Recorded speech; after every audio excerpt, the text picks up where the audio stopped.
Everybody know who I want next. I want Terence Crawford next. You're gonna make that happen? Oh, definitely. That's the fight that I want.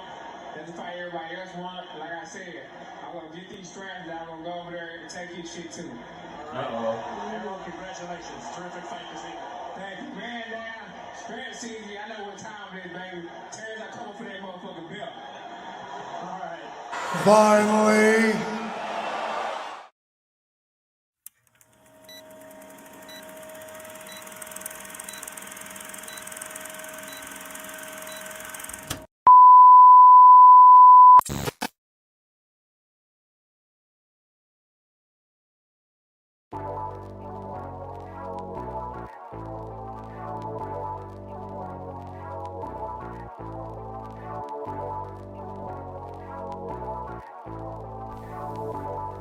So what I do, YouTube? It's your boy King David in this thing, and I'm back at y'all again with another video. So before I get going on the video, man, y'all know what to do. Go ahead and hit that like button. If you're new here, be sure to subscribe one time for your boy so we can continue to grow like we need to grow on this channel. Alright, so with all that out the window, man, y'all see what the title of the video is. Finally, Errol Spence Jr. calls out Terence Bud Crawford. You know what I mean? Finally. You know what I'm saying? Finally. You know what I mean? Like, bro, 4 long years, man. We've been waiting for this for 4 long years for Errol Spence to show any real interest in a fight with Terence Bud Crawford, and he finally out of his mouth says that he's looking for a Terence Bud Crawford fight. He finally says that that's the fight that he wants. He finally says Terence Bud Crawford's name to begin with, because we know that over the last 3 and 4 years that we've been going through this little saga, Errol Spence, for whatever reason, hasn't even wanted to say the name of Terence Bud Crawford, let alone show any real interest in a fight, period. So after the fight on Saturday versus Ugas, Errol Spence finally says Terence Bud Crawford's name, and I think that this is just great, man. I think that this is amazing. I think that it's great. I think that this is good for boxing. You know what I'm saying?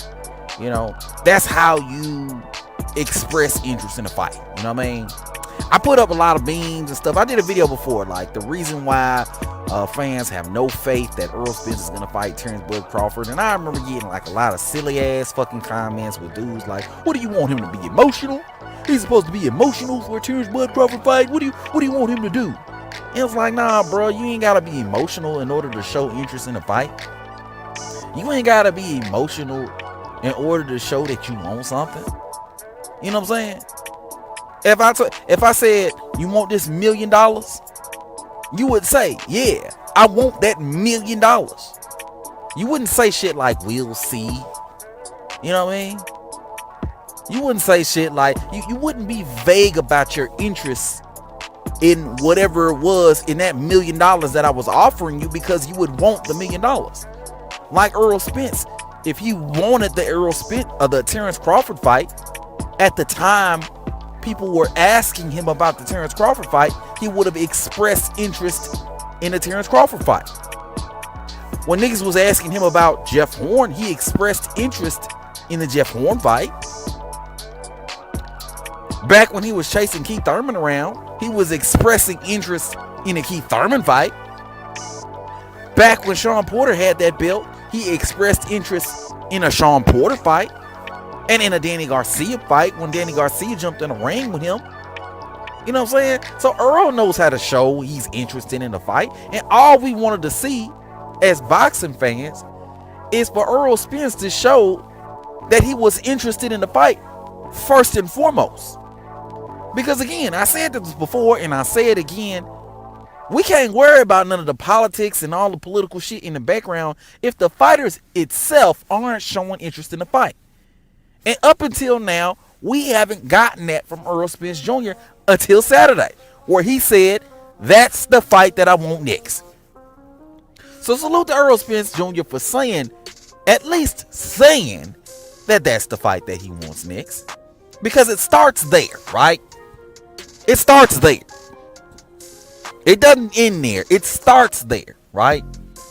Now, we're going to see over the next few weeks, how much he actually wants the fight, because, the negotiations start, and, all the fan chatter shit starts where niggas start talking in 60-40 bullshit and all that. You know what I'm saying? But hopefully they'll keep that behind closed doors, because at the end of the day, fans don't need to know about it. Fans don't need to be a part of it. It just needs to be between Terence Crawford and Errol Spence teams. Period. Okay? But we'll see over the next few weeks how interested he is in a fight with Terence Bud Crawford, because at this point it's let's make the fight, let's pick a date, let's do what we need to do in order to get the fight done, right? So there it is, right? There it is. So I'm just super ecstatic that Errol Spence is now showing interest in the fight. But one thing that I'm saying coming out the woodworks, one thing that I'm saying out here is a lot of these channels, these Errol Spence fanboys and shit like that, they trying to spin the narrative like, you know what I'm saying, like Errol Spence was never ducking, right? Like Errol Spence was never ducking because he called out Terence Bud Crawford. Yeah, 4 years later. You know what I'm saying? Nevertheless, I mean, we're going to give him credit for calling out Terence Bud Crawford. Cool, he did that. But it took 4 years for it to happen. And just because he's calling out Terence Bud Crawford now, it doesn't mean that he wasn't ducking Terence Bud Crawford for the last 4 years. You can try to fight somebody now that you ducked 4 years ago and for the last 4 years. The fact that you want to fight somebody now doesn't mean that you wasn't ducking them then. It's so crazy how these Errol Spence fans like to, you know what I'm saying, pretend like shit never happened, all because maybe they made a good guess in regards to Errol Spence actually looking to pursue the fight at this particular point in time. Which, if you're Errol Spence Jr., like I said before in other videos, you don't got a whole lot of options on the table. It ain't like you could do a whole lot of things outside of fight a Terence Bud Crawford. Errol Spence Jr., to me, his back is up against the wall at this particular point in time. It's either fight Bud Crawford or it's move up or it's fight Keith Thurman. All things that you don't want to do without fighting a Terence Bud Crawford, because nothing's going to be more lucrative. Nothing is going to earn you more accolades and more credibility than a fight with a Terence Bud Crawford. And y'all know that. Y'all know that. So I don't know why dudes want to sit here and spin a narrative and make it seem like because Errol Spence is interested in a Terence Bud Crawford fight now, that all of a sudden it means he wasn't ducking for the last 4 years. Because we remember the niggas saying, get a belt first. We remember the niggas saying, get a belt first, but then turn around and fighting Danny Garcia and Mikey Garcia without a belt. We remember the niggas saying, other side of the street. But at the same time, trying to pursue a fight with Jeff Horn, who was also on the other side of the street. We remember when the nigga said 60, 40, 70, 30 or whatever I give you, and then turned around and gave you Dennis Ugas 50-50. We remember that shit. Gave Mikey Garcia 50-50, but he the big fish though, right? But you can give Mikey Garcia 50-50, you can give Ugas 50-50, but for some reason Terence Bud Crawford don't deserve 50-50. I mean, come on, man. The amount of contradictions and the amount of bullshit that was going on from Errol Spence over the last 4 years has been prevalent. The dude has been ducking up until now. We all know it. So don't sit here and try to pretend like because Errol's looking for the fight now, that means he wasn't ducking then. No, he was definitely ducking then. And only time will tell whether or not he's ducking now. But at least I can say that Errol Spence is talking the right way now. And I'm at least a little bit hopeful in regards to the fight actually happening. I wouldn't put money on the shit happening next. Because we know Errol Spence got several mandatories in front of him. We know he got a Keith Thurman. We know he got a Boots Ennis. We know he got a Stanley Jonas. We know he got these other mandatories that are right there in position in order to challenge for Errol Spence's belts.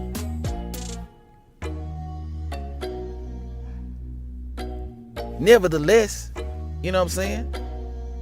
I trust that one way or another, I think that this fight is probably going to happen at this particular point in time. You know what I'm saying? I feel a little bit more confident about the fight going down at this particular point in time, given the fact that Errol has now shown interest in the fight happening, and that's how fights are made. That's how fights are made, y'all. You know what I mean? When two fighters are interested in the fight, that's typically how it's made. Everything else can be moved aside as long as the fighters are interested in the fight for the most part. I had some Errol fanboy hop on my motherfucking comment section, and this nigga talking about Bud re-signed with Top Rank, so that mean that he wasn't interested in the Errol Spence fight. How does him re-signing with Top Rank have anything to do with whether or not a fight could happen between him and Errol Spence Jr.?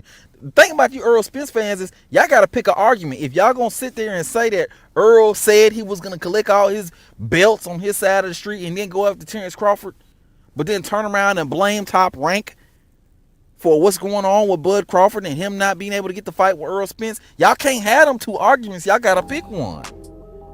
Y'all niggas sound ridiculous when you sit there and you say, oh, Errol said he was gonna collect all his belts on the side of the street.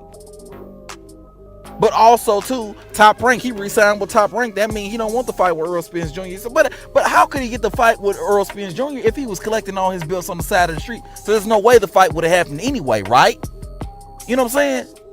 And that's where a lot of you fanboys go wrong with your fuckery. You know what I'm saying? Because you get caught up trying to go with a bunch of different whack-ass Errol Spence Jr. talking points, and you get caught up in your bullshit. But anyway, man, I say all that to say this, right? It finally seems like we're finally getting ready to get the fight that we've wanted as boxing fans, right? The biggest fight probably in the last decade, okay? Errol Spence versus Terence Crawford is now closer than ever, okay?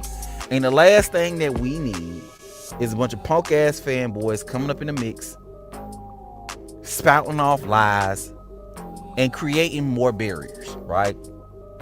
Terence Crawford's interested. Errol Spence interested. Let's leave it at that. Let's make the motherfucking fight happen. All right? And let's talk our shit afterwards, man. But let me know what y'all think, man. Hit it up in the comment section below. If you're new to the channel, be sure to subscribe. And everybody, and I do mean everybody, be sure to hit that goddamn like button. But until next time, man, I'm gonna holla at y'all. Peace.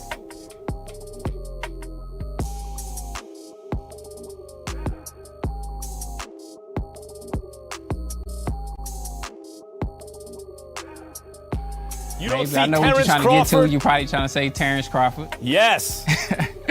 You know, that's fight's gonna happen. Hopefully he beats Jeff Horn and gets that belt. And like I said, I want to be undisputed welterweight champion of the world.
Yeah.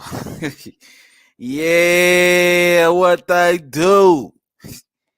What they do. Yeah, it's your boy King David in this thing, man. What they do. Yes, sir. Yes, sir, Ski. Yes, sir. What they do. Let me make sure my sound looking good, man. Let me make sure my sound looking good. Hold on, y'all. Wait a second, because you know my sound be fucked up. So let me make sure I don't sound crazy out here, because we already know how my shit get down. So let me just check on that. All right, hold on.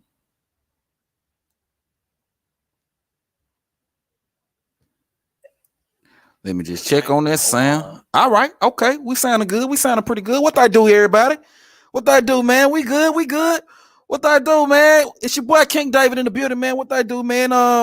If you're new to the channel, be sure to subscribe. And everybody, and I do mean everybody, be sure to hit that goddamn like button one time for your boy. We about to go ham tonight. We about to go ham. You know what I mean? Because we got some confirmation that the biggest fight right now in the last 10 years may be going down after all. You know what I'm saying? And you know, for the longest time, bro, I lost hope. I lost faith. I lost all, you know, it was literally out of my mind, Errol Spence versus Terence Crawford. You know what I'm saying? But after these recent events, after this fight with Ugas, Errol Spence actually calls out Terence Bud Crawford, man, and I'm here for the shit. I am here for the shit. Salute to everybody in the motherfucking chat. We got Eminem in the building. Salute to you, fam. Terry Smoot Jr., #1 troll out here in the United States. Salute to you, fam. Zamula. Salute to you, man. I see some comments out here flying around. Let's get to them. Eminem says, Bud will stop EJ. Make him quit. I absolutely agree, man. That dude gonna quit. He gonna cry in the car on the way home from that fight. Point blank, period. I don't care what nobody say. Terry Smoot Jr. got the fists up. Yes, sir. Terry Smoot Jr. Appreciate you, fam, for coming on through. Terry Smoot Jr. also says, Bud better not price himself out. This is the 65-35 fight. 3 belts strap season. Oh, my God. Bro, we ain't even been on by a minute yet. He go Terry Smoot on that bullshit. Come on, fam. You can't be out here with all that, man. Come on, bro. Zamula says, I think Earl only said that to keep the duck talk down. I think it will be nixed, but I think it will be stalled. Either way, he and his team will find a way to make a Thurman fight make sense or stall out Terence Crawford fight. Oh, my God. Well, I hope you're wrong, Zamula, man, because, I mean, you know, that's pretty much what we've been seeing. So, I mean, if you're right, I wouldn't be surprised, you know, but I hope that you're wrong because, I mean, boxing needs this fight now, man. Boxing needs this fight now. We don't need this fight a year from now. We don't need this fight 2 years from now. We don't need none of this shit. We need this fight right now, man. We need it to happen right now. We need it to get done right now. You know what I'm saying? So, you know, I'm really hoping that you're wrong. I'm really hoping that Errol Spence Jr. is not just talking the talk, but he's also going to walk the walk and get into the ring with the pound for pound king, Terence Bud motherfucking Crawford, okay? You know what I mean? My guy Terry Smoot Jr. says, no sirski. Why you hating, Terry? Come on, man. Why you hating, fam? Don't hate over here. Amatis is in the motherfucking building. Salute to you. He said, what's good, my boy? What's good, Amatis? You know, we're going to open up that chat a little bit later. So you're more than welcome to come on through. You know what I mean? If you got time, you're more than welcome to come on through because we got a lot to talk about tonight. Terence Bud Crawford and Errol Spence may be going down next. I mean, you know, I got a little poll popping off right now. You know what I'm saying? Let me see what y'all voting looking like. Let me see what y'all. Okay, I got 11 people that unvoted. Right now, 73% of y'all say the fight happens next. And 27% of y'all say hell to the no. You know what I mean? 23% of y'all says hell to the no. So I'm hoping that the majority is right in this particular case. And that the fight is next. And that we don't get no filler fights or no nothing like that. You know what I mean? I'm hoping the majority is right in this situation, fam. I'm really hoping the majority is right, man, because we waited long enough for this fight. We waited long enough, man. We've been patient. You know what I'm saying? We've been patient. We've been waiting on this fight. It's marinated long enough. You know what I'm saying? You know, like when you put some good salmon in the fridge or you put some good chicken in the fridge and you let that motherfucker marinate, you know what I'm saying? And it, you know, you let it marinate for about 2 days, you know what I'm saying? 2 days, maybe 3. 3 is pushing it just a little bit, you know what I'm saying? I think we at that 3-day mark, you know what I'm saying? It's a little, 2 days would have been ideal, you know what I'm saying? But 3 days, it's still good to eat, you know what I'm saying? But it's borderline spoiled, you know what I'm saying? That's what we're looking at right now with this fight. So I'm really hoping that the majority is right and that the fight is next. Okay, like 77% of y'all say, you know what I mean? But let's keep it moving, man. I mean, again, it's been 4 years, bro. We've been waiting 4 years for this fight, bro. 4 years. You know what I'm saying? For Terence Crawford versus Errol Spence to go down, man. I don't care what they try to tell you. It's been 4 years, man. From the moment that Bud moved up to the welterweight division, he was calling out all the top welterweights, man. He was calling out all the top guys, and all the top guys, Keith Thurman, Errol Spence, they told Bud he needed to get a belt first. Okay. He needed to get a belt first, which is like, come on, bro. The dude just became undisputed. He just became undisputed at 140 pounds. Why does he need to get a belt? You know what I mean?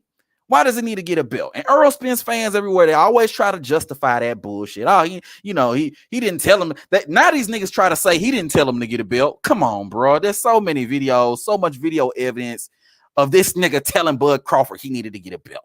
You know what I'm saying? Between Errol Spence and Keith Thurman, they both told Bud he needed to get a belt. You know what I'm saying? But then you turn around and you fight Mikey Garcia and you fight Danny Garcia, both of which don't have a belt. You know what I'm saying? So what is we really doing here? What is we really doing here with all this? You know what I mean?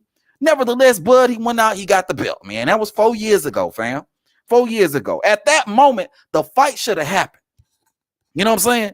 At that moment, the fight should have happened because according to Earl, Bud had something that Earl wanted. So Earl should have went and got what he wanted from Bud right then and there. Okay, there was no need for Mikey. There was no need for Danny. Bud was always in the picture. He was always available and ready to fight whenever the opportunity presented itself. He always put himself out there as a guy that was more than willing to get in the ring with a Errol Spence Jr. But instead of that actually happening, Errol Spence continues, we all know the meeting. We saw it. Errol Spence at that point has to take the easy route. You know what I'm saying? That's when the easy route came into play, right? Okay, but he got to beat everybody on his side of the street, collect all the belts, blah, blah, blah, yakety schmackety, right? That's what a lot of these Errol Spence fans are vomiting up out of their mouth to these days, right? He said he was going to collect the belt. You collect the belt on his side of the street, then he going to go ahead. He going to look for Bud Crawford. I mean, that's what these niggas say, right? That's what these niggas say. Okay. So he collects all the belts on each side of the street, man. There's nothing else to do but to make the fight happen. There's nothing else to do but to make the fight happen, man. I'm just not trying to hear no excuses. I'm not trying to hear no motherfucking back talk. I don't want to hear shit. I don't want to hear shit about mandatories, none of that shit. You know what I'm saying? But even though I'm saying I don't want to hear none of that bullshit, bro, at the end of the day, this nigga Errol Spence Jr. got mandatories, bro. He got 3 men. Bro, Boots Ennis is about to fight. Is about to fight in an IBF eliminator in a month. You know what I'm saying? Keith Thurman is the number 1 or number 2 guy right now in the WBC right now. You know what I mean? Stanionis just won his eliminator over Butayev for the WBA belt that Errol Spence just acquired. You know what I'm saying? Are we supposed to ignore this shit, bro? Like we supposed to act like we don't see what the fuck going on in the background? We looking at all this shit unfolded, but yet we're supposed to believe Errol Spence. We're supposed to believe that the fight is going to happen next. I'm hopeful in the fight happening next, but bruh, I can't help but be jaded in this situation when you got all this shit happening in the background, bro. All this shit happening in the background, man. You know what I mean? And let's not forget that Stanionis fought Butayev on an Errol Spence undercard, fam. On an Errol Spence undercard. I mean, isn't that how you promote fights? You put you put the fighters on the undercard of the main event, you know what I'm saying? And then that helps promote the future fight. Isn't that how you promote fights? So the fact that Stanionis and Butayev was even on the undercard, to me, is alarming as a boxing fan, somebody who's hopeful that we get a fight between Terence Bud Crawford and Errol Spence next. You know what I'm saying? But let me look at some of these comments. Let me see what y'all talking about out here on these boxing streets. You know what I'm saying? Let's see what y'all talking about. Okay, my guy Black Light is in the building. Salute to you, Black Light. Never seen you before, fam, but if you're new, go ahead and hit that subscribe button one time for your boy.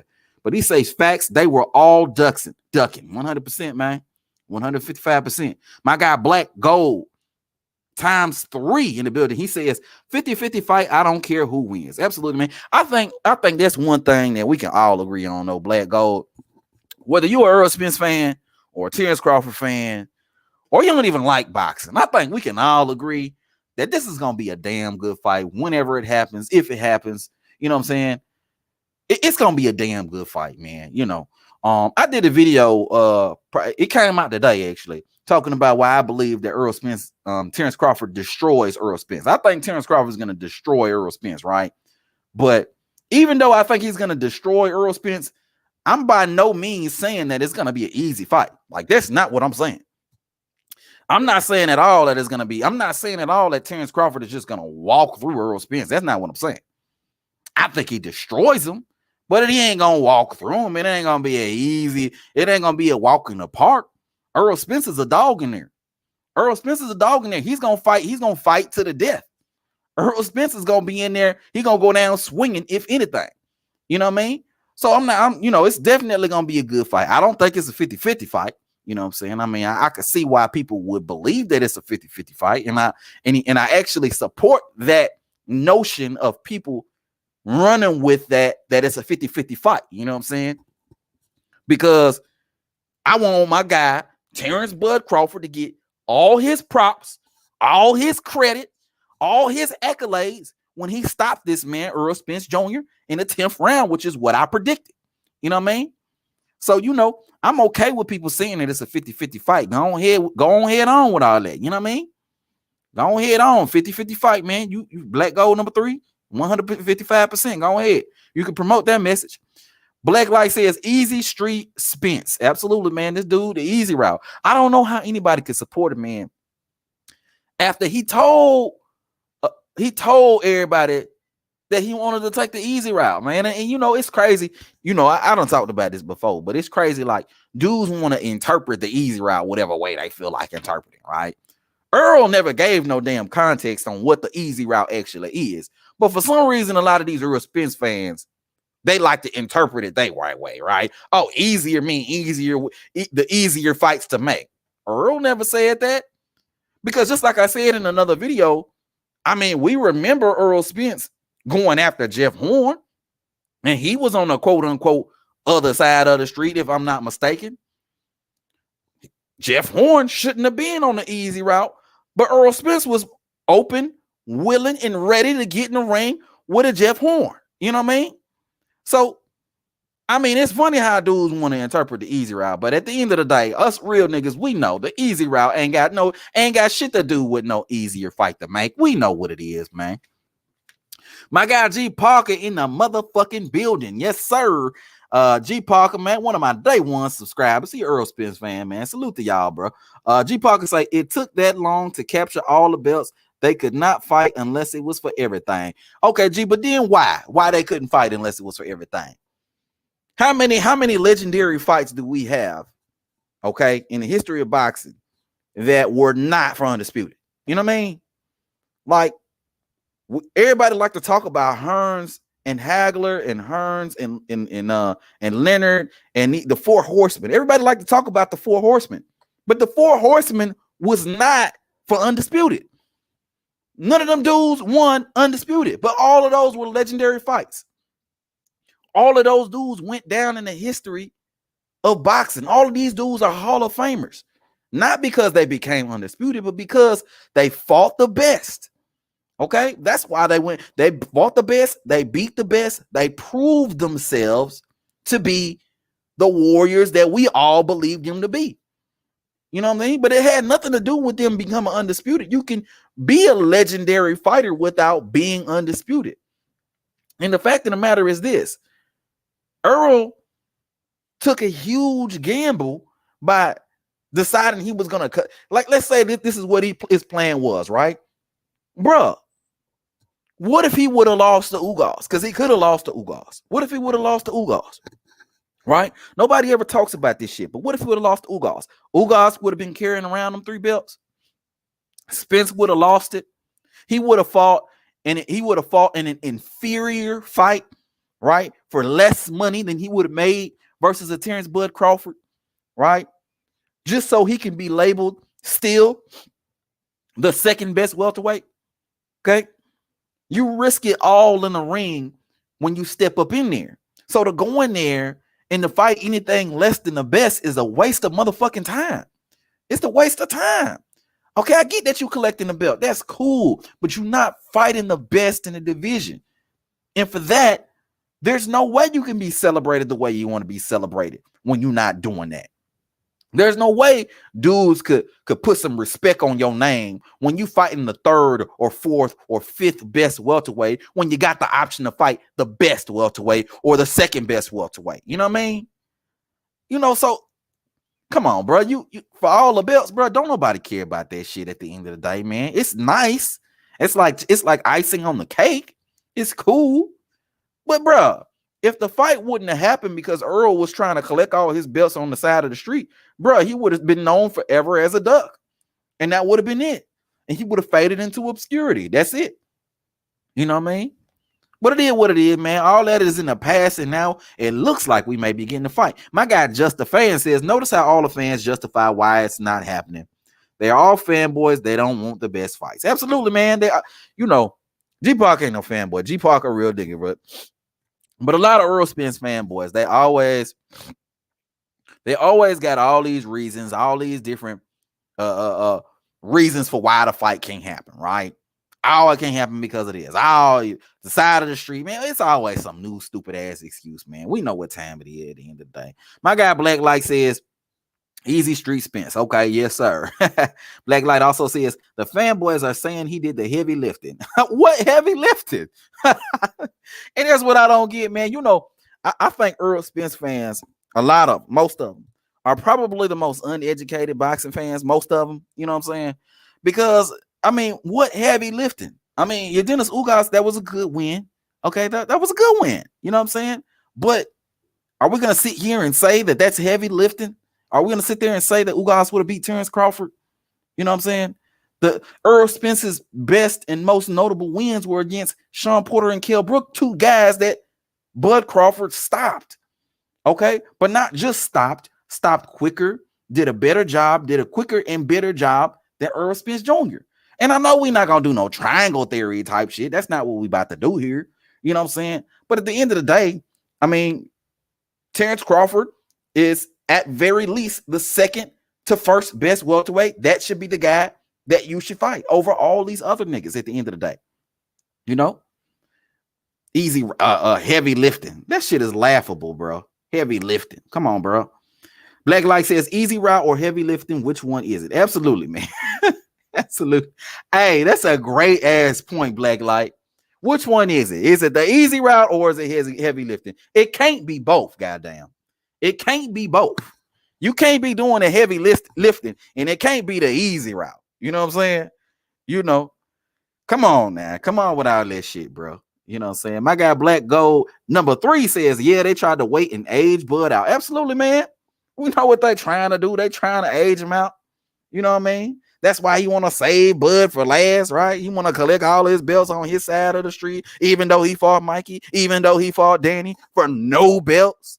You know what I'm saying? When dudes want to bring up that, he want to collect all his belts on his side of the street, then they can never justify why he fought Mikey and why he fought Danny. If you collecting all your belts on your side of the street, there should be no reason for you to fight those guys because none of those dudes had belts, period. You know what I mean? So come on with all that shit, bro. You know what I mean? Dudes right now, man, it's funny to me right now because dudes right now are so insistent on painting this narrative, right? That just because Errol Spence is calling Bud Crawford out now, that means he wasn't ducking this whole time. Really, bro? Really? So you mean to tell me after 4 years, Errol Spence calling out Bud Crawford after 4 years, right? After all this time, 4 years, Errol Spence calls his name. That means for that entire 4 years, Earl wasn't ducking because he called his name 4 years later after Bud done called his name, after Bud done been chasing this man, after he done told Bud to his face he need to take the easy route first and he rather knock Sean Porter out and all this old sucker ass bullshit. You mean to tell me 4 years later he called out Bud name and that mean he wasn't ducking? You know, man, come on, man. Miss me with all that bullshit, bro. You can miss me with all that bullshit, bro. At the end of the day, I give Errol Spence credit for calling Bud out now. All right. Finally, you know what I mean? His back is up against the wall. He ain't got shit else. He ain't got nowhere else to go. His back is up against the motherfucking wall. I mean, let's keep it a stack. But, you know, but we not gonna pretend like this nigga ain't been ducking the whole time. That's what we not gonna motherfucking do. Hell no. Hell no. Black Gold number 3 says Spence work rate versus Bud counter punching. And you know, that's gonna be a real good matchup. You know, and the thing about it is, and I did a video about this before, the last video I did. Spence got that work rate, right? But Bud is a sharp counter punching. But he ain't even gonna be counter punching the whole time. Bud got so many different ways he could beat you. He got so many different ways that he could beat you, man. I'm trying to tell you, he can sit up in the pocket with Earl, and I bet he's gonna do that. They like to say, "Oh, Errol Spence is this great inside fighter." Bud gonna sit up in the pocket with this dude. Watch what I tell you. He gonna sit up in the pocket with this dude, and he gonna counterpunch the shit out of him. Because if you watch that Ugas fight, Ugas was counterpunching the shit out of Errol Spence for the first 3 and 4 rounds. Okay, he was counterpunching the shit out of him. He hurt Earl several times in the first 4 to 5 rounds. So can you imagine Bud Crawford in that pocket, hitting Errol Spence with them sharp ass counterpunch? Bud Crawford is way sharper than Dennis Ugas. I mean, man, I ain't gonna say nothing, man. I ain't gonna say nothing. Period. My guy Black Light says easy work, easy route. Now turn to heavy lifting. You can't make this shit up. I agree with you 100%, Black Light. Yeah, man. That'll turn the easy route into heavy lifting. And then when they feel like it, they turn it back into the easy route. And then when they feel like it, they turn it back into heavy lifting. Man, these dudes go back and forth. They flip and flop. You know what I mean? You know, they flip and flop. You know what I mean? We know what time it is. My guy Black Light says, blessings from Jamaica. Salute to you, fam. Yeah, man. You know, my people's Jamaican, man. So, you know, salute to everybody from Jamaica, man. Yes, sir. Errol Spence is actually Jamaican too, man. You know what I mean? Which is crazy, you know. Fella, his people is Jamaican from what I understand, you know, but shit, man. Hey, man, the truth is the truth, bro. My nigga been ducking. You know, that might be my family or some shit, dog. That might be my family. You know what the other crazy part about it is, dog? My father's name is Earl. My father and my brother's name is Earl. So the fact that I'm talking this way about Earl is like, it's a little conflicting, you know what I mean? But shit, I got to say what I got to say. The truth is the truth. The truth is the truth, goddamn. Black Light says subbed already. Appreciate that, fam. Yes, sir. My guy Black Light says 2 of the best in the sport, but Bud is special. Absolutely, man. Bud is just on another level, man. Bud is just on another level, fam. He just is. Point blank, period. He on another level. You know what I mean? He just is. My guy G Barker say, stop it, King David. Hey, G Barker, you know I'm going to open up that goddamn panel on, so you more than welcome to hop on, fam. You more than welcome to hop on, bro. You more than welcome to hop on the panel, bro. You know what I'm saying? I don't know what it is that I said that I need to stop. You know what I mean? Because I feel like I'm spitting nothing but facts and truth up here. You know what I mean? But shit, if you got a difference in opinion, which I'm sure you do, then you're more than welcome to voice that, fam. I'm going to drop this link. I ain't going to be rambling too long. I'm going to drop this goddamn link real quick, fast, and in a goddamn hurry. My guy, Amonix. Okay, y'all talking to Black Light. Black Light says, bless her family, normal lie. Okay. Let me see here. What else going on here in the comment section? Black Light says the side of the street shit needs to stop. That's some fuckery killing the sport. Absolutely, man. Absolutely, man. The side of the street shit. The side of the street shit is only relevant when niggas wanted to be relevant. You know what I'm saying? Well, like I said earlier, Errol Spence Jr. mentioned the side of the street, right? He was like, oh, he on the other side of the street. I fight for PBC. I fight for Fox and Showtime, blah, blah, blah, blah, right? But when Jeff Horn had that belt, he had no problem showing interest in the Jeff Horn fight. He had no problem challenging Jeff Horn. He had no problem making it known that he wanted to fight Jeff Horn. You know? So you telling me the side of the street don't exist with Jeff Horn, but it exists when it comes to Terence Bud Crawford. And see, that's that bullshit we got to call out right there. You know what I'm saying? Terry Smoot Jr. says Hagler was actually undisputed at middleweight. Terry Smoot, you know exactly what the hell I'm talking about. He didn't fight. He didn't have to fight Hearns, and he didn't have to fight Leonard for no damn undisputed. He became undisputed at middleweight. He didn't have to because that's not what that was about. Come on, Terry Smoot. You know exactly what the hell I'm talking about. You know what I mean? Duran, these fights didn't happen because undisputed was on the line. These fights happened because those were the biggest fights to make at the time. Nobody said anything about picking up belts on their side of the street and then fighting Hearns. I mean, shit. We wouldn't have got these niggas fighting as many times as they fought back in the days if niggas was talking like Errol Spence Jr. Point blank period, bro. Terry Smoot, bro, to be real, bro.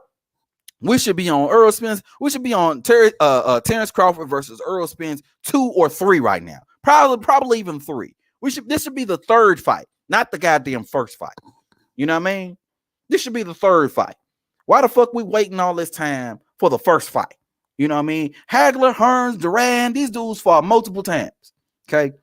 We ain't even get Errol Spence versus Terence Crawford 1 yet. And it's been 4 years. The shit don't make no sense. You know what I mean? Just the fan says, if he would have lost, he would be Anthony Joshua. Absolutely, man. Yo, that is hilarious, bro. That is hilarious, man. You know, and that's exactly what it is, bro. Cherry picking. When cherry picking goes wrong. Because at the end of the day, Ugas, bro, that was a cherry pick, fam. I don't care what nobody says, bro. I don't care what nobody says. That was a motherfucking cherry pick, fam. It was a cherry pick. You know what I mean? You can't tell me that you pay somebody step aside money so you can fight Ugas? Come on, man. You paid step aside money to fight Ugas, okay? The 3rd, 4th, or 5th best welterweight in the division when you had the option to fight the best welterweight in the division. Come on, fam. Come on, fam. I care nothing about that collect all that belts on the side of the street shit, bro. I care nothing about that, bro. You came out your pocket, my nigga. You came out your pocket to pay step aside money to fight in an inferior, less lucrative fight versus the fight that you already had on the table with Terence Bud Crawford. Okay. And I know the fanboy is going to be like, well, he was coming off an 18-month layoff. He was doing this. He was doing that. Errol Spence himself said he don't need no goddamn tune-ups. So don't tell me shit about he was coming off of a layoff and he needed to do this and he needed to do that and all this old suck-ass bullshit that y'all niggas like to say. You know what I mean? I had one nigga on my comment section, bro. He was like, we said some stupid shit. What'd he say? He said Errol was just coming off of a car accident and he was coming off of an eye injury and y'all gotta stop. He was coming off of this and he's coming off of that. I told a nigga, well then the nigga need to retire then. The nigga need to retire if he's broken like that. If the nigga's in pain like that, he need to retire then. Boxing ain't for you then, nigga. I don't want to hear none of these motherfucking excuses. Oh, he coming off of an eye injury and he coming off of this and he coming off of that. Okay. Well, then fight a tune-up then, nigga. Go against your word, find a tune-up, okay? But don't tell me you don't need no tune-ups and then you complaining about eye injuries and you complaining about motherfucking car accidents and shit, nigga. Then retire, bro, if you're broken. If that's what it is, you know? I ain't trying to hear that shit. My guy Blacklight says Earl Camp know the stakes is high and they know that they can lose. It's the first time some doubts is there and their opponent is talent. Their opponent talent is a matchup with Bud. Yeah, man. You know, they know what it is, bro. They know what it is, man. These dudes know exactly what it is, man. They not stupid. They not stupid by no means. They not stupid. Blacklight says they scared of Bud and nobody can deny that. They scared, man. They definitely scared, man. But I'm so glad though. I'm so glad. I'm so very, very glad though that we got some of these niggas talking away. We got Earl talking the way he need to talk. I'm so glad that Earl talking the way that he need to talk out here. Cause that's what we want. That's what we want. We want niggas to talk the way that Errol Spence is talking right now. My dude, Errol Spence is put down memes. Okay. He got the little meme with the little dude coming out the door, you know what I'm saying? Going from door to door with the little scythe, with the little blood on it, with the belts. I mean, I'm loving this shit right now. Talk your shit, Errol Spence Jr. Talk your shit. You know what I mean? Talk your shit. And let's see if you can keep that same energy when we go into this negotiation room. Because at the end of the day, when you want to fight somebody, you gonna make it so the fight happens. Okay. You're gonna make it so the fight happens. If you got all this, you got your little scythe and you got blood on it, and you ready, you rearing to go, you calling out Errol Spence. Are we gonna get that motherfucking belt? We gonna get that motherfucking belt? You seeing all this shit, bro? Yeah, we just need you to keep that same energy, Earl. When we go into these negotiation tables, and we need you to make a fair offer, and we need you to do what you're supposed to do when it comes to all this shit, bro. That's all. We need you to do what you're supposed to do when it comes to all this shit. But hold on, y'all. Hold on 1 second, bro. Cause we got to talk about something here. Hold on a second. I'm just loving the energy. Hold on. Yeah, file. Shit. Okay, let's do.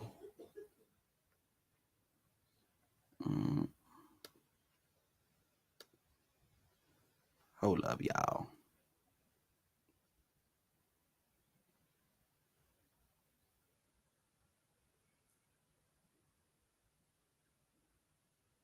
Hold up. Hold on. While I'm getting that together, let me go through some of these comments because I see some real interesting people that popped up on here. Big Demon, salute to you, Big Demon. He say EJ are busters. Absolutely, man. I agree with you. My guy, Fresh BX in the motherfucking building. Salute to you, Fresh BX, man. I made it in here, man. He said, gotta correct you, sir. Versus Tommy One Hagner Hearns was for undisputed. Oh, Tommy Hearns and Hearns and Hagler, that was for undisputed. Okay, well, one of those fights were undisputed, but all of them weren't. I mean, my point still stands firm, though, on that one. Okay. Tommy Hearns and Hagler. Wait. Tommy One and Hagler and Hearns were for undisputed. Okay. All the fights wasn't for undisputed, though. You know what I mean? Knockout Boxing 86 TV is in the building. Salute to you, fam. And y'all be sure to subscribe to Knockout Boxing 86 TV. The man that made it in the building. He says, Ugas did this, so Bud gonna do that. Fuck out of here, homie. By that logic, what Spence gonna do to Bud when Gamboa had him doing a stanky leg before the dance came out? Spence ain't never ducked that man. Oh, Spence ain't never ducked that man? Is that why he needed to get a belt first? Even though he fought Mikey Garcia, he fought Danny Garcia. You know what I mean? Spence ain't never ducked that man. Is that why he was on the other side of the street, even though he was ready to fight Jeff Horn? Spence ain't never ducked that man, huh? Spence ain't never ducked that man, even though he said 64 to 73 or whatever I give you, but didn't come out 3 years later and say 73 to 80-20 was a joke. But he ain't say it was a joke at that time. We got several interviews where Earl looked dead ass serious talking about 70-30. You know what I mean? So he wasn't ducking. After all that, he wasn't ducking. Now, huh, knockout? Come on, man. Come on, man. There's just too much evidence, fam. There's just too much evidence to support the fact that Errol Spence has been ducking over the years. And yeah, we happy that he called out Bud Crawford. Yeah, I'm more than happy. I'm elated. I'm ecstatic. I'm happy to be a boxing fan right now. I'm glad Earl talking the way he's supposed to be talking. Dude posting memes, he talking shit, he tweeting, he responding to tweets. I mean, we hearing from Errol Spence. I'm loving the energy right now. But we're not gonna sit here and we're not gonna act like Earl ain't been ducking for this last 4 years because we know he has, bro.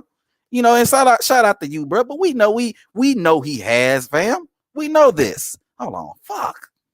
Did some shit. All right, let's go. Keep going.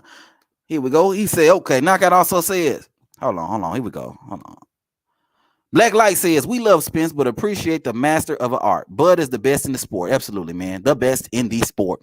My guy said it. Say it with your chest. You know what I'm saying? Knockout Boxing also says, now Ugas a cherry pick, homie. I wonder if Crawford had fought Ugas, would he still be a cherry pick? Bruh. Okay, let me ask you this question, Knockout, right? Since you said that, right? I'm so glad you said that, fam. Okay, let me ask you this question, Knockout. If Bud had the option to fight Earl, right? If he had the option to fight Earl was calling him out, right? Earl was like, Bud, let's make the fight. Let's make the fight right now. I want to make the fight. Let's do it, right? But instead of Bud fighting Earl, he chose to fight Ugas. What would you make of that, Knockout? If Bud had decided to fight, because right now we're talking about the fight, right? So we can even use the example right now, right? Earl just called out Bud, right? He just called him out. So if Bud said, okay, Earl just called me out, but I'm going to fight Ugas, right? If he did that, how would you assess that situation as opposed to what I'm talking about right now? Would you call that a cherry pick? Would you call that a cherry pick? Or would you say, oh, he could fight Ugas? Now, I know what you're going to say. You're going to bring up the belt. You're going to say, well, he ain't got no belt no more. There's no reason for him to fight him. That's what you're going to say. Okay. But we can use the same scenario. We can say, okay, Ugas got his belt. The fight with Earl never happened. Right? Ugas got his belt. Earl just called him out. Okay. But Bud chooses to fight Ugas instead of Earl. You wouldn't call that a cherry pick?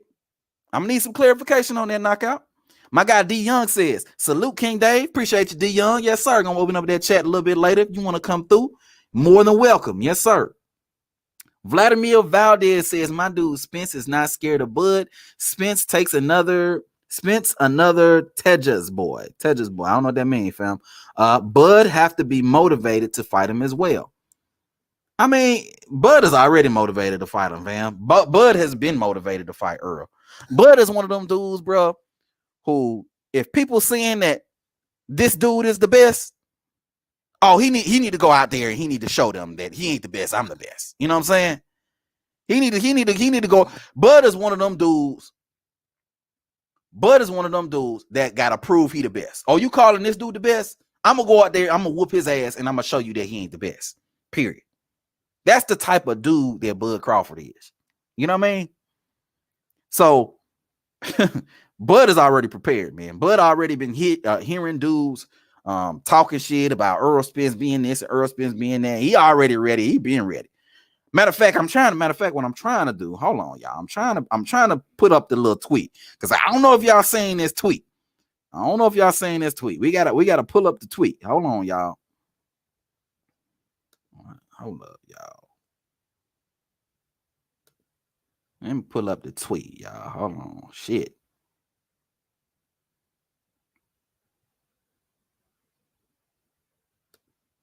Oh, files. There we go.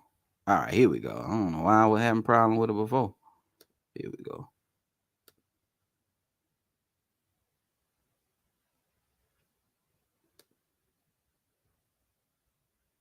Yeah. Oh, yeah. Why the thing ain't coming up, fam? Hold on, man.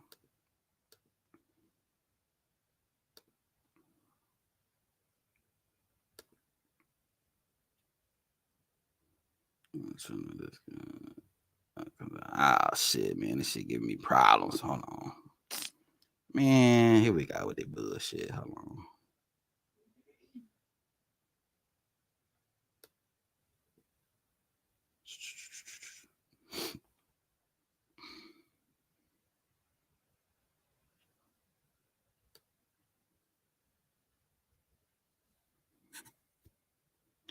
Hold up.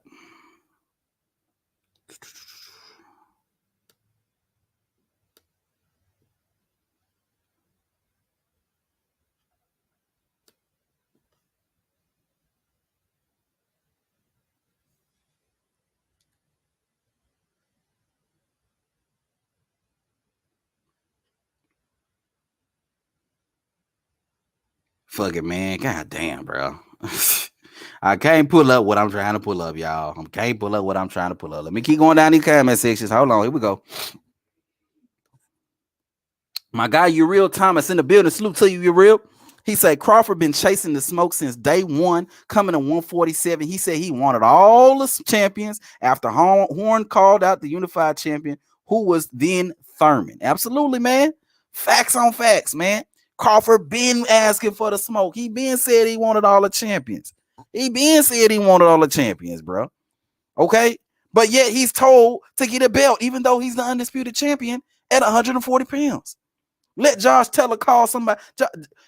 Josh Taylor said he wanted to fight Bud Crawford, right? Josh Taylor said he wanted to fight Bud Crawford, and Bud Crawford didn't tell him to get a belt first. I mean, that's how real champions handle business. You know what I'm saying? Dude already proved himself in the lower weight division. Let him come on up and get this smoke. You know what I mean? Let him come on up and get this smoke, bro. I mean, you know. D Young say, we know what it is, fam. Can't wait till you drop the link. Absolutely, man. I'm finna drop that link in a second, man. My guy Knockout Boxing 86 says, I'll answer whatever y'all want when you drop the link. Absolutely. I'm about to drop it right now, fam. Knockout also says, you know I'm here for it. Yes, sir. I know you about that smoke, Knockout. Nothing but love and respect for you. I know you with the smoke. But I'm gonna have some questions for you though, fam. You already know how I do. I'm gonna have some real solid questions. You're gonna have to have some real solid answers. Otherwise, you're gonna be out here looking crazy on these boxing streets, man. You know what I mean? The Living Word 32 says, this Soul Crawford about to take over them boys in Texas. Absolutely, man. My guy Soul Rebel Boxing. Salute to you, fam. Ain't see you in a good while, man. Hope you're doing well. Yes, sir. Crawford about to take over them boys in Texas. The tweet, what I was trying to show y'all, right, is Bud Crawford in his tweet. He said, hold on, man. I'm gonna find the link. We ain't gonna talk about that yet. I'm gonna find the link and then we're gonna talk about this shit. Bold and Understanding is in the building. Salute to you, Bold. He say King David dropping facts. Yes, sir, Ski. Yes, sir, Ski. Yes. Absolutely, man. Salute to you, Bold. And y'all be sure to subscribe to my guy Bold and Understandings on YouTube, man. He drops some real good boxing content. You know what I mean? That's the homie right there. Y'all be sure to do that. Fresh BX say Spence and Bud fans ain't gonna never agree. The fight gonna have to happen to settle everything. I got mine. Hold on, I can't see what emoji you drop for this stream. I'm gonna be back. I'll be listening. Absolutely, man. You know, we're not gonna never agree, and that's fine, because that's part of the fun with boxing, bro. That's part of the fun with boxing, man. Niggas get to come on here and argue about who they think gonna win. You know, that's what it's all. And then they fight, and then we find out who was right, and then whoever was wrong, they gotta go ahead and hold the L and eat crow. And it is what it is, bro. If I'm wrong, bro, y'all can go check my history. If I'm ever wrong about any prediction, anything like that, I ain't got no problem coming up here and eating my crow. I ain't got no problem eating my crow, bro, because I'm a man by man. You know what I'm saying? I'm gonna eat my crow if that's what it is, you know. But you know, if I'm right, I mean, I'm gonna be talking some cash money shit. That's all there is to it, man. You know what I mean? I'm gonna be one annoying motherfucker, bro. When Bud Crawford stops Errol Spence, I'm gonna be one annoying motherfucker pulling up on these boxing streets. You know what I mean? The Living Word says Crawford on his way to become undisputed at 140, 147, and 154. Yes, sir. Yes, sir. Cause Bud said, I'm gonna just say it now. Fuck it. Bud said when he done with Errol Spence, Jermell is next. Jermell is next. If he get through Kastan, yo. Jermell is next. You know what I mean? 3-time undisputed champion. Ain't nobody fucking with Bud. 3 times. Whew. The fact that he even want them fights, bro. The fact that he even want them fights. You know what I mean? But let me go ahead. Let me drop this link, fam. I done talked enough. Let me drop this link. Hold on, y'all. Here we go.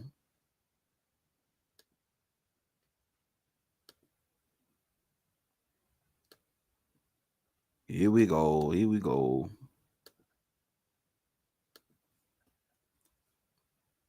Boom. There go the link, man. There go the link.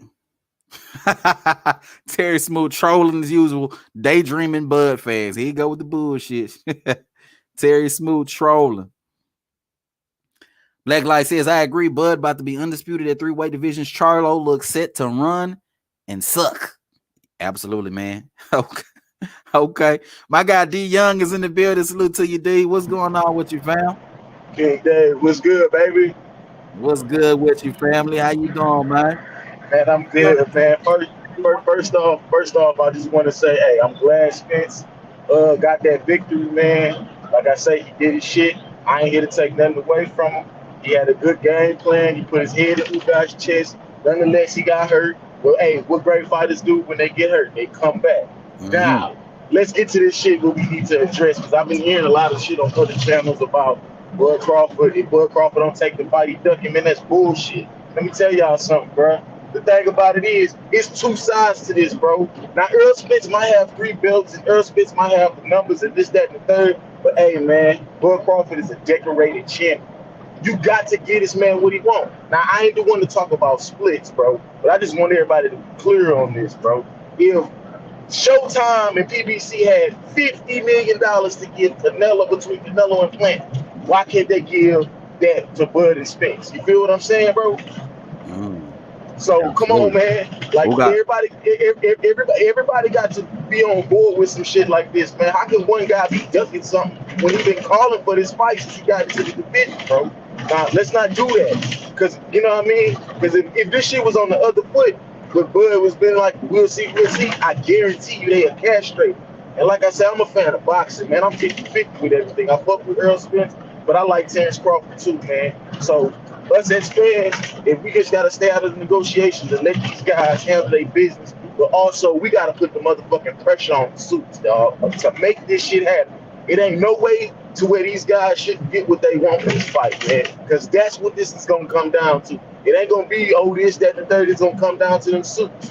So us as fans, bro, we gotta apply the pressure and keep on with this. We want this fight. We want this fight, man. You know what I mean? Like I say, I could also say this, King David. I'm gonna give up the mic. We know who energy changed once Bud Crawford got into the division. That's all I'm saying, bro. And I keep everything 50-50. Yes, sir, Ski. Yes, sir. Okay.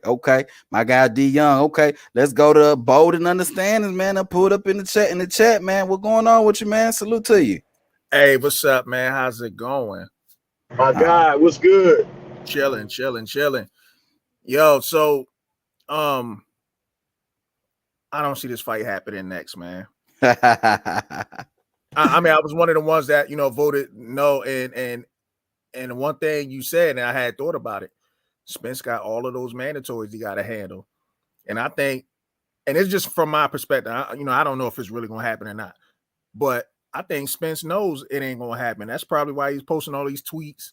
Putting up the shark going at each door, collecting belts, got a shopping list, because I'll probably like, yo, you gonna have to fight one of these mandatories. You already paid step aside money.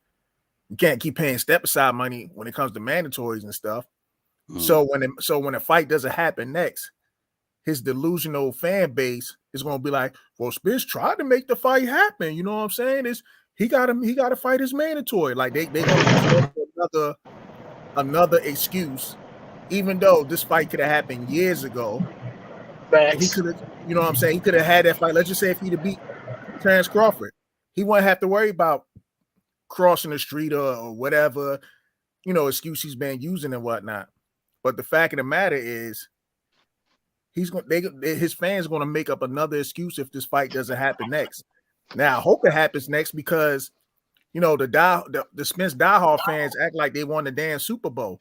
They sitting up here celebrating like, oh, Spence is back. Yeah, he's the man.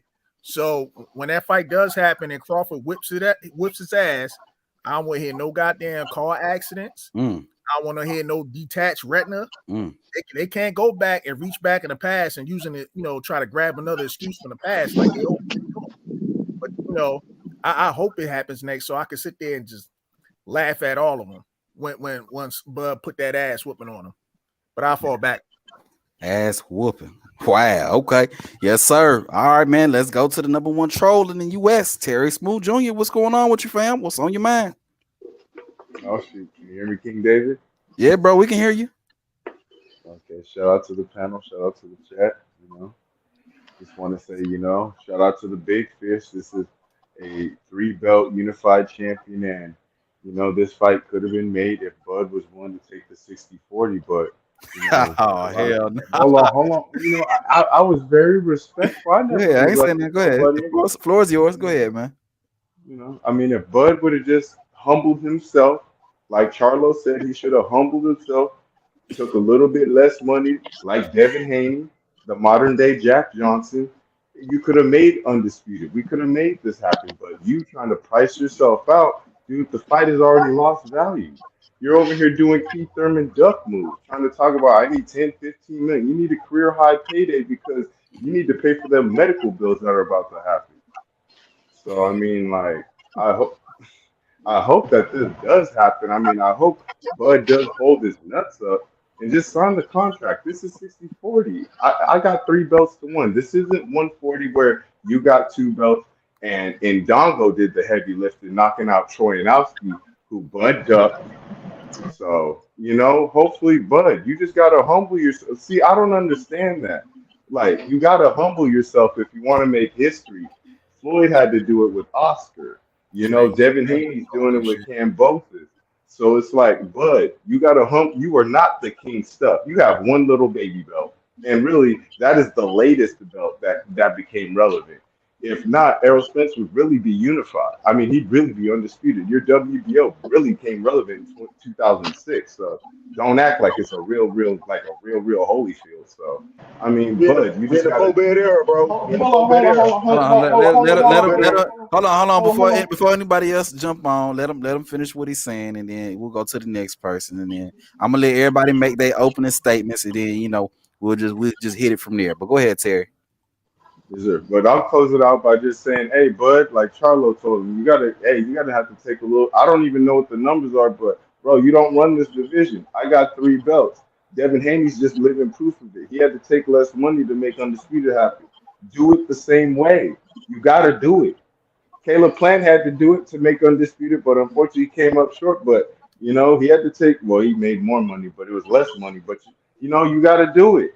So stop trying to act like you king stuff. Like if not, go back down to 140 and get broke off. So there you go, guys. I'm done. My man used Fanager talk. To get him splits. All right, man. Let's go to my guy, the Living Word, man. Salute to you, Living Word. What's on your mind, fam? Thanks for coming up. Hey, what's good, everybody? Hey, man, I just want to make a couple points. I think at this point, this is my opinion. I think at this point, Crawford will take if it's a 60-40. I think Crawford will take it. I don't think it's fair, but I think he'll take it. And my concern is that politics are going to get in the way, and I don't think that Spence could have said anything else. I think he was backed into a corner, and I think he had to bring up Crawford. If he didn't, he would got a barrage, a fucking tidal wave of why not Crawford, why not Crawford. So he got that out of the way. He said what he said. We'll see, because he said a lot of things in the past, man. We'll see if he actually takes the fight, and if that fight gets made, the only thing is for me, my second point is that Charlo, bro, like if you listen to Charlo, in one breath he says, he says, yeah, Crawford can get it. I don't know who he is, but Crawford can get it.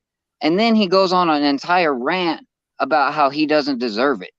So my only issue with that is if he's going to go down that road, man, what are we talking about here? A fucking Roberto Duran, a decorated champion, went up in weight to fight Marvin Hagler, bro. Like, this has been going on in boxing for years. Mayweather De La Hoya, bro. Mayweather went up in weight.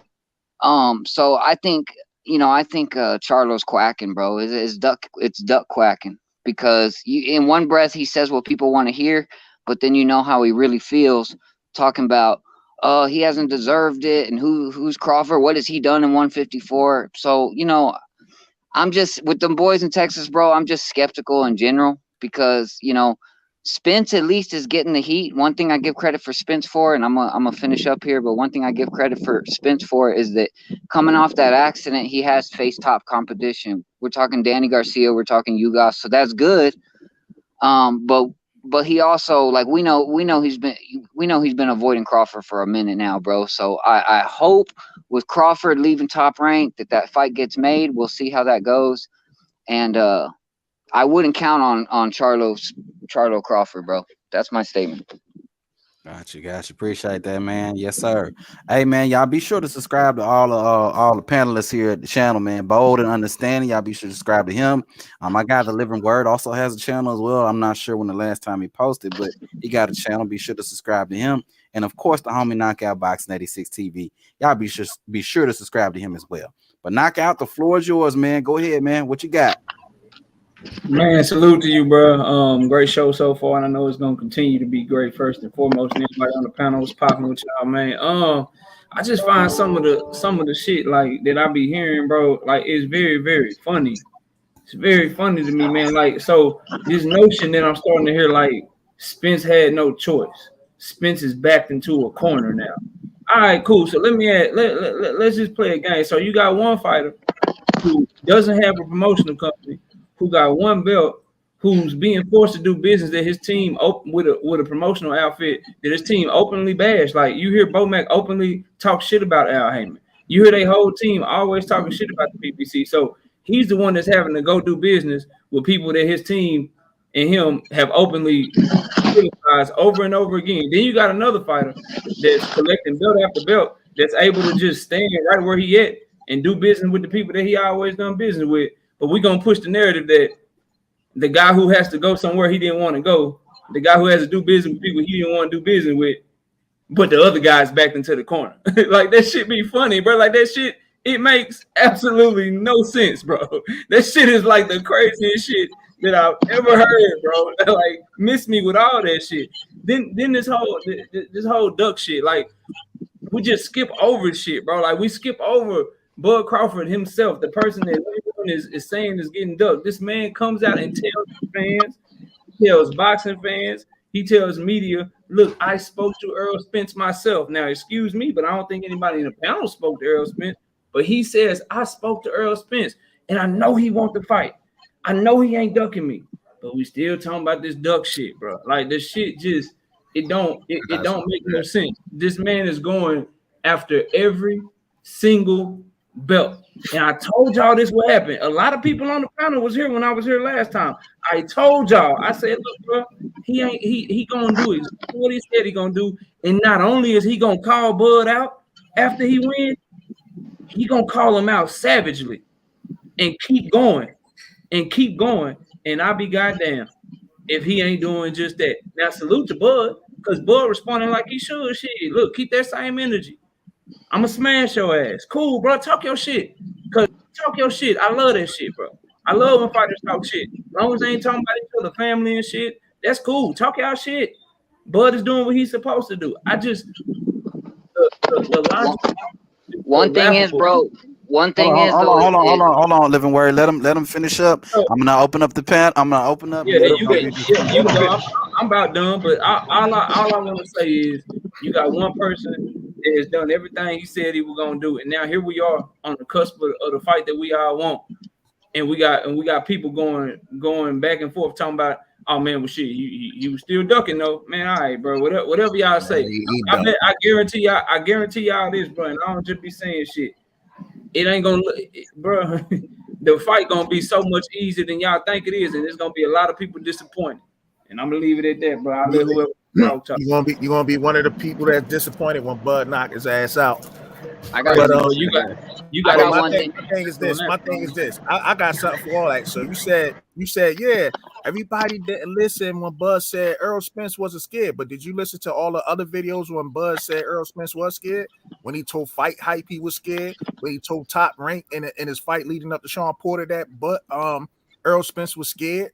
When he started talking Canelo, he started talking Canelo instead of Crawford. Yeah. Nah, I didn't listen. And on top of that, knock out. Let's talk about the 60-40, right? And I can tell you why. The 60-40, right? Hey, knock out. I'm gonna say one thing, knock out. All right. So let's just get past all this. We know what happened in the past. Now I'll tell you this. What happened if this fight don't get made, bro? Who fault would this be? Depend on that. We gotta find out who. What if it don't happen because Errol Spence decided to move up and he really do duck? Or what if it don't happen because Bud Crawford is asking for $50 million?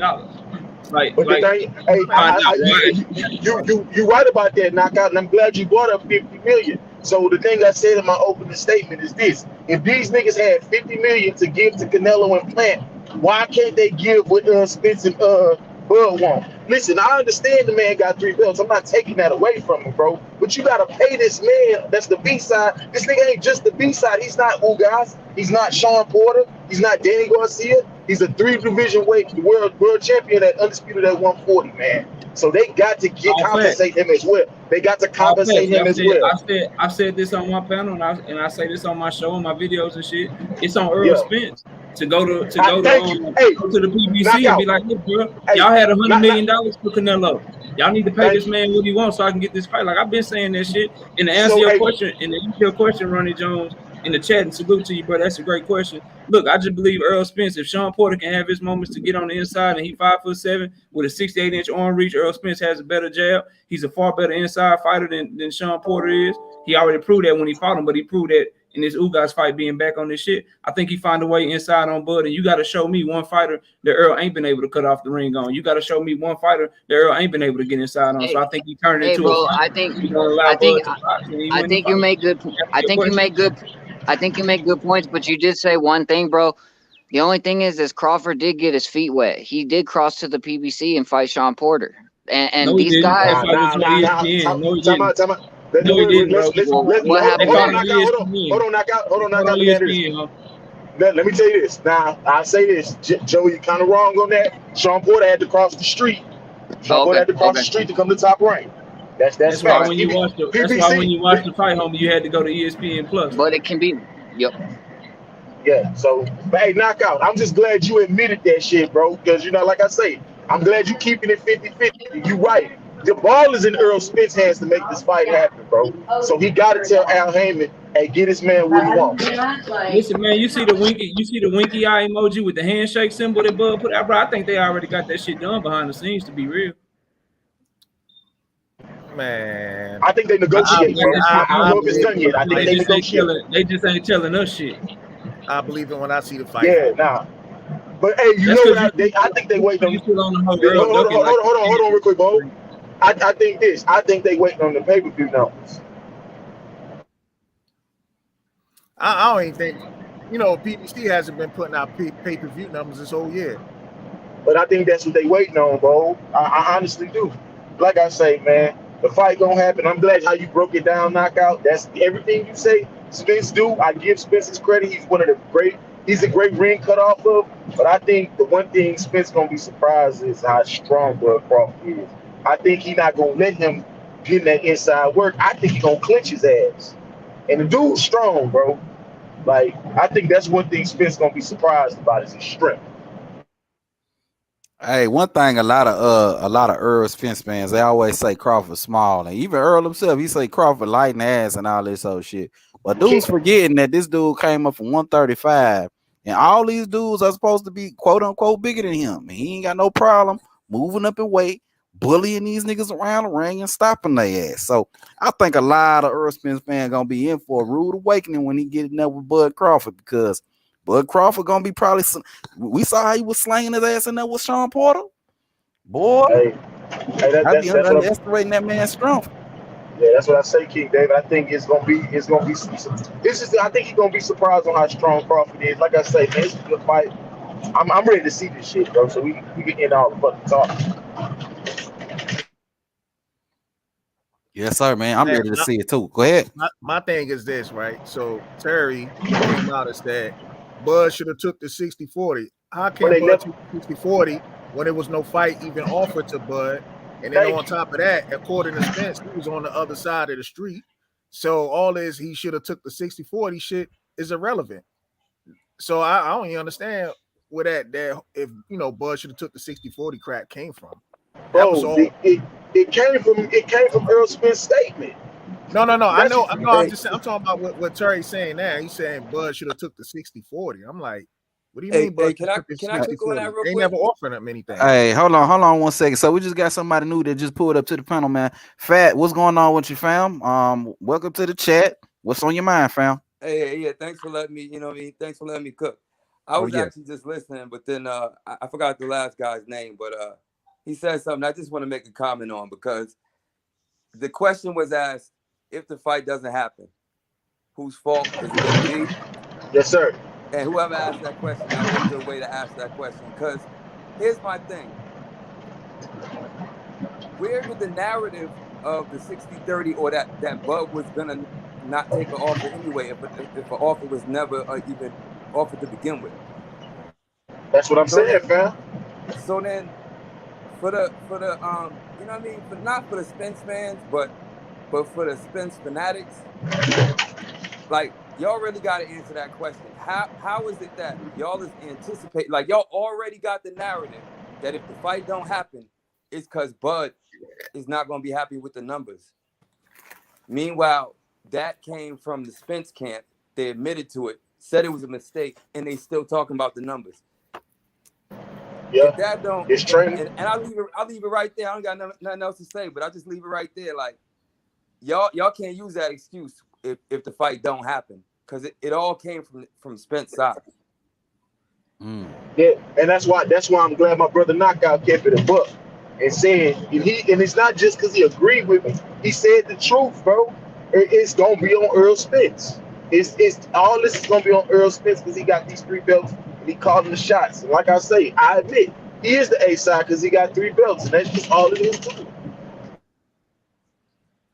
Now, I'm not a component of the 3 belts thing being the A side, you know what I'm saying? But because Triple G had more belts than Canelo. So yeah, and he was the B side. It's just Bud Crawford ain't never put 40,000 people in the stadium. And my thing is, he don't make the money. That's what make him not the A side, bro. But the belts, people don't have to have belts to be the A side. Shit, Floyd done went into a lot of situations where he didn't have the belts and shit like that. And then I just gave the Canelo Triple G scenario. Then if Tyson Fury were to beat Dylan, Tyson and Usyk beats AJ like I think he will, Tyson Fury will be the A side, even though Usyk got more belts. Like, right? Yeah, you got to point that Knockout. Right. Yeah, it's all about marketing, but at the end of the day, I don't think Spence no damn A side, because y'all be trying to make comparisons to like De La Hoya. Yeah, I hate that comparison. He ain't as big as De La Hoya, bro. He just bigger than Bud, bro. Like, That's all it takes. Texas. Like you ain't gonna be. You I ain't put it like this. I put it like this. Bigger than Spence ain't no De La Hoya, and on top of that, fucking Mikey Garcia got a 50-50. So that's a lightweight. They got a 50-50. Yeah, and Amir Khan, I mean, bro, they both did. So back in 2019, Amir Khan was the A side against Bud, and Amir Khan ain't nearly as big as Earl. Hold on, Amir Khan popularity is actually bigger than Earl, and on top not of at that, all, bro. Only in the UK, not at all. No. His popularity is bigger than Errol Spence. Whether you want what American stadium did he fill? What American stadium did he fill? And on top of that, he didn't get more money than Bud in that fight. So I don't even know what you're talking about. Yes, he did. He got $7 million, bro. Bud got 3. Yes, he did. No, he didn't, bro. Listen, I'm not gonna argue with you. The information's there for you, bro. Yeah, the information is there, and I've read it. He only got 5. Check it out. He got. I already saw it. He got $5 million, and Bud got 5.5. So I don't know. Yeah, that's facts. Yeah, that's facts. He got $7 million probably after the pay-per-view. Yeah, and Bud didn't get any pay-per-view money. The man got $7 million, bro. Like Bud got pay-per-view for that. He got pay-per-view for that. Bud made more money.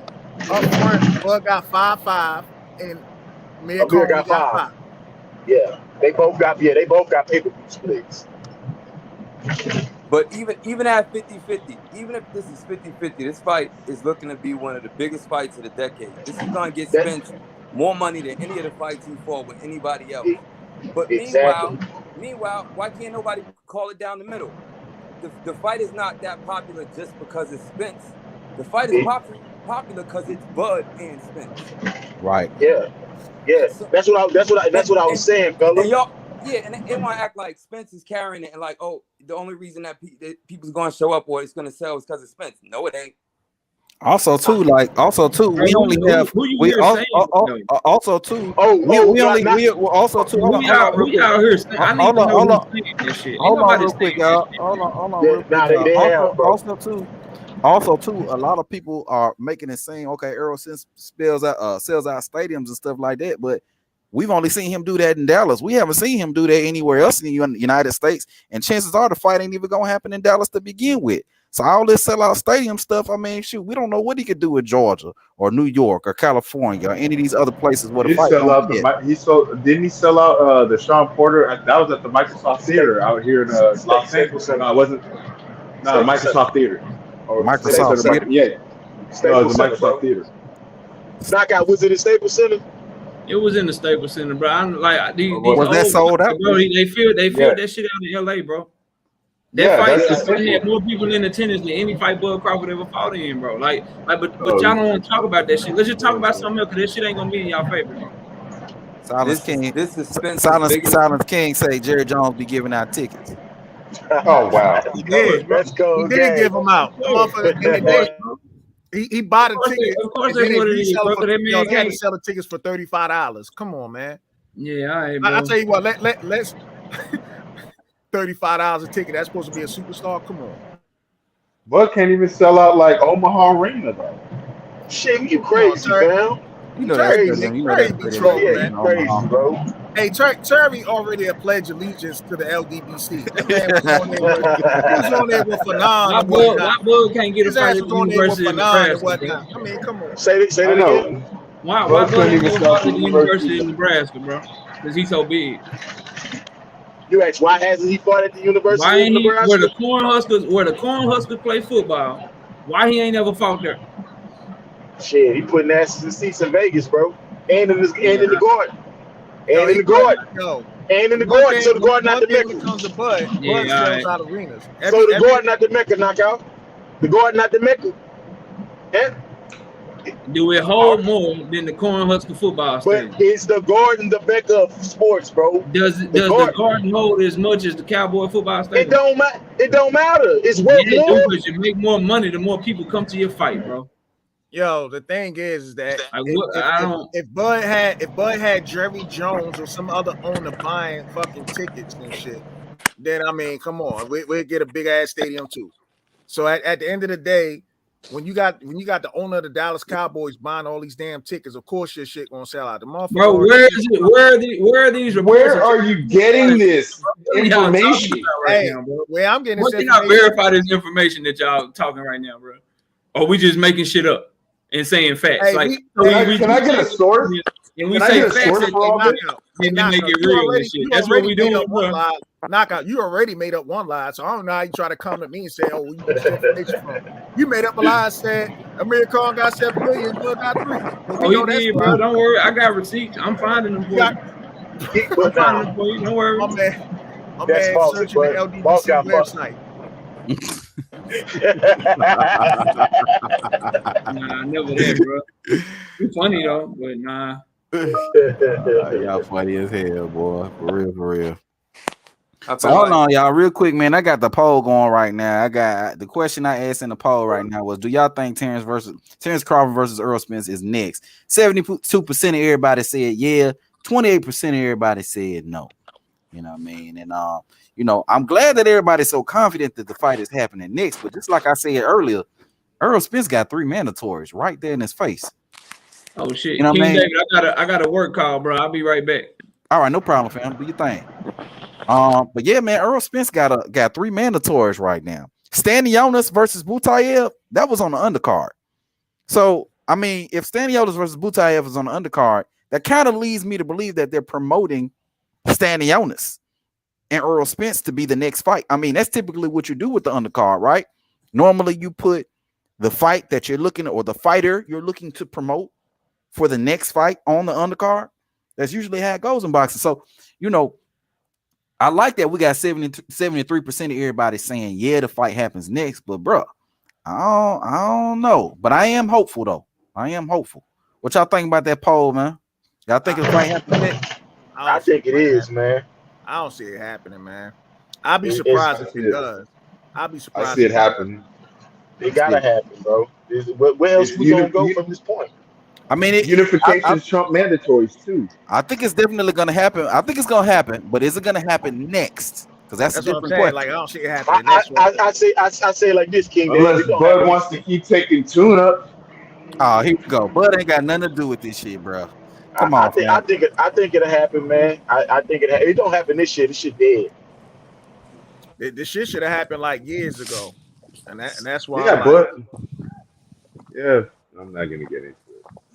Hold on, yeah, okay. We got somebody new that just came into the panel. My guy, AOA, they hit it into the building, man. What's going on with you, fam? What's on your mind? I wanted to jump in. I heard Bo the Knockout talking about the Americana. Bud, sound like a modest. It is. That's modest. It is. Oh. What's what good? Up, modest? What's good, modest? Panel? But Bo, Knockout is right though. What it is that American got 5 up front, but all that UK money, he ended up making more money than 5 million. I don't know if you know that. But... hold on. He said Bud got 3 million. Nah, Bud got 7 million. Nah, Bud got 5.5. You was right. But American did end up getting more. Like he tripping talking about American ain't bigger than Errol Spence. I don't know. The UK market make more money than the USA market for boxing. Yeah, right. I don't know if people understand that or not. Nah, what I'm saying is that pay-per-view, Bud had the upper hand on the pay-per-view, and he had the bigger chunk in the guarantee. He got gate money too. Yeah, he got gate money too. But y'all, it might seem hard to believe, but American is damn near A-list celebrity in the UK though. Like what if people try to act like Spence is over here, he actually is that in the UK. That's the same thing with Joshua. He getting paid 100 M's, 80 M's. Like ain't no other fighter doing that besides Florida Pack over here. You know what I'm saying? Like they actually what they try to make Spence and them seem like over there. It's because over there they're domestic level. I heard that like Derek Chisora and Dillian White have names over there, like they're reputable names. Even though we know, like, come on, we have a big baby Anderson, but I hear like they get some money and like I hear that they have a following and they have a base of fans and stuff. But the difference is they actually make the fights when they're supposed to happen. So they get behind their fighters because it ain't a bunch of ducking. That's what it is. You can get a fan base if you actually do what the fans ask. But you end up like unless you want to end up like Chisora with like 8 or 9 losses. It's like, come on now, Del Boy, like You know what I mean? Like, come on, Del Boy. But it's who he lost to though. It's people with them losses that ain't fought nobody. If you look at all his losses, it's almost all elite competition. Like if everybody fight everybody, you don't got all these undefeated fighters. We got a bunch of undefeated fighters over here. We still asking them to fight people they're supposed to fight, 5-6 years ago. Thank you. I've been I sort of said that in regards to in the past stream in regards to another channel. I said that about the 154 division because I feel like the 154 division right now is a little bit fire. If everybody were to fight each other in 154 and everything else like that, it would be hard to come out unscathed with you feel me? You gotta go through Charlo and you know what I mean? Like you gotta go through Castano and everybody else, But to go back on the topic though, I was in and out. I ain't heard what everybody was saying about the Bud and Spence. I think it's 50-50 the fight. Like honestly, 50-50. I mean, that's what most people think, that it's a 50-50 fight. I think because it's gonna go two ways. Either Spence gonna break Bud down eventually, if Bud can't keep him off him. But if Bud give him something to think about, I think Bud can walk him into a shot he don't see. Fuck around.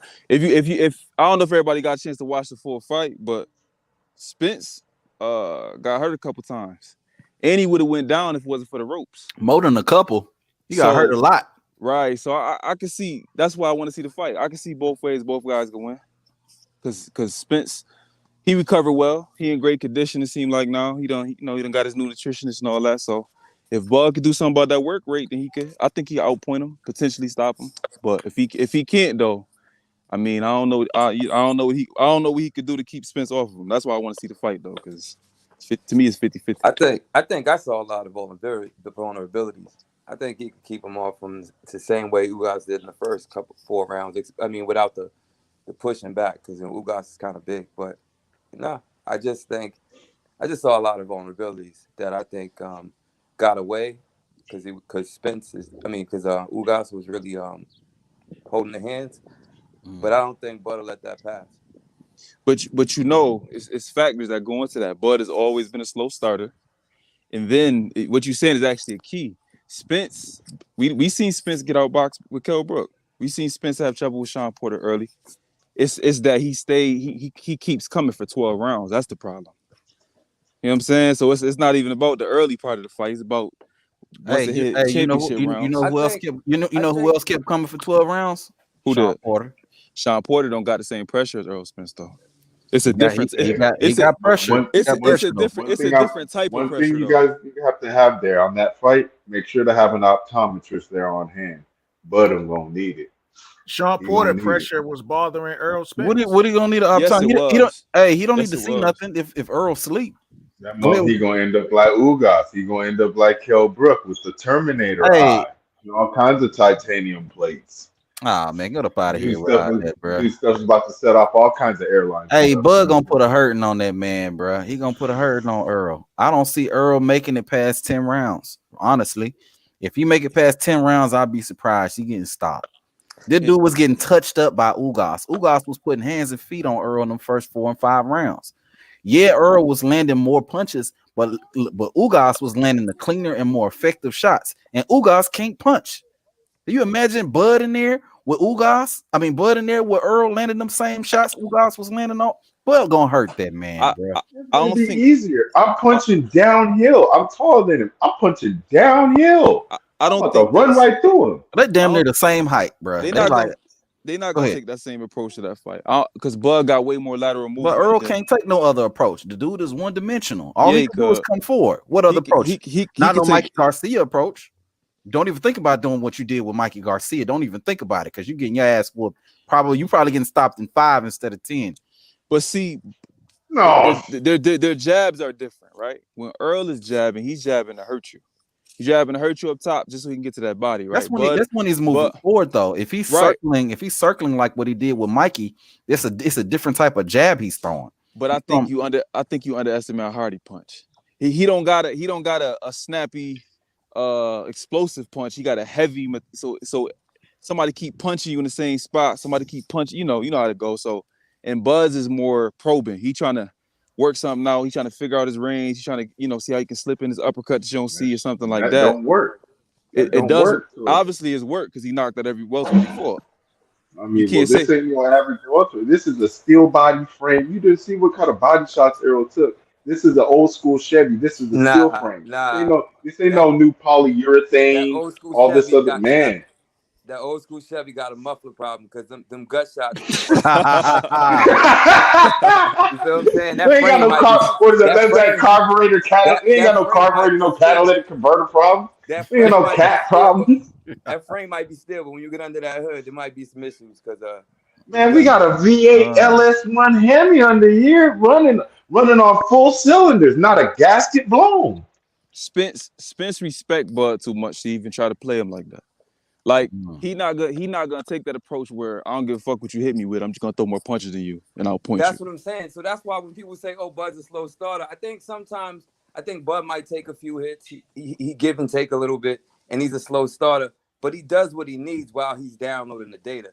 A lot of people's making it seem like he a slow starter, like he just get punched up for 4 rounds. Y'all gotta look at his first 4 rounds of his other fights. That's not really what happened.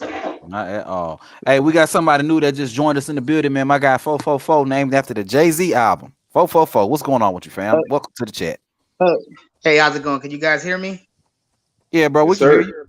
Yeah, I wanted to say this. I think people are ignoring a lot of the political components to things when I look at this fight, because I'd also agree with the caller before this last one that was talking about just pretty much. I've been noticing Errol Spence going a little hard with promoting, and that makes me feel like he's just doing damage control because he's aware of what's next. It's almost beating, a lot of the fans to arise to a conclusion, which is the most obvious conclusion, which is at the end of the day, he's going to do what's best for his career.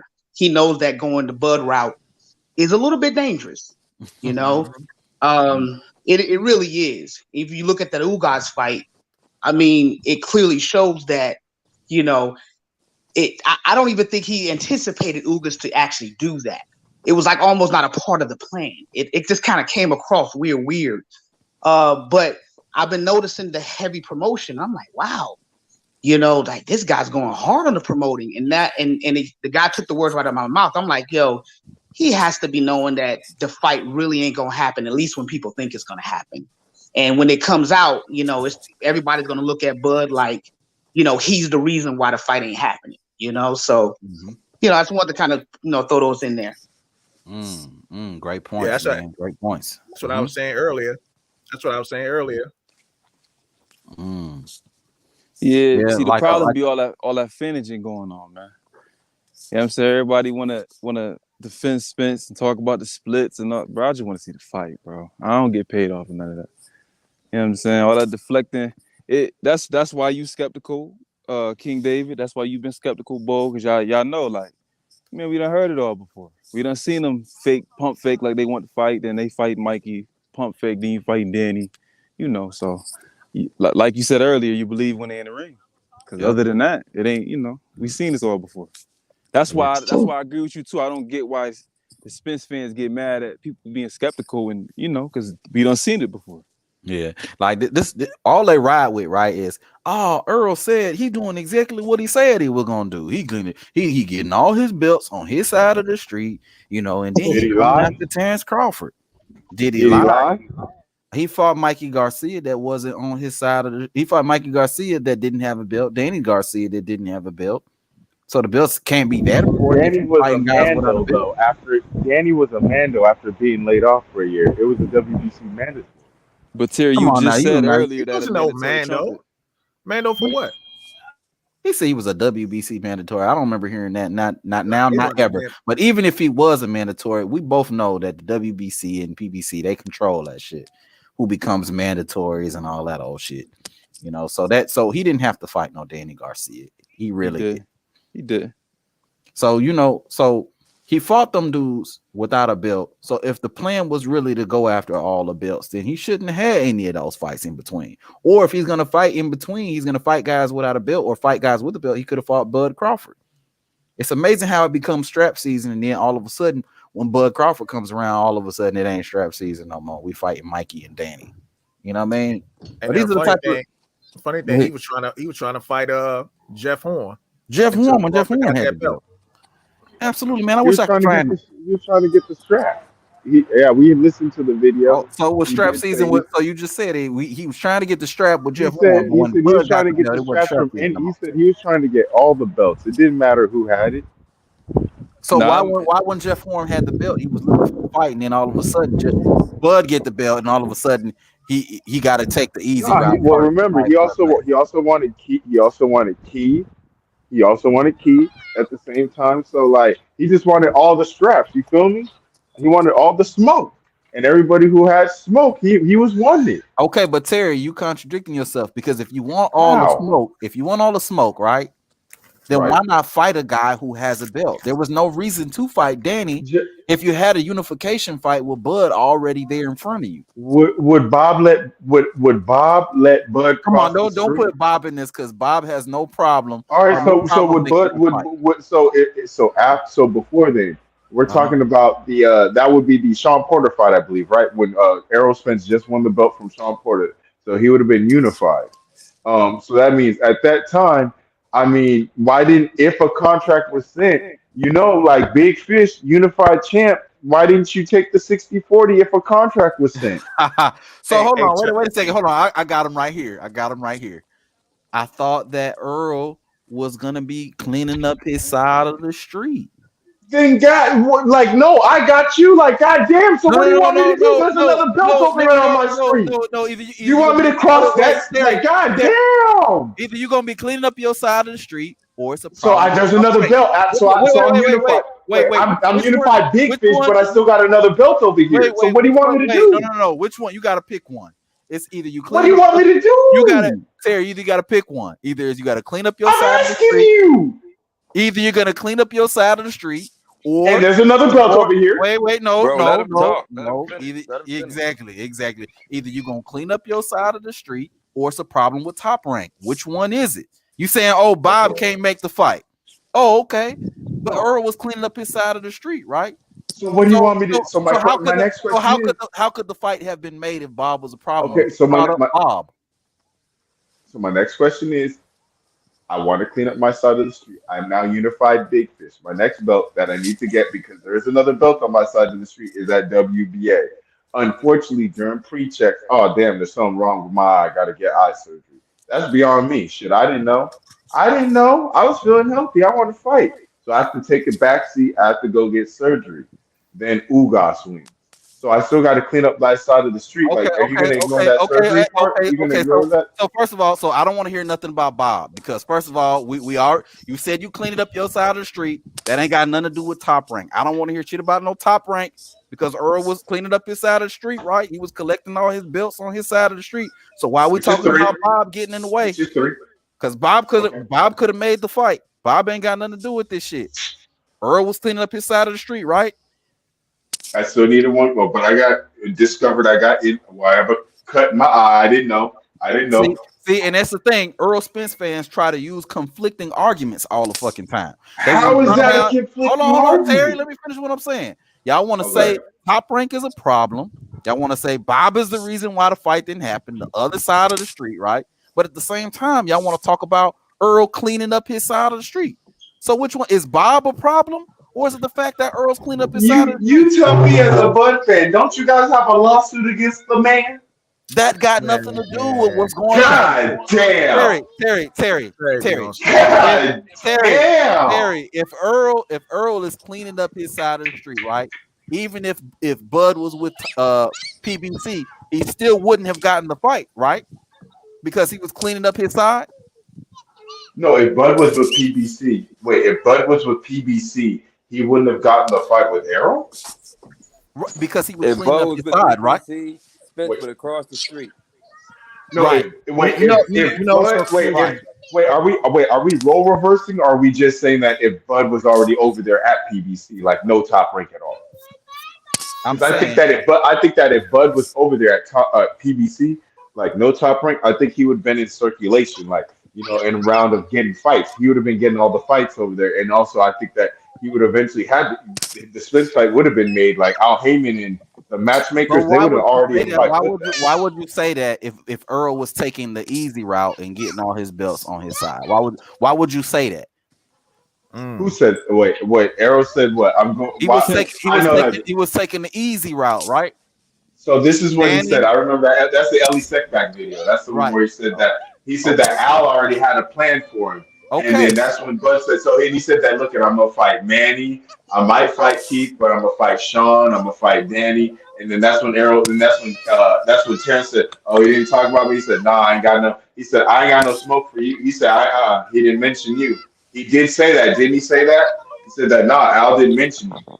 Okay, that he already had like the fight plan already laid out. But Terry, hold on, that's my point. You guys try to blame Top Rank, but Earl was taking the easy route during that time. So there's no way. Listen. Bob Arum was standing right there the whole time. Terry, listen. If Errol was taking the easy route, then there's no way the fight could have been made, whether Bud was with Top Rank or PBC. Right? It could. No, I think it could have been made only because we've seen certain instances across in the street. Okay, but wait. You just blame Top Rank. You just said that Earl was cleaning up his side, taking the easy route, right? So he's cleaning up his. Right. Okay, if Top Rank was a problem, right, then there's no way Bud would have gotten the fight with Earl, whether or not he was on PBC or not, because Earl was taking. No. I think Bud on PBC with that belt, he would have had to fight regardless. If he would have had the WBO belt at PBC, they unify. We've seen this. They make the champions fight over there. No, they don't. No, they don't. No, they don't. Cut that out. Cut that out, man. Thurman now that was that's because Keith. If you're only using the Keith thing, Gary Russell and Leo Santa Cruz, David Benavidez. No. Now you can't say that. When I go to a man's dad, touch his chains, dude, you ducked him.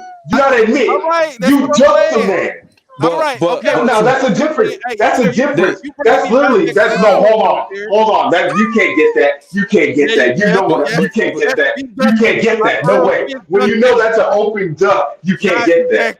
That's like the valve. I agree with you. It is an open duck, like Errol Spence ducked Terence Crawford. But you know what? Here's the irony of him saying about the Leo Santa Cruz shit is that Al Heyman. It was pretty much implied by Leonard Ellerby that Al Heyman steered Leo Santa Cruz away from him for the Tank fight to build Tank up.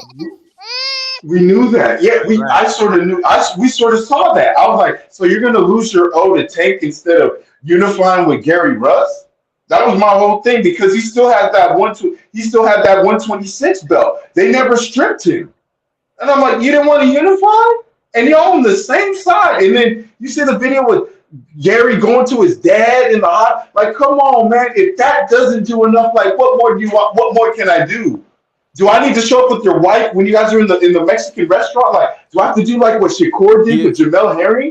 Do I have to do that? But I think you think I'm making a different point. My point is that Al Heyman is the one blocking most of these fights, not Earl, not Bob Arum, not Eddie Hearn, not whoever else you're gonna find.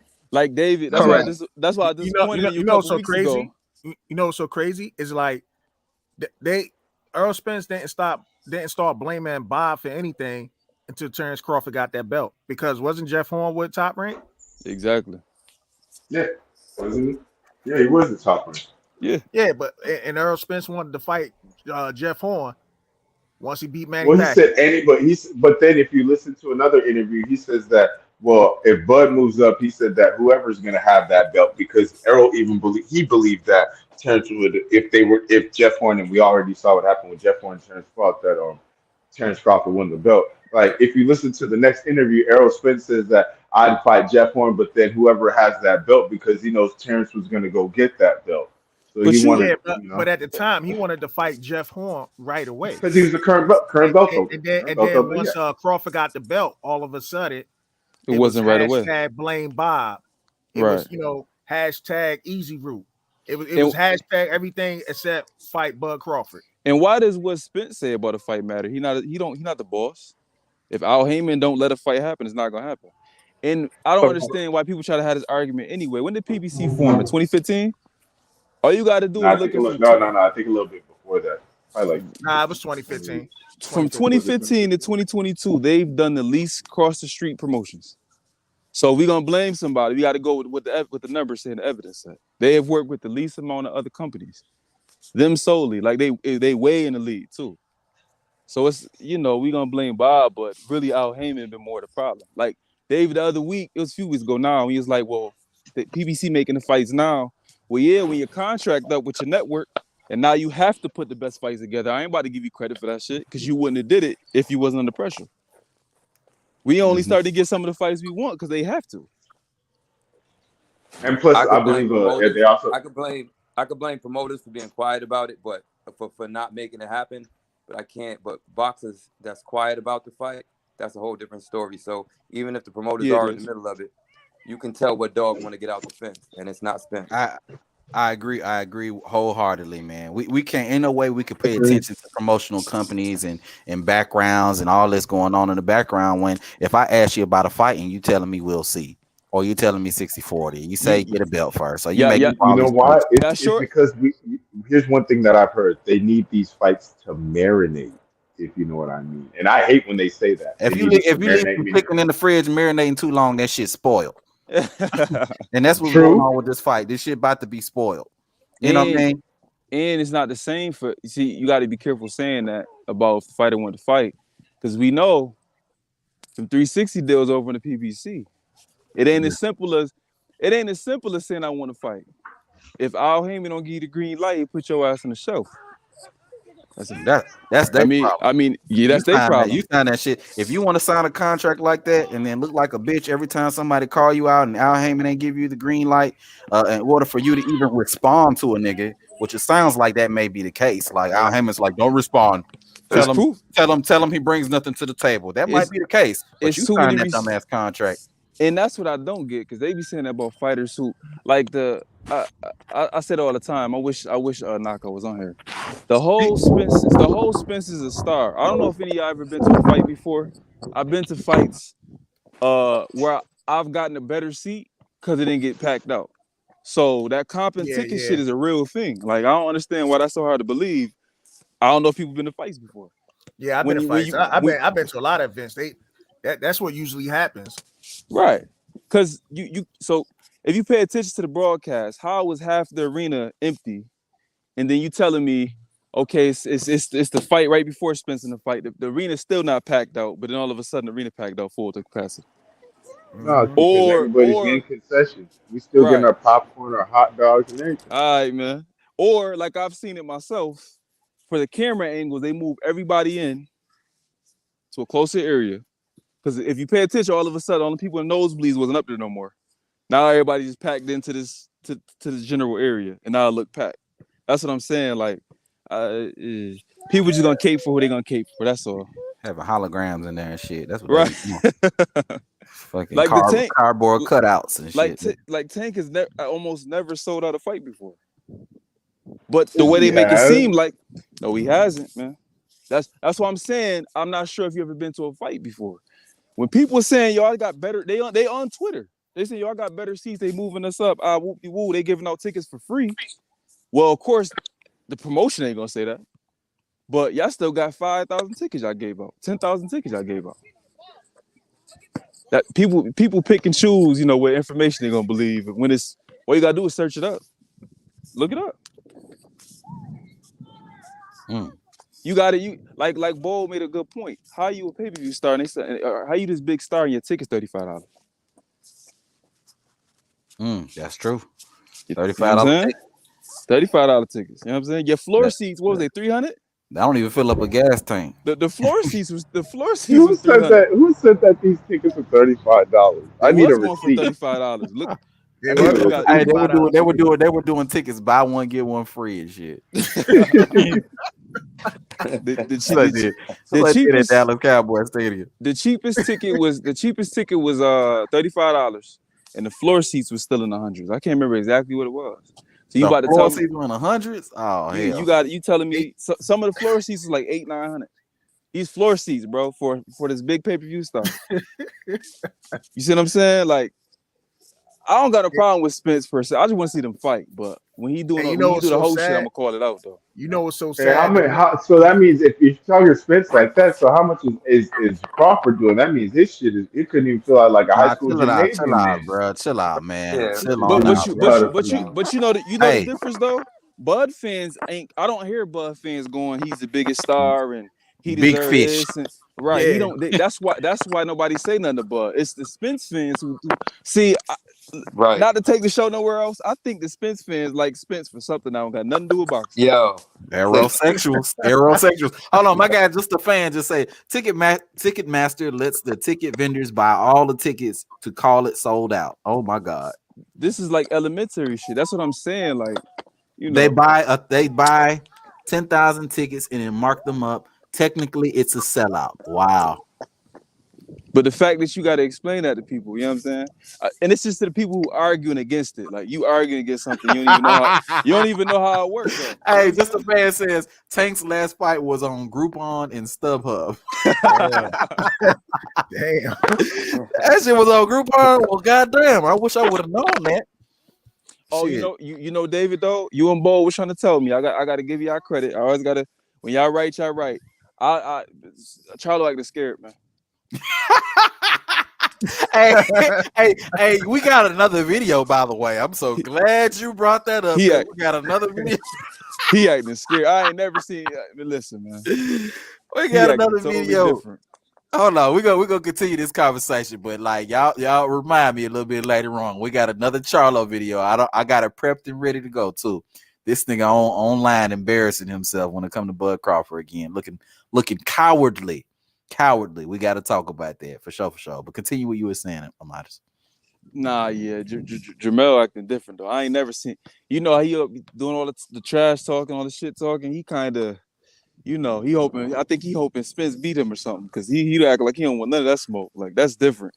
So a guy got to move up and do something in the division, even though that's your biggest fight that you can possibly get. Because you ain't fight Canelo. You know what I'm saying? So other than that, who else you gonna fight? You ain't gonna fight Earl either if you move up. So what's your big cash out fight?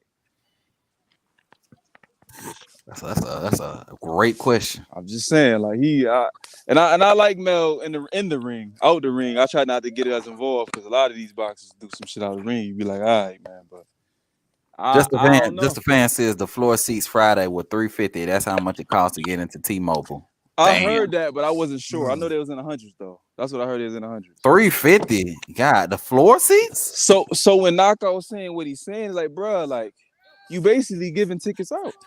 You know what I'm saying? Like, buy one get one free. And what arena do Bud be fighting in Nebraska? Ain't it one of the college teams? Is it basketball or football? I think it's the college Nebraska Huskers stadium. Yeah, that's what I thought though. So you know he do pretty good numbers in Nebraska, but again we ain't acting like Bud no superstar.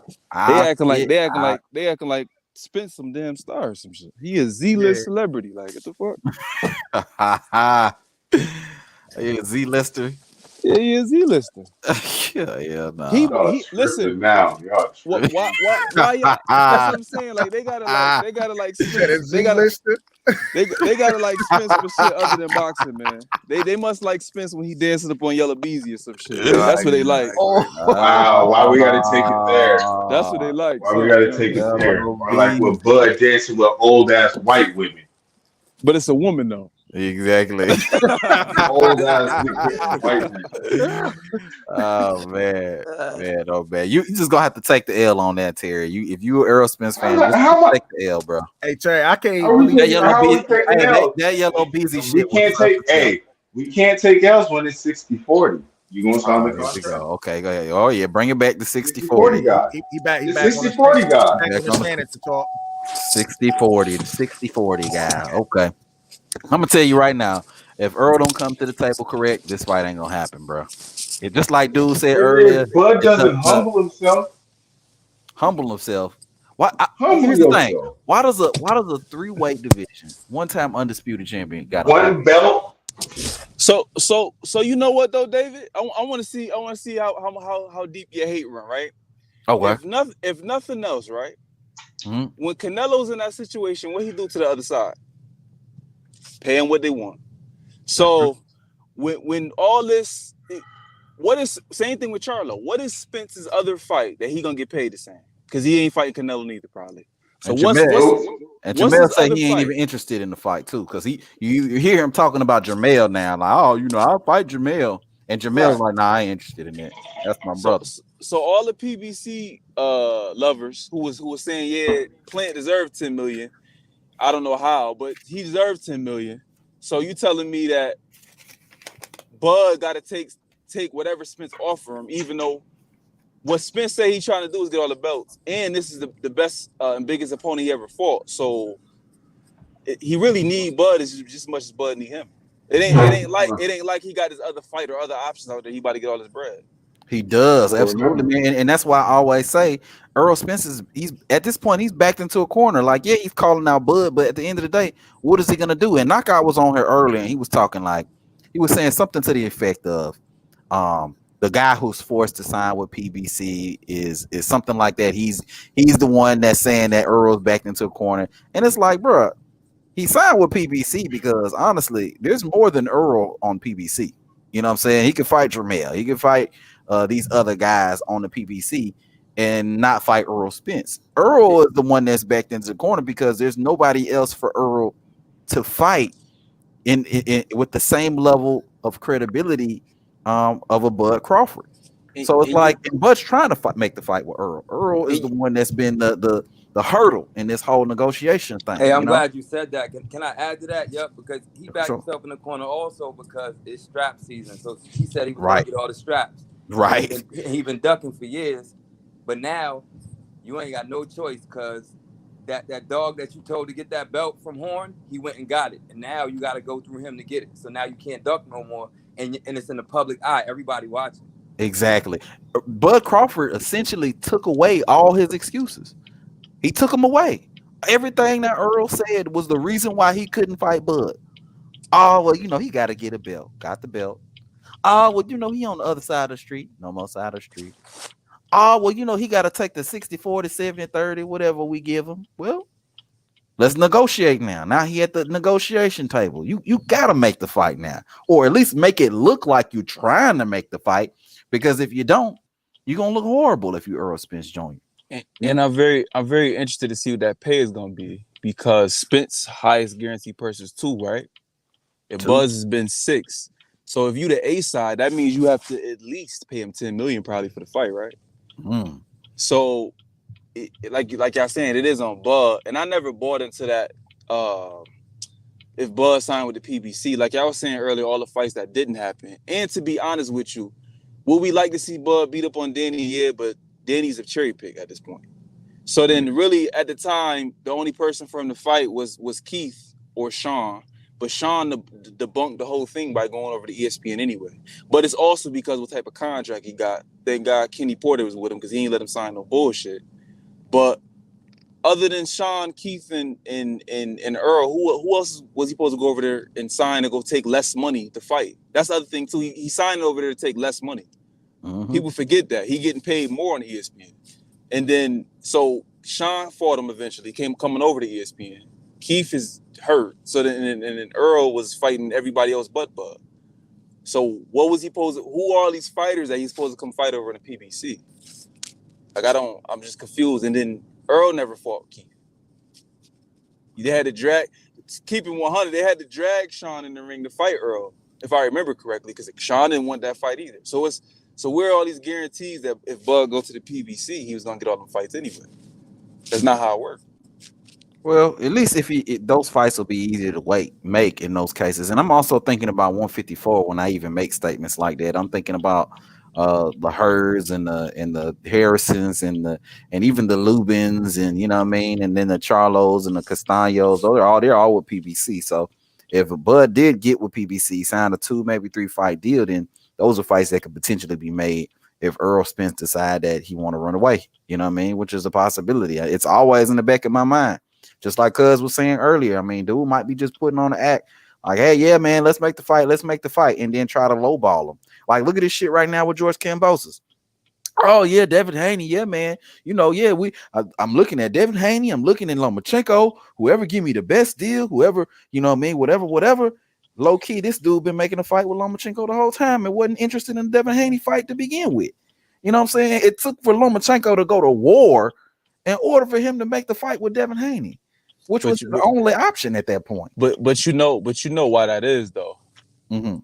Because Devin Haney at the time he hadn't signed that ESPN deal. And so I know we don't like to talk about it, but real talk is, if you remember that Luke Campbell fight with Lomachenko. No, not Luke Campbell. Who was on ESPN that?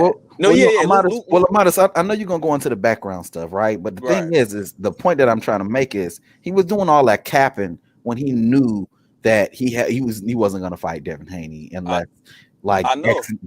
X, Y, and Z was gonna happen. He was acting like a PBC fighter. Right. You know what I mean? He knew the shit wasn't going down. And that's my problem with these dudes doing all this damn capping, you know, good and goddamn well. You're not gonna fight, but you're putting on all the extras. And that may be what Earl's doing. He may be hitting us with the pump fake right now. I hope that ain't the case, but shit, I can't put it past him, unfortunately. Yeah, all the evidence says that he would hit you the pump fake. But with the Camboses, I think that Lomachenko was the first option, and that Devin was the second option. But to me that makes sense though, because I don't think that. To be honest with you, we talk about all the undisputed shit. I don't think a lot of these fighters really care about that shit, man. Because if they think about all the fighters who never even pursued it when they had opportunities to be undisputed, that shit just sound good. I think Bud is somebody who genuinely cares about it, but I don't think most fighters care about it. Like the way Keith Thurman was moving, obviously he didn't really truly care about. Like it's too many examples that they don't care about it. And I think also too, they was gonna play their top rank card before they going over doing deals with Eddie Hearn. That's just, everybody hates Hearn. So that, I mean, you know, it's the background shit, but that's just the reality. Everybody hates Hearn. Nobody, if they can avoid doing business with him, because what he's gonna force you to do is pay the fighters. Devin Haney already overpaid in terms of what he actually brings to the table, revenue and shit. So they're not trying to deal with Hearn and bump up the price to pay Haney. Bob Arum only interested in paying his fighters a certain amount. He ain't even try to pay them, you know, overpay him either. But I don't get that move because Cambosa's got a better chance of beating Haney than Loma anyway, to me. Cambosa, you said Cambosa's got a better chance of beating Devin Haney, you said? Than Lomachenko, yeah. Based off the styles. I mean, it's not what this live is about, but you know, right. Based off the styles, I would say yeah. But I don't expect him to beat Haney either. If Haney boxes him and can keep him off him, I think Haney should win. The problem is though, it got to be clear rounds because he over there in Australia. But if Haney decided to sit in the pocket like he's been doing recently, that could change the whole entire fight. Because Haney is not that good of an inside fighter to me. He above average, but he not as slick and his shots don't roll off as smooth, and his chin it ain't shaky, but he don't react well to certain point. Like that's not a good idea. So I'm imagining he gonna try to box him on the outside. Versus Lomachenko, even if he goes inside with Cambosos don't got enough skill for him. So his only hope is to catch him with a shot. You know, Lomachenko got a choice but to fight inside anyway. He got T-Rex arms. But Cambosos don't have the athleticism that Tio had to offset a lot of Lomachenko's athleticism. So it's a totally different fight. Like he would probably get beat up and stopped, honestly. By Lomachenko. Like for me, another thing, we gotta stop the narrative that, you know, because Devin Haney is fighting overseas is going to get fucked over, because there are a lot of foreign fighters that come over here in America. You know what I'm saying? And they could be saying the same thing about us. I think all Devin Haney has to do, he has to go in there and fight his fight and dominate it, make it look good. Now, if he's in fear of, hey, he might get screwed over, then why you taking a fight? If I were him, I would request some judges from America, or at least a judge from America or something like that, to be over there. But you know what that is too, Bo? It's because we spoiled over here. When motherfuckers get to talking about how bad their neighborhood is, and them foreigners coming from war-torn countries, like Baltimore ain't got shit on the middle of Russia, bro. It don't. Like, you know, and not to offend nobody, but it don't. Like wherever you from over here, y'all got running water, nigga. Like It's stuff over there that, you know what I'm saying, they sleeping outside or so like all that it's because we spoiled over here. And then like you got a good point, but it's because you try to be unbiased. Every foreign fighter come over here, they got a chance of getting robbed. Every time. We done seen fights where they done got robbed before. You know what I'm saying? So yeah. It is what it is. Like if I hope Devin Haney ain't taking that approach, because then he already mentally, checking out of the fight. You got it. If he everything that David think he is, then he should go over there and dominate anyway. You gonna beat that dude ass. Watch and see. You gonna beat his ass. I expect some knockdowns, all type of shit. I don't know if we're gonna be no knockdowns. We ain't gonna do all that. But I think he's gonna beat him though, pretty convincingly, man. And to be honest, I think Kambosos is kind of underrated. Like the dude can actually fight. You know what I'm saying? Fight. He's just a bitch. You know what I'm saying? I don't like that nigga, man. I don't like how he talk. I don't like his face at this point, bro. I don't like Kambosos, man. After he came out, he was like, you got to take the same deal that Lomachenko took. And then, man, I just don't like all the capping this nigga been doing, bro. This dude got one fight. He beat Teofimo Lopez in a very fucking close fight, a fight that he was damn near losing. You know what I'm saying? Towards the second half of the fight. But he got all this nerve and all this bravado, like this dude is pound for pound number one or some shit, bro. Because he beat the man though. I mean, we can say but Tio ain't even the man, bro. Yeah, like he was the man at the time. Well, he was the man. He had that man because he beat the man. But he's another clown though. You know what I'm saying? Like we see what happened to him. Like honestly, if this dude Kambosos fought another top lightweight, like he would probably lose, bro. Like other than Devin Haney. Like I mean, just a regular, normal top lightweight. Like but see what you're doing, David, is what I try to avoid. Go ahead. If you actually get into how a lot of these fighters act, like personality, who they is as people, you can't root for them. a lot of them act like hoes to me. Like I don't see anybody like the Charlo. I like Kambosos like I like Usyk. Like I like fighters with grit. I like scrappy fighters and everything else. But yeah, it's kind of like I like them, but I know. As soon as you go up against an elite, I know that belt's getting stripped off real quick. I mean, that's what I think. But so you think that it was more like Tio lost the fight than Kambosos won it? Oh yeah, for sure. I think so. I thought Tio went in there with the mindset of I gotta knock his ass out because you was hearing stuff like he was having like health issues or some shit like that. Right. Yeah. Big dream. Yeah. But he went in there with the wrong mindset. And he didn't have. I'm gonna tell you what it was. He probably didn't think that his stamina was gonna hold up for 12 rounds, so he was trying to get him up out of there, probably because of the weight issues. To me, the real reason why he lost in that Lomachenko fight, he hired Joey Gamache. I'm not sure if y'all are familiar with him. Very, very, very good coach. He didn't have him for the Kambosos fight, which alludes to what y'all saying. He didn't take him seriously. His dad was saying, "Go fuck him up, bro." Yeah, no adjustments. If he would have fought him the same way he fought Lomachenko, I don't think there's any way he would have lost. Yeah, not at all. Because before that fight, I don't think people had Devin Haney favored against Teofimo.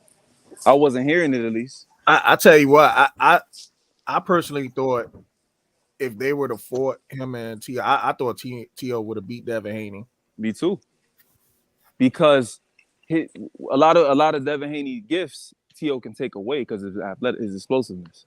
Yeah, and you can't trade with him either. That power factor, yeah. Right. He's just as fast. So now Devin Haney actually got to fight him. And if I'm betting my money, at the time I'm taking Tio based on what I saw. Yeah, we not gonna say. I mean, honestly, it would have been a good fight, but I mean that don't take away the fact that this nigga Teofimo Lopez willfully avoided that nigga Devin Haney. So obviously he ain't got the same confidence y'all niggas got.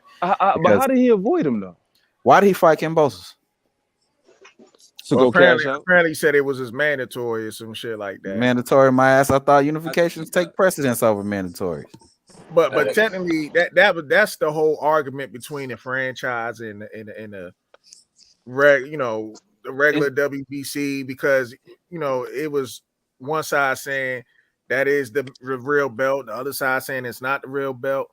Then you got Suleiman coming out saying the Devin Haney belt ain't even a championship. It's a like dream or a that was like a pride whole belt. big confusion in itself, you know. Yeah. All that. I think I agree. I agree with all that. But honestly, I mean, the biggest fight to make would have been a Devin Haney fight. I mean, But you money don't go wise, to, I think and you don't go into back. You don't go into back-to-back fights like that either. You take if you coming off Lomachenko, you take it in between, and then you fight Devin Haney. That's not how you. It just through the history of how fighters move. You don't take all you don't go down all the champions back to back to back. but then, Unless you Holyfield, unless you built like that. Okay, here's the problem though. Here's the problem though, Modest, right? Because all right, you want to take a tune up? First of all, say that. Oh, I want to take a tune up. I want to take a soft touch. Say that, and then I'm gonna fight Devin Haney. But then here go the other thing. Why the fuck you calling yourself undisputed? And why the hell did you apply for the franchise belt? You know what I mean? Tio. Yeah, but see I get more mad at the same. Like I wish we as the fans we could remove the WBC anyway. Like they fuck them niggas. Yeah, they just because it don't make no sense. I agree with you on that, though. All that franchise shit was some bullshit. It was that's what originally I'm saying. just it caused some big confusion, you know what I'm saying? like that shit garbage. All right, let's get back on track, y'all. At least kind of on track as far as Bud and Earl. D Young done made it back into the building. Let me let him spit fire. Go ahead, D Young. What's going on, man? What's on your mind? Welcome back. Oh man, nothing much, man. I was just enjoying y'all talking about that T.O. shit. But you know, like I say, man, shit, you know where I stand at this King David, man. Goddamn it, we need to get this on, bro. Like, I'm tired of waiting, bro. We didn't let this shit over marinate too long. Shit about to spoil in the fridge, right? But yeah, like I told you, if you don't have it this year, I'm fairly uninterested. Yeah. I'm fairly uninterested, man. It's like I say, dog, like this shit could have been made. Like, I think if Spence would have been vocal and said, hey, I don't want this fight. Because like I say, and that's what I want people to think about, bro. If Errol Spence really wanted this fight, you would have heard complaints coming from that side. Just like you heard complaints coming from Terence Crawford. There's a reason he's suing Bob Arum, because he was promised something that he didn't get. Salute, baby Juju. Go ahead. You know what I mean? I think he was suing him because he didn't get paid for not getting the fight that was on the contract. Yeah. They said if they couldn't get the Spence fight, he was gonna pay him an extra $900. They didn't get it, and Bob didn't want to pay him. Then all that shit came about where, you know, and that's why Bob started slandering his name and shit like that, because he was being difficult and all this other shit. But man, that's what business is all about. You just can't bite at the first thing that come at you, man. Yeah, that's true.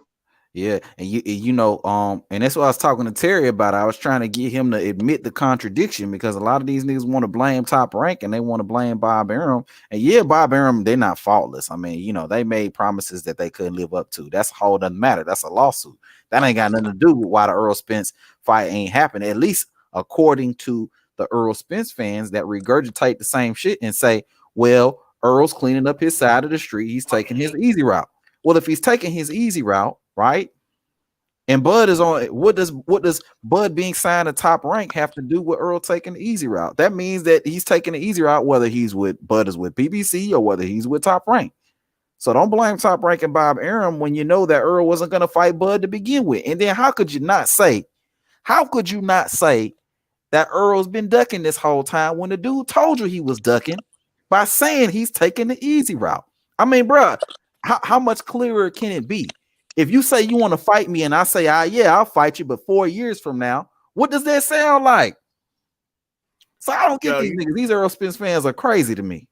Go ahead. You know what's so crazy with the Errol Spence fans? Like, well, I ain't gonna say the fan. I said the narrative pushers like that. You know, the LDBC. Right. If Errol Spence, you know, and I hate to go here, but if Errol Spence was a Latino, they'd have crushed him. They would have crushed him with all them damn videos. Like, oh, that man's ducking. He's ducking undefeated black fighters. And, you know, you don't want to fight the undefeated black fighter. But because Errol Spence is a black dude, they gave this motherfucker all types of passes and shit, man. I'm just like, goodness, man. Like, Look what they did to Keith Thurman, Bo. Look what they did to Keith Thurman. Keith Thurman, what did Keith Thurman do that Earl's not doing now? Somebody explain it to me. Keith Thurman, if you could probably find videos where Keith Thurman is saying the exact same shit that Earl's saying about Bud Crawford. Keith Thurman was like, Earl's not on my immediate to-do list.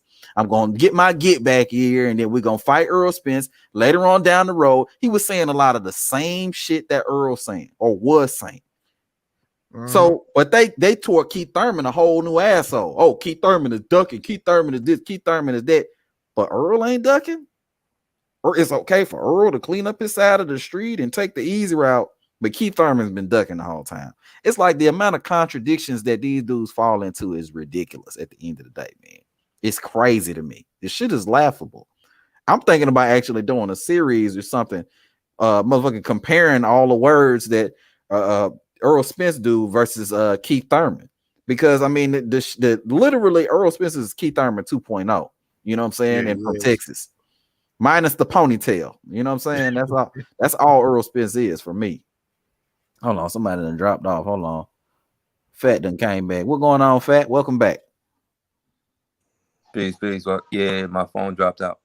Oh, no problem. Hey, but look at this goddamn message right here. This guy, Herbie Weaver. Salute to you, Herbie. He says they said Earl did 500,000 pay-per-view buys on Saturday. Yeah, I heard that too, King David. That's a rumor going around, but the source comes from the Alphabet Boys, so it's not that credible. Hell no, that ain't credible. But we'll see. Like I say, we'll see. 500,000 pay-per-view buy, boy, that crazy as hell. They probably hoping for that number to happen. Yeah, they just gonna throw that shit out there. Oh yeah, then them 7 and bold. Mark my words. If that shit true, that 70-30 shit ain't no fucking game. I hope y'all know that. Oh yeah. I agree. That shit ain't no game. They gonna run with that shit. Oh yeah, man. This shit is pathetic, bro. The funny thing, I saw what was it? Barbershop Conversations. This motherfucker is so much of an Errol Spence fanboy. When Errol Spence won the fight, he made a video and he acting like he was part of Errol Spence's team. He's like, yeah, we coming for you, B-Mac and Bud. We coming. We gonna get our belt. And I'm looking. I'm like, this motherfucker said we. I ain't on Errol Spence team. Yo, so many Spence fans do that. I don't know why. They be like, we about to win this fight. I'm like, you ain't even in the ring. Like, what? Man, bro, these dudes be crazy out here, man. 500,000 paper buys. I really hope it didn't do that well. And the reason why I hope it didn't do that well is because it's gonna make the Bud fight that much harder to make. Oh yeah, 500,000 pay-per-view buys. Yeah, King Dave. I'm telling y'all, all that shit about he was joking. Man, that shit ain't gonna be a joke, man. That nigga might really try to lowball. that nigga gonna be like, I was joking about joking. Oh shit, now, bud, you gotta take that 70-30. You gotta say that, yeah. You gotta take that 70-30, 80-20. I'm sorry. Big fish. And if that is the case, I'm not taking that shit. For real. If I'm Bud, fuck this dude. You know what I'm saying? Didn't Ugas get a 50-50 purse split on a pay-per-view buys? Sure did. Let them tell it. Oh, the article wasn't credible. I mean, it wasn't a credible article. Oh, really? Well, first of all, it's the only article. So where's the real article? If that's not true, then what's true? Show me the real article. Where are the real another article came out like last week, basically expressing the same thing as the other article. Oh, hold on. Wait, hold on. I'm gonna have to search this right now. Yeah, because I searched it and I shared it to B-Mac and he pulled it out. He's like, oh shit, what? Hell yeah, hold on. We're gonna have to talk about this. What happened, Bo? It was another article that came out, basically said the purse split was pretty much the same as the first one that came out. It was just a little slightly different. It's just that instead of Errol Spence making $500,000 more up front, he made a whole million more up front. That was it. Okay. But the back end was 50-50. Wow. Is that right? So Ugas getting 50-50, huh? I mean, I suspected it all along because you remember a year ago, Ugas put out in the public that he wanted 50-50 from Errol Spence. Yeah, I'm pretty sure he wasn't coming up off that because he realized that you want this belt, 50-50. Damn, man, that shit just and I ain't gonna lie, y'all. that's why I'm just trying to be so optimistic, man. Like, fuck, man, we need this shit. But if them pay-per-view numbers true and just by what y'all said, I ain't gonna lie, man. It's just that shit just, man, bro. I ain't gonna lie. PPC that gave us so much fucking trauma, man. We got PTSD around this bitch. I don't want to hear no more of the bullshit. Okay, here it is, the Sporting News. So this is another article. I see actually a few articles now. Hold on a second. Errol Spence versus Ugas Ugas. Spence is guaranteed. Hold on, let me share the screen with y'all so y'all can see what's going on here.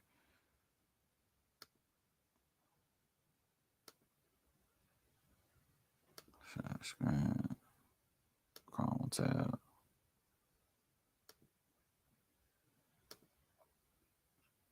Y'all see what I'm saying here? Errol Spence versus Ugas Ugas purse. Total sport. Spence is guaranteed to earn $1.5 million. He's also expected to take 50% pay-per-view buys. Ugas will earn $1 million.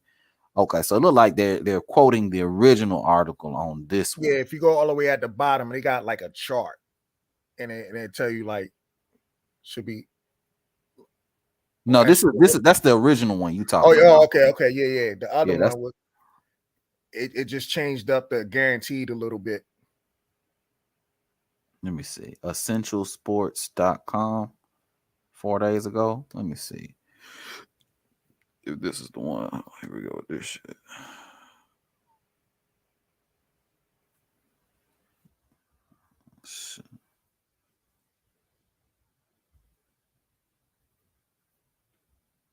Shit, stupid. I don't know.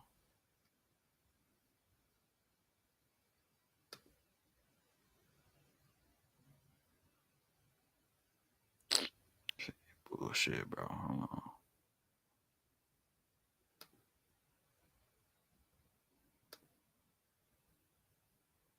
Not even letting me proceed. Y'all there? Yeah, we are. Oh, okay.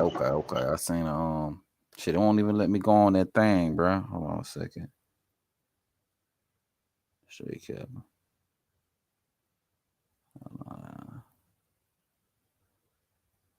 So, anyway, okay, yeah, man, but yeah, I can't pull up the damn article. That's what I'm trying to do right now. Hold on.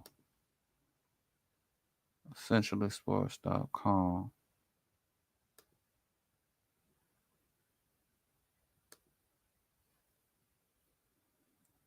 Oh, fuck, this shit giving me so many problems.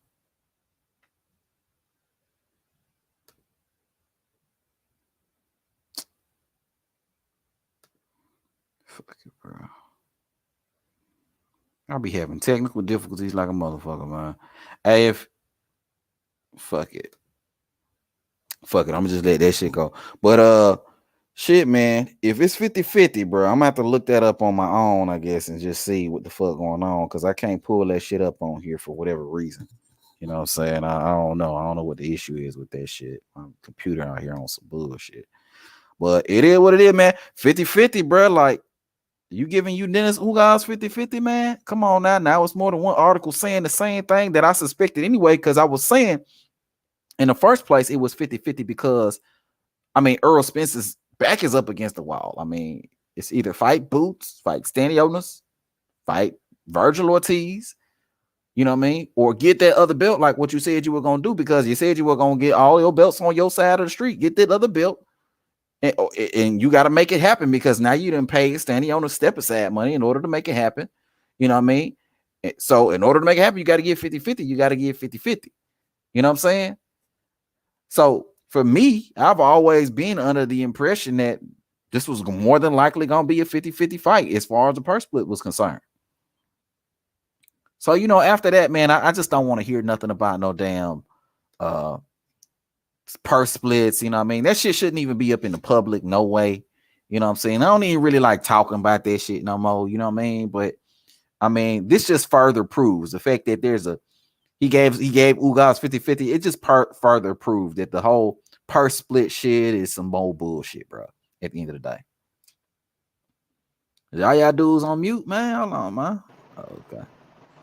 Yeah, that's what it is. Okay. My thing is this. Oh, I thought he had a trailer. I was like, My thing is, I'm worried because it just feels like it's the perfect excuse no matter what. Like, I hope, I feel like this. I hope the fight happens. I think if it does happen, it's gonna be because of the fans and people putting pressure on Spence's neck to you know what I mean. But otherwise, I think they banking on. I'll say something real quick. There was an interview I saw with this was Floyd Mayweather probably in, I don't even know what year it was. Could have been 2012. I don't know what year it was. But he was basically talking about him and Al Heyman and their plans for Spence and that they weren't thinking about fighting. They weren't thinking about fighting Bud. They were thinking about Ugas and they were thinking about Thurman and they were thinking about all these other people. I just think. Yeah, I just put it in the private I think chat. they're banking on us getting caught up on the numbers because that's their insurance policy. Like, that's the alibi. I think the more people resist that whole numbers game they're trying to play, because that's going to be the excuse to back out the fight all the way. And the only thing that worries me is that it seems like that's what they setting up the whole time. Like, they keeping that relevant. Mm-hmm. Absolutely, man. So here's the article. Bo just sent me this article here.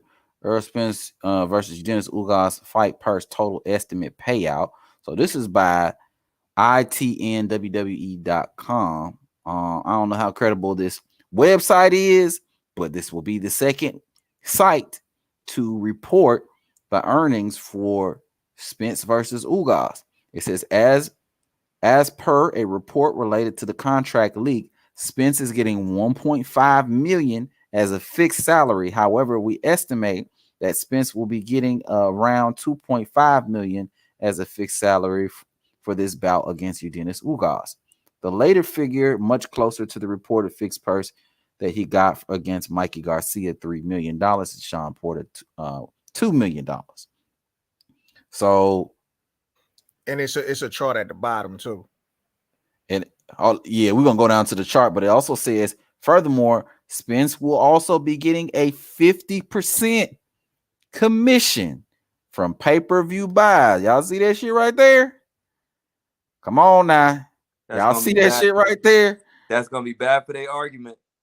That's poison for the Earl sexuals right there. That little sentence right there.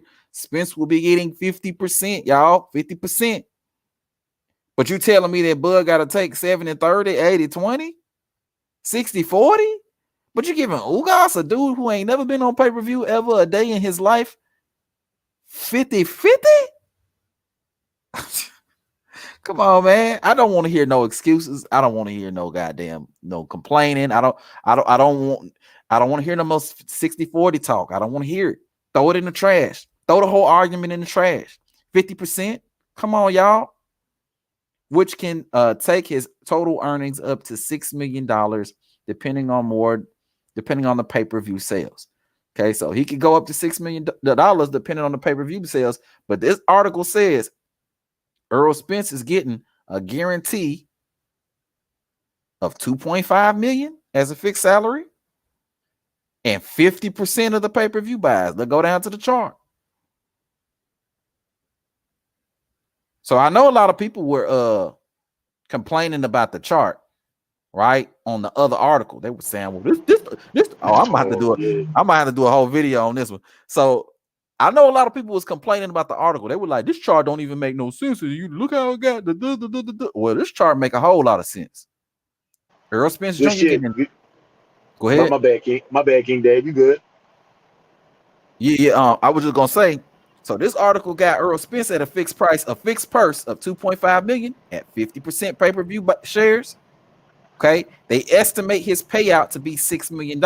So when they give you that estimate payout, right, they're using like a number, a generic number, in order to generate that $6 million. Okay, so it's the same number that they're using for Ugas, but they're factoring in the 2.5 million versus the 1.5 million. So Ugas is getting 1.5 million, 50% pay-per-view shares, and his total payout is $5 million. Come on, y'all. You think Bud wouldn't mind taking $2 million to Errol Spence's $2.5 million, $500,000, and we get a 50% payout? You think he wouldn't mind doing that? I don't want to hear no more 50-50 talk. Y'all argument is dead. I don't want to hear no more of that bullshit. That shit was always trash from the beginning. But you can't sit here and give Ugas 50-50, Mikey Garcia 50-50, but then Bud Crawford, you want to say he got to take 60-40. Hey, you know what's bad about that? It's not only like they don't got no excuse no more, but it defeat every BS argument they had up until this point. Damn, that was some gems. That's crazy. That was some gems right there. That's some stats for your ass. We just gonna leave that on the screen. That's what we gonna do. God damn. Appreciate that, Bo, for sending me that article. Yeah, good shit, Bo. I appreciate it, man. God damn. Yeah, that shit really did swindle the argument. I mean, that shit put that motherfucker in a chokehold and put it to sleep. Man, y'all got me on hush mode in this bitch. Oh man, let me re-look at some of these comments, man. Amadas, you still in the building, or did Amadas drop off? Did he drop off? Dropped off? Damn, Amadas dropped off. Okay. Yeah. I'm finna drop off too, King David. I just got off work, but I'm gonna jump back on if you still on when I get to the crib. All right, bro. No problem. Yes, sir.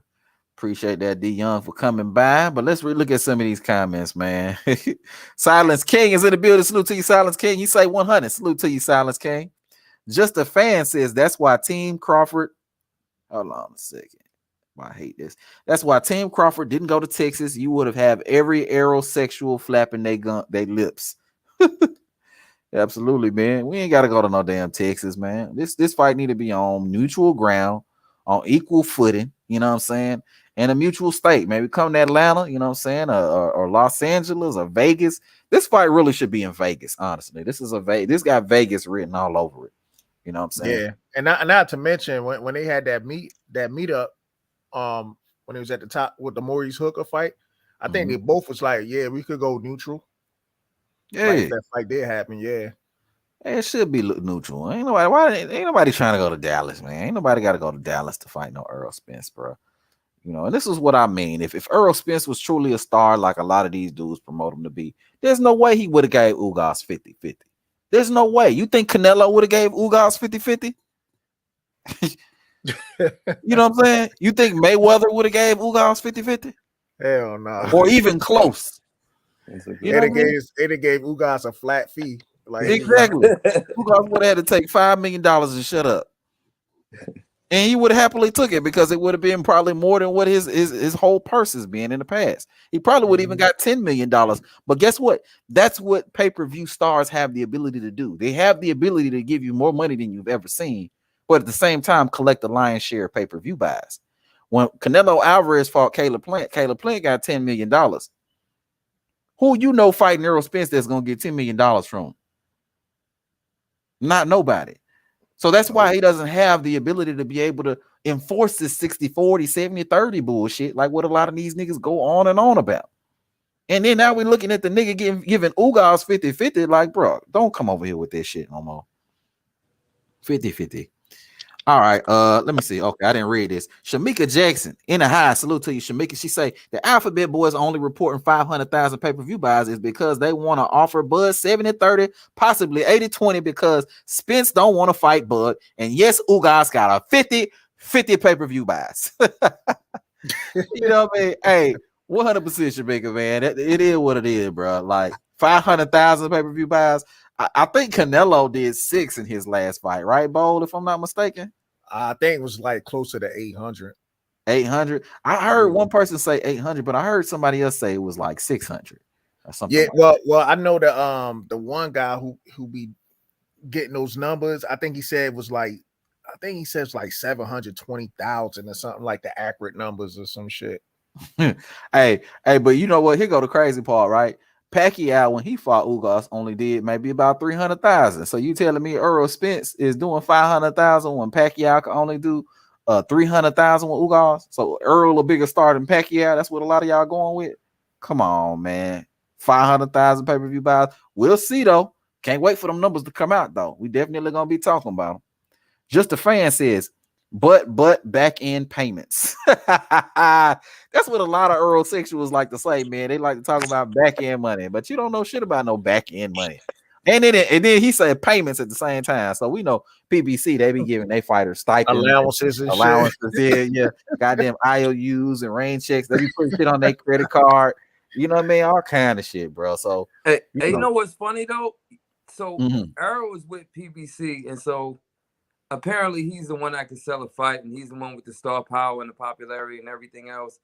But what's so funny about the politics of all that is that when I listen to Errol speak, and just if you just give me any given interview and I'm listening to Errol and I'm listening to Bud, 9 times out of 10 I'd rather listen to Bud.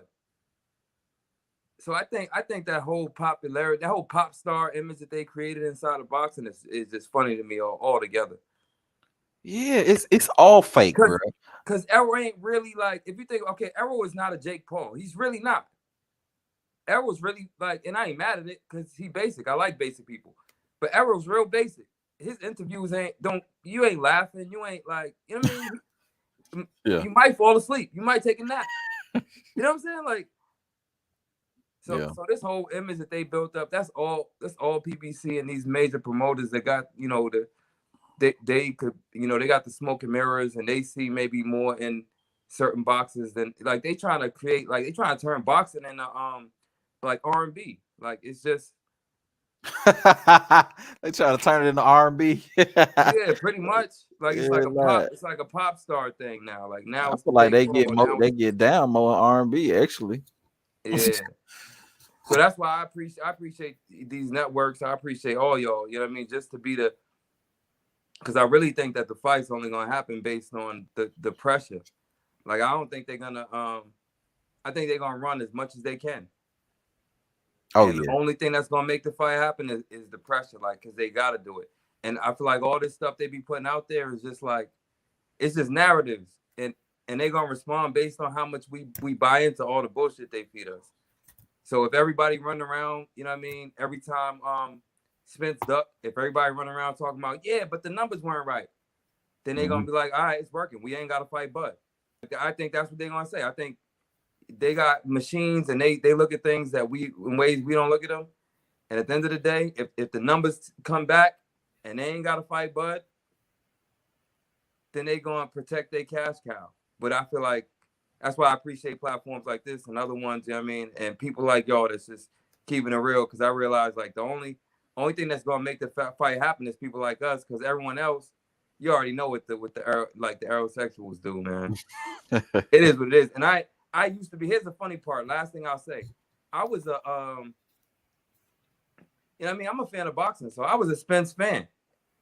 But this whole scenario just taught me so much about how boxing for me is it ain't just about punching, bro. It's like if your character and your integrity ain't together, like you can be good as you want. Like I don't want to watch you. You know what I mean? Like and that's what it is for me. That's why I could never be like Bud. As much as I'll be a fan of Bud, I'm a fan of him because I'm a fan of boxing. And when I see him, I see certain skills and certain character. That shit's like, yo, shit, I rock with that. Mm-hmm. These like a lot of these new school fans, they're like a product of this whole new school breed of like followers. Like they just want a superhero. Like that, you know what I mean? That's what they be doing with all this defensive bias shit they be talking about. It's like, yo, you want a superhero. Like, damn, whether this dude win or lose really going to determine something about your life, huh? Because if Bud lose, I'm gonna still rock with Bud. Like I don't know what these, you know what I mean? Like, yeah, they just weird. I'm gonna just leave it right there. But like, this shit just weird. Hey man, I agree with you 100%, man. They very weird. They weirdos. They aerosexuals, man. I mean, we know what they is, bro. These dudes put up all these narratives and all these agendas, and pretty much what they do is they barrier build, man. That's really what they do. Shit, I surprised Lenore ain't show up. That motherfucker Lenore, man. Goodness. Nah, that dude don't come over here, bro. I think I remember him like months ago come on my channel, and I remember we got into something, and then I kind of destroyed all his arguments, bro. And ever since then, he ain't been back on here. So, bro, but that's their energy, and even that to me makes me feel like, damn, maybe I'm not I used to be just a straight up, fan of Spence because he's a good boxer, but character matter. And then I'm like, yo, okay, I'm not liking all this ducking you're doing. And then, yo, these are your fans, like Lennar. And yo, I don't even know if the other brother on the line is the one that said it, but the J. Cooley, that shit was cracking me up, nigga. Like, yo, they don't. It's like y'all don't even see y'all got the clown suit on. Like y'all don't see it. We the only ones that see y'all got like paint on your face and clown, and y'all dancing around like, yeah. Like I can't, man. It's a weird era, weird scenario, but like.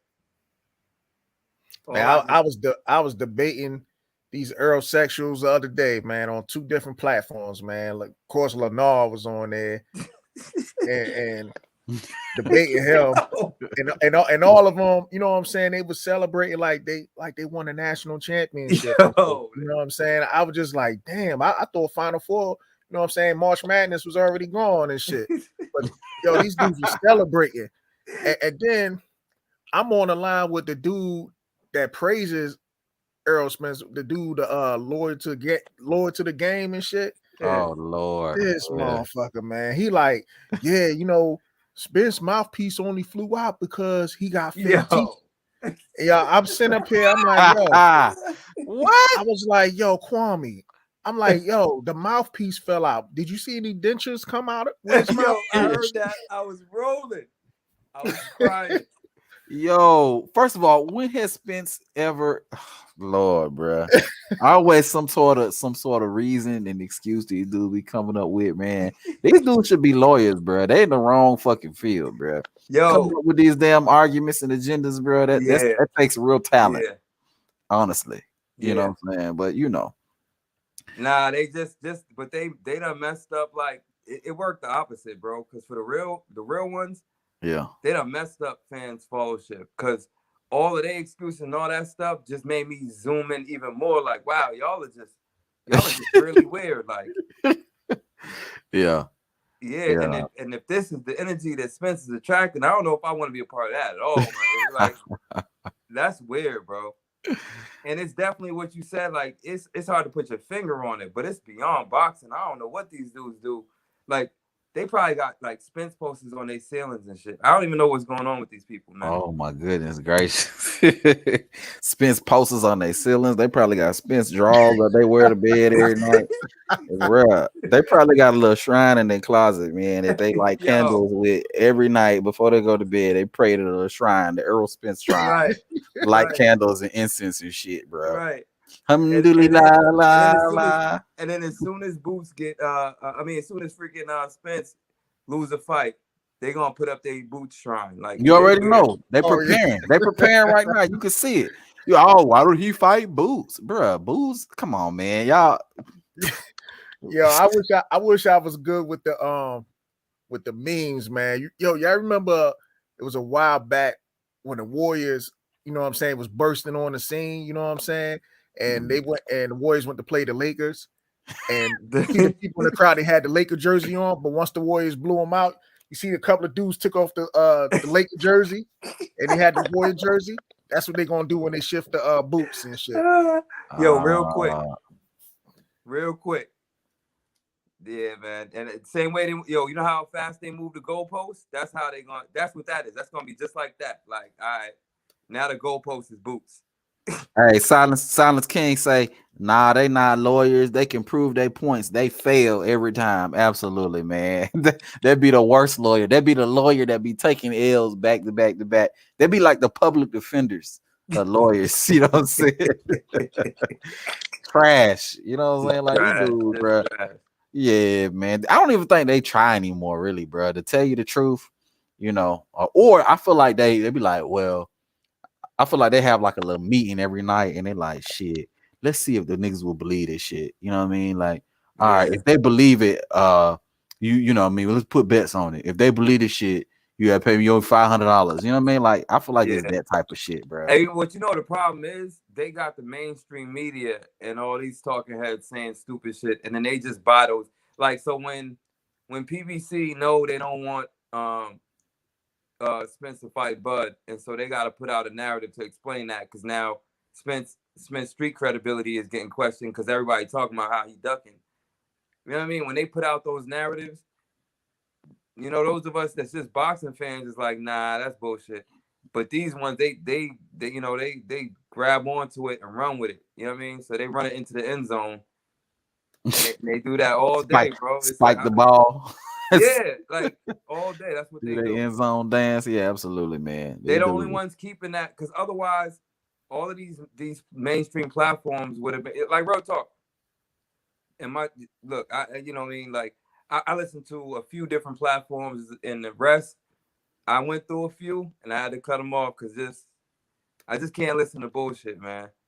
And I think the platforms I listen to put out the narrative enough, and low key, I think they had to respond to it. You know what I mean? Like, I just think all they narratives they put out in public was defeated. And that's why these freaking stupid ass, you know, sexuals be coming in and they feel like they got an argument because they done heard it on a ESPN special. But then when they come into platforms like y'all and people like E Thriller and Mac, it's just like, that don't fly here. So you gotta stand on something. You gotta be able to back up your points. And the fact is, the mainstream argument is just bullshit. If you absorb that, then you don't really got an argument at all, man. You know, it is fun watching these niggas try, though. It is fun. It is. You know, I ain't gonna lie to you. This shit is fun. But we're gonna pivot real quick, bro, because you know, Bud Crawford, he put out a tweet, man, the other day, and I can't pull up the tweet on the screen for whatever reason. Shit's giving me problems, but I'm gonna just read it. Bud Crawford says, "I love this energy. Keep it up. I'ma smash you. Then I'm coming for your cheerleader at Twin Charlo if he wins next." Okay, so that's what Bud just said in the tweet yesterday that came out, which I think is fucking gangster shit. That Bud will come out and tweet something like that. I'ma smash you, then I'm coming for Jermell next. You know what I'm saying? So I think that's hella dope. But that also leads us into our next little part of this, because you know Jermell Charlo recently did an interview, which I would think that he would like stop doing at this point, because every time he does an interview or speaks out in the public, it's usually some dumb shit. So you know, Jermell Charlo did an interview, which we about to listen to right now, and you know, it's pretty pathetic, dog. What he says, you know, because this dude is a 154 pounder. And he's pretty much scared to death of Terence Bud Crawford, the dude that's coming up from 135 pounds. So let's hear what he got to say. And then, you know, we're going to get some commentary on it, you know, and all that old good stuff, you know. So hold on. Here we go. I'm pretty sure that's it. Like, goddamn, this is a skillful sport. You know, you got to pay the bills with this. So this is what it's gonna be. If you do become undisputed. Hold on, let's let the video load. Let me look at some of these comments while that video you playing that off your cell phone? Yeah, I screen recorded the video and then doing it like that. Oh, okay.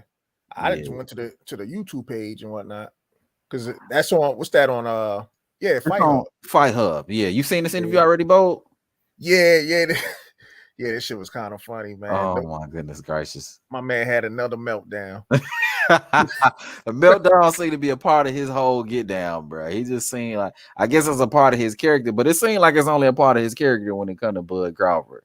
So, you know, we're going to talk about that all day. But let me look at some of these comments while the video loading up here. Imaginary meetings. Silence King says imaginary meetings with invisible sources.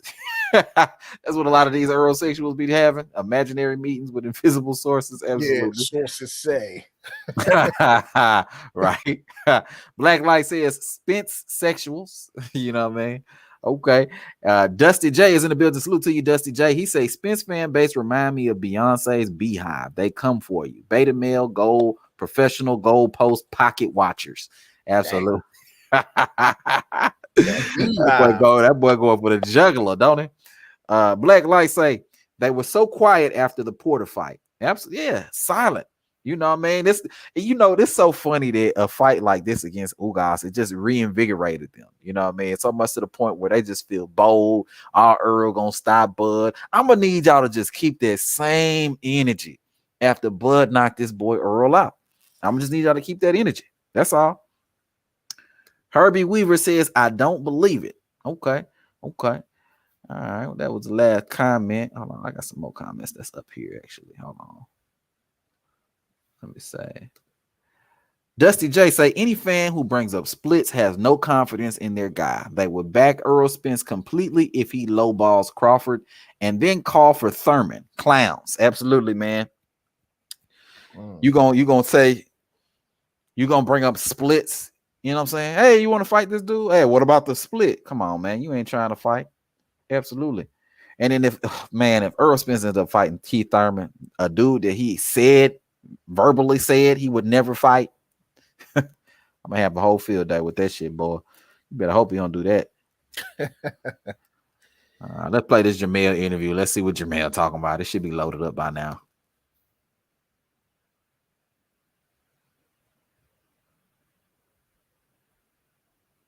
Would you like to fight the winner of Spence versus Crawford, making it undisputed versus undisputed? First of all, why he so aggravated right now, though? Like, why is he so upset and frustrated? The nigga was having a good day.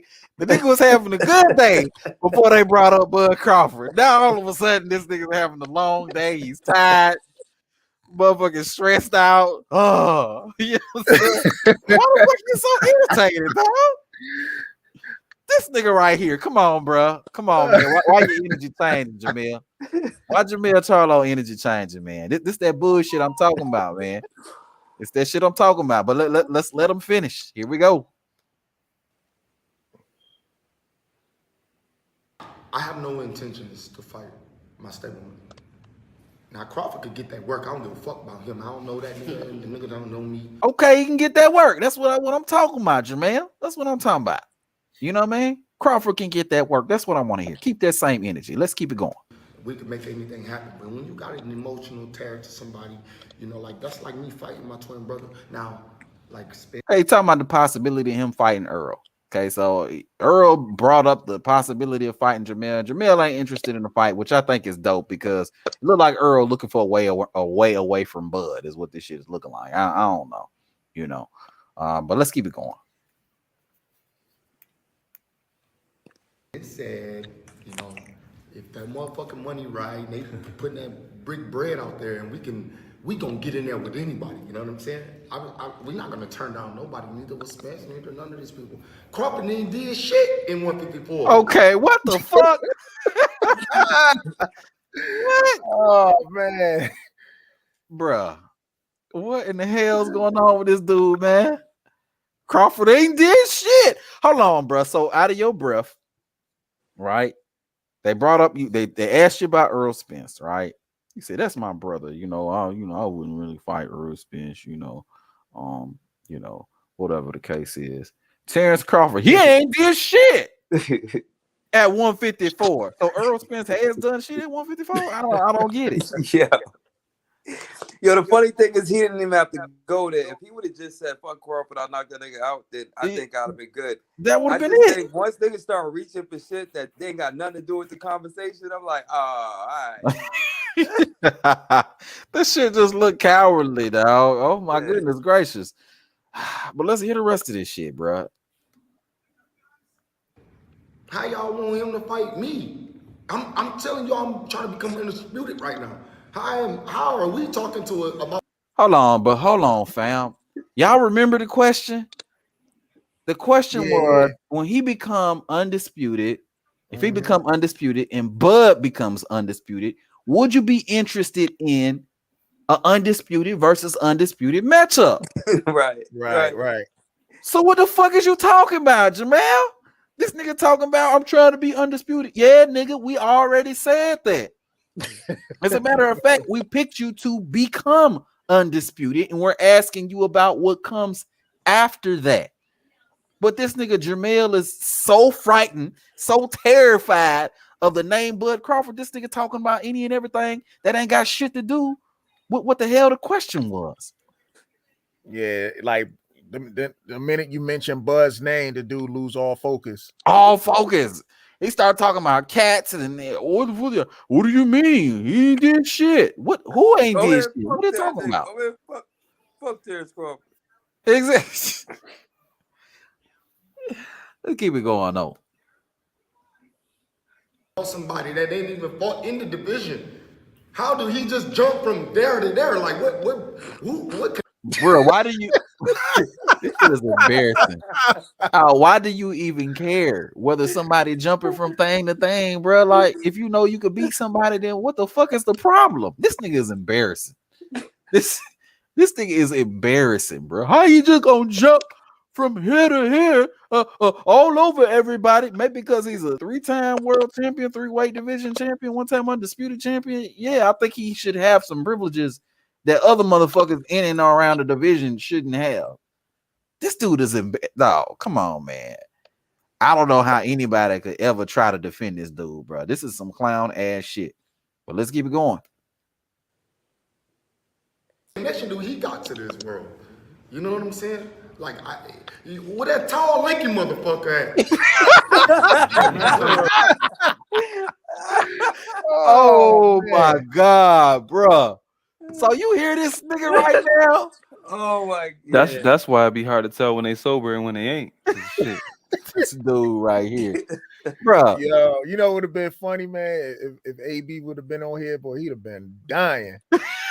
AB would have been dying. I wish he was here. You know, this shit. You know, I got 4 parts already. Of Jermell Charlo is scared and shit. Right? This about to be 5, 6, and 7 already with just one video.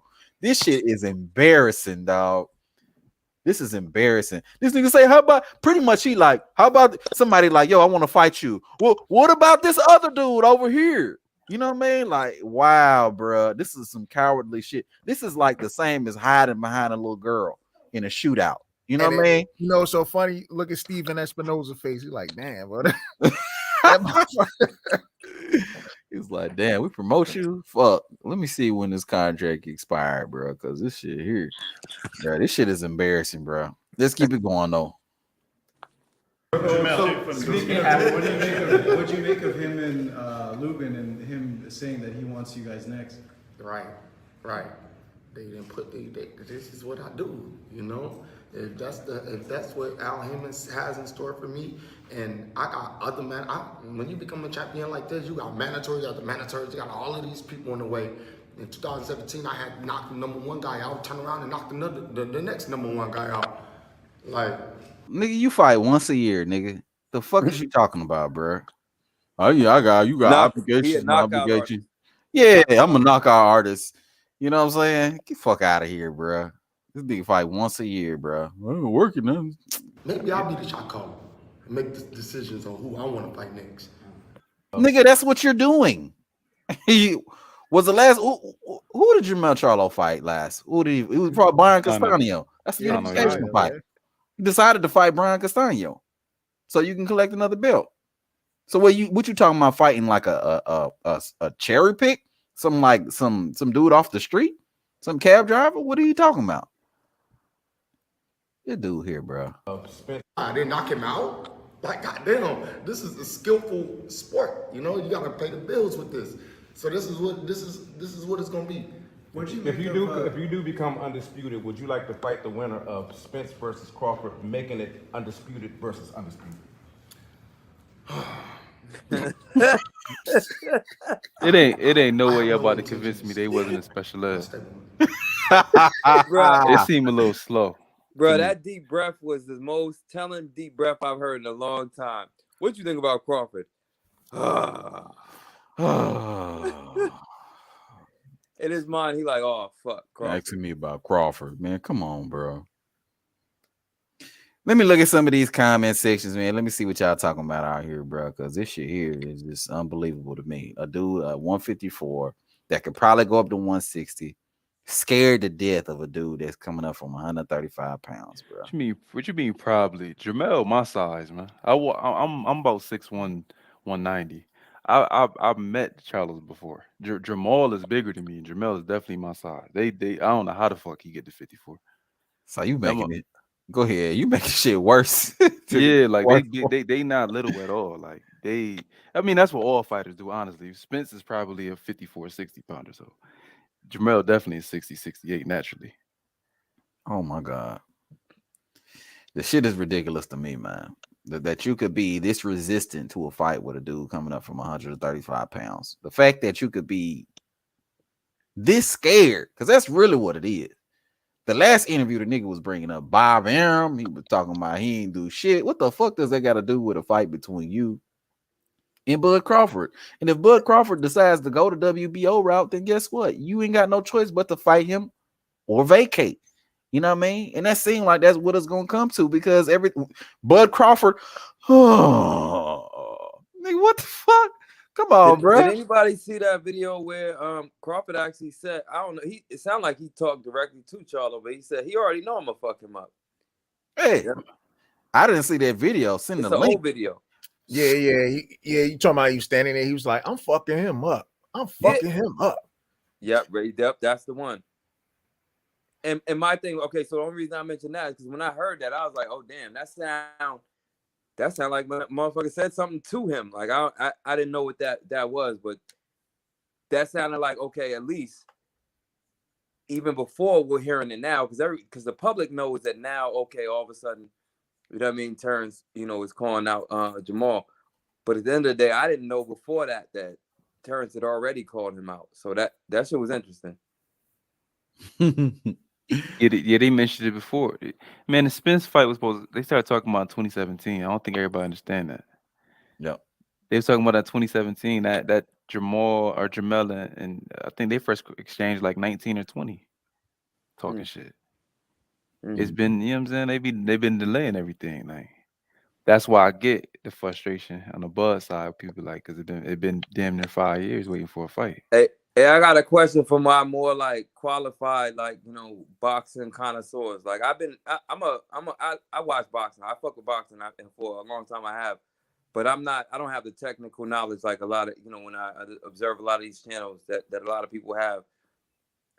So for me, I like Bud because I became a fan of Bud, not because I'm a fan of men. Like a lot of these niggas are man fans. I don't know what they are, but I just like boxing. And then even like I didn't like Floyd Mayweather as a person, but then once I got more into boxing, I respected Floyd Mayweather because I'm like, damn, but the shit that he did, regardless of what his personality is like, that shit legendary what he did. And even though he pushed fighters down a different road than he went, for the most part, he came from a different era and he validated himself. The fighters he's like under his wing now, he pushing them on a different road than he went. Okay, wait. What the fuck? I don't even know. Yeah, that's why I stopped. Hold on, fam. Hold on. That ain't me. Oh, I'm being set up out here. This is a setup. Okay. They about to flag my shit. Hold on, bro. It's like jamming over there. Hold on, y'all. What the fuck? Okay. Somebody y'all telling too much truth on the panel. Somebody done somebody done hacked it. Nah, you know what it is. I wouldn't be surprised. Nigga Earl hacked my shit, dog. I wouldn't be surprised. Nigga Earl like, man. Nigga Earl typing away. Hell nah, the nigga ain't just say that. Hell no. You say I'm about to play some Yellow Beezy. Yeah. Putting cases out on all you niggas. But what you was asking about the technical part though? You was making your point about Floyd, but yeah, go ahead. God damn. I mean, with all that, I don't lost my point. yeah, with all that, I lost my point, man. That's meaning, fucked up, man. Was you meaning like that's what kind of made you for a fan of Bud when you see all the technical ability? Nah, I think he said something like he ain't like Floyd outside the ring, but inside the rings, I didn't. I didn't like Floyd as like a necessarily a person, but it's just Oh, that yeah. if you move into boxing and you like look at it like, yeah, I'm a fan of, regardless of anything, what he did in that ring was phenomenal. You know what I mean, like, especially when you get into boxing where you're not just emotional and you're looking at like, all right, this man, he had an injury like halfway through his career. You know what I mean, or a little bit past that point where he had to adjust. He had to, make some real life decisions about like, you know what I mean, how am I gonna? I can't back down. I'm still, Money Mayweather. I got to do my thing, and he fought through that. And I think I don't know when I became like a fan of that level of boxing. I guess what I was saying to y'all is, shit. It was a question about people who have a better boxing understanding, but at the end of the day, still. I can't even fucking bring that shit back. I don't know what the fuck I was getting ready to say before fucking whatever that was. What was that? Ciara that played? Who was that? I don't Goddamn know Cassie, dog. Cassie was over here Cassidy. hating on I the don't know nigga what and that shit. was. That shit took me Hey. to a whole... Yeah, look. Hey, nigga, that shit was crazy, bro. Hey, Yeah. just some clarification, nigga. That shit wasn't on my goddamn playlist, goddamn it. It was on the ad for one of the sites we were on. Shit. Yeah, that's what I was Well, saying. y'all niggas start talking shit. Shit, it happens. Don't matter. Hey, y'all already know that. They were like, damn, King David over there be listening to Cassie and shit, huh? They gonna be crying. They gonna be clowning me, bro. I already know. Just don't flag the stream. That's all I ask, goddamn shit.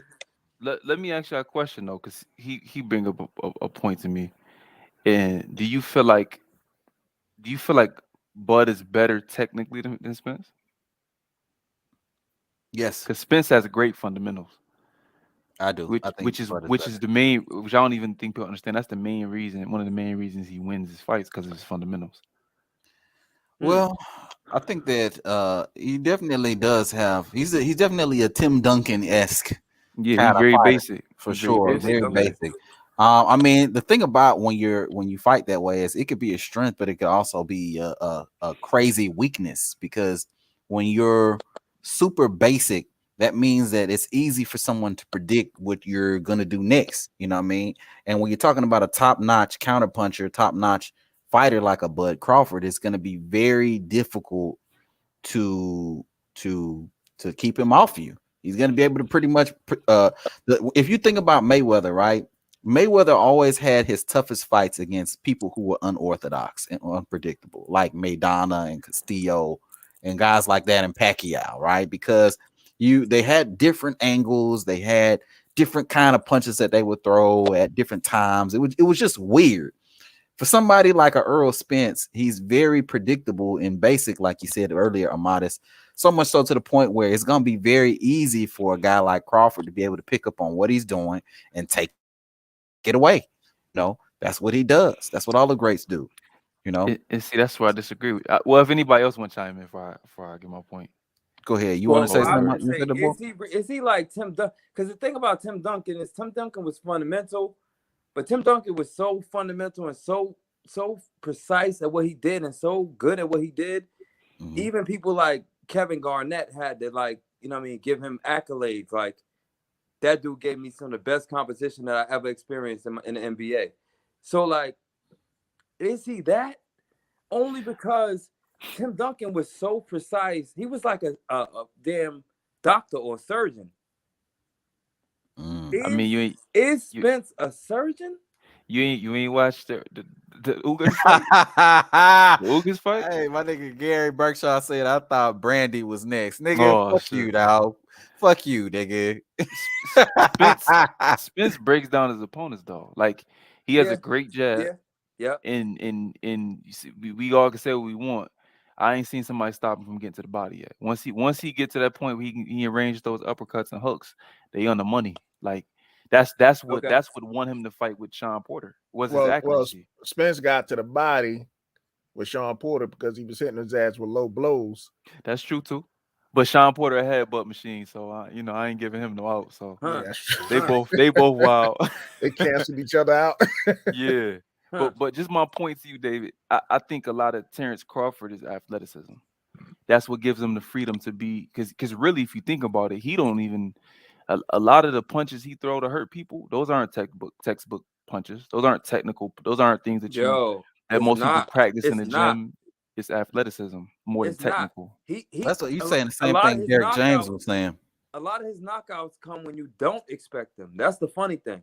And it's weird punches. Like it's like, It's weird. why It's would to the you throw point that? where, But like, a lot of Crawford's knockouts, sometimes you got to rewind the tape just to see. Like, when he knocked out Kell Brook, I had to rewind because I'm like, damn, was this fight fixed? But then I had to look at it. Was it a jab? Like, what the fuck? You know what I'm saying? Hey, Like, but let me ask y'all this question though. I'm gonna ask y'all a really good question.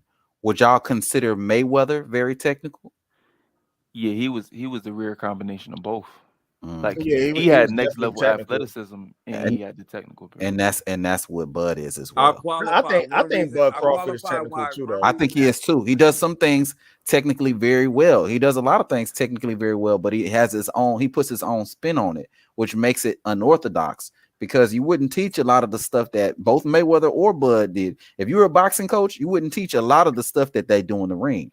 You know, it's just that they've been boxing so long, they mastered the fundamentals and they added their own flair and their own touch to it, stuff that's comfortable and that works for them, you know, and that's what Bud is. But when it come to Earl, it almost seemed like he hadn't even got to that point where he's kind of developed his own like flair style to it. It's just very like one-dimensional and just foundational, like kind of like when you first learn how to box type shit, you know.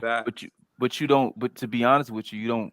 A lot of that stuff, like that's my issue. That's why I'm not as much of a fan of Haney as you is, because he got all that 3D stuff, the eye-catching stuff. 3D but it's not as just mean it's eye-catching, right? But it's Right. not as effective as somebody like Spence. And the reason why is, so when Haney slowed down eventually, essentially what you're telling me is that once you take the athletic part away, because as some you get older, you lose it. His basics are good enough to carry him through. Where Spence don't rely on his athleticism at all. He relies on his physicality too, because he's usually bigger than everybody. But it's a simple 1-2 hook, 1-2 to the body, 1-2 to the body, body up top. Like it's basic, and he gets hit a lot. But if you watch his fights, what it really is, he gets hit. It's very rare. It's a clean punch right on the chin, or it's very rare. It's a clean punch, right in the temple. It's more gloves catching it, or somebody punch him and he getting his two off. Like his is so consistent, and he punches hard enough that that's why he breaks guys down. Where Bud, I get what you make in the comparison, but Floyd was a level or two above him to me technically. Like Floyd, like Bud doesn't even get his head off the center line, which is really why he gets hit. He has the speed to get out the way. So he doesn't even, when he's throwing a jab, he's dipping his head off the center line with that jab. Hey, he doesn't do that often. Can I say I agree with you? And then I would say the difference about Bud is that Mayweather was such a technician. He took almost no risk in that ring. Like almost no risk. He was like perfection out there. I was just gonna say that too. Like he wasn't letting you get that. But Money Bud was is kind of like this animal where, yo, he want to make a few mistakes because I don't know. He like there's something about like just war that he enjoyed. Like I swear, I don't know what it is. Because he's a fighter. He a fighter. And I mean, that's what it is. Is he only gets hit because he put himself into the fire. But Spence gets hits too, man. But people don't see that, and they say, oh, they say all the time. They say all the time, oh, well, Bud gets hit. But I'm like, yo, y'all ain't really seeing that. He's getting hit while he's in the learning phase. He's putting himself. He's not like he's accepting where he's gonna get hit, so that he can learn you. I disagree with that. Real talk, I ain't never seen, and this is one of the things that made me the biggest fan of Bud. I ain't never seen somebody in trouble respond that critically. Like, all right, no more time for games. Like, you're done now. Okay, you rock me a little bit. Okay, now you're done. You know and what I'm saying? He can't do that with Spence either. By the way, he can't play that. He can't play that game of, because Bud. Okay, who you think punch harder? I just Bud. okay. But I'll just agree because I'll just say this. I don't think I'll just so. say this. People But saying hey, Bud getting hit. Okay, go. Buzz the one with the 7 straight knockouts. But what you're describing is what you're describing is what it make me give Haney credit. Just meaning Bud's knockouts ain't just because he punch hard. His knockouts is because what the other gentleman was saying. You don't see the punch coming. You don't. Where did the punch come? You don't. Whereas I think just raw power, Spence might punch harder, but Bud punches plenty hard enough too. But you don't see the punch. You can't prepare for it. See, So but he that's catching. the thing. I mean, it's possible Bud's a you may be surgeon. right, I but think- there's no I think evidence this. for that. I think y'all Nah, should it's watch evidence. back some of them fights and see when Bud is getting hit. Is it that because he's just his game is so weak that he gets hit, or is it that he's in his learning phase? So he's in that phase. He's okay with taking a few of yours. You feel what I'm saying? That's exactly what it is. Because I don't agree with that. Here's the thing. Is why. Bud is going to. The only time Bud gets hit, literally, is when he's being overly aggressive. In most cases, other than that, he doesn't really get hit. That's not true. He's usually getting hit in an exchange that he usually initiates, right? Because he likes to punch with you. All right, and catch you up in between exchanges. Oh, he's the one that's landing. He's the one that's landing while you're missing. And then, other than that, if he's fighting off his back foot, if he's being defensive in any type of way, he ain't getting hit. So when a lot of people say, "Oh, he gets hit, he's chinny," Bud don't get hit if he don't want to get hit. He hit it on a nail on the head. Bud get hit. I disagree with when that. He's choosing to get hit. I just want to say that a lot of times Bud is choosing to sacrifice when he get hit. I disagree with that. It's because he's trying to get you out of there. That's the only time he get hit. But go ahead, Amadeus. What do you disagree with? That's not true. Like he gets hit because of what my man was saying, because of the technical aspect. You can still punch in between punches and not be your head straight up. Like if you notice, he gets hit when his head is on the center line. That's why, or he's backing straight up. Like those are the things. That's why I think he's a good technician. He's not a great technician, or even if you say he's very good, because I'm taking both sides of it. Y'all talking about all offense, but the transition from offense to defense isn't as good because of some of the lapses he has. That's what I'm saying. So all that lateral movement is good.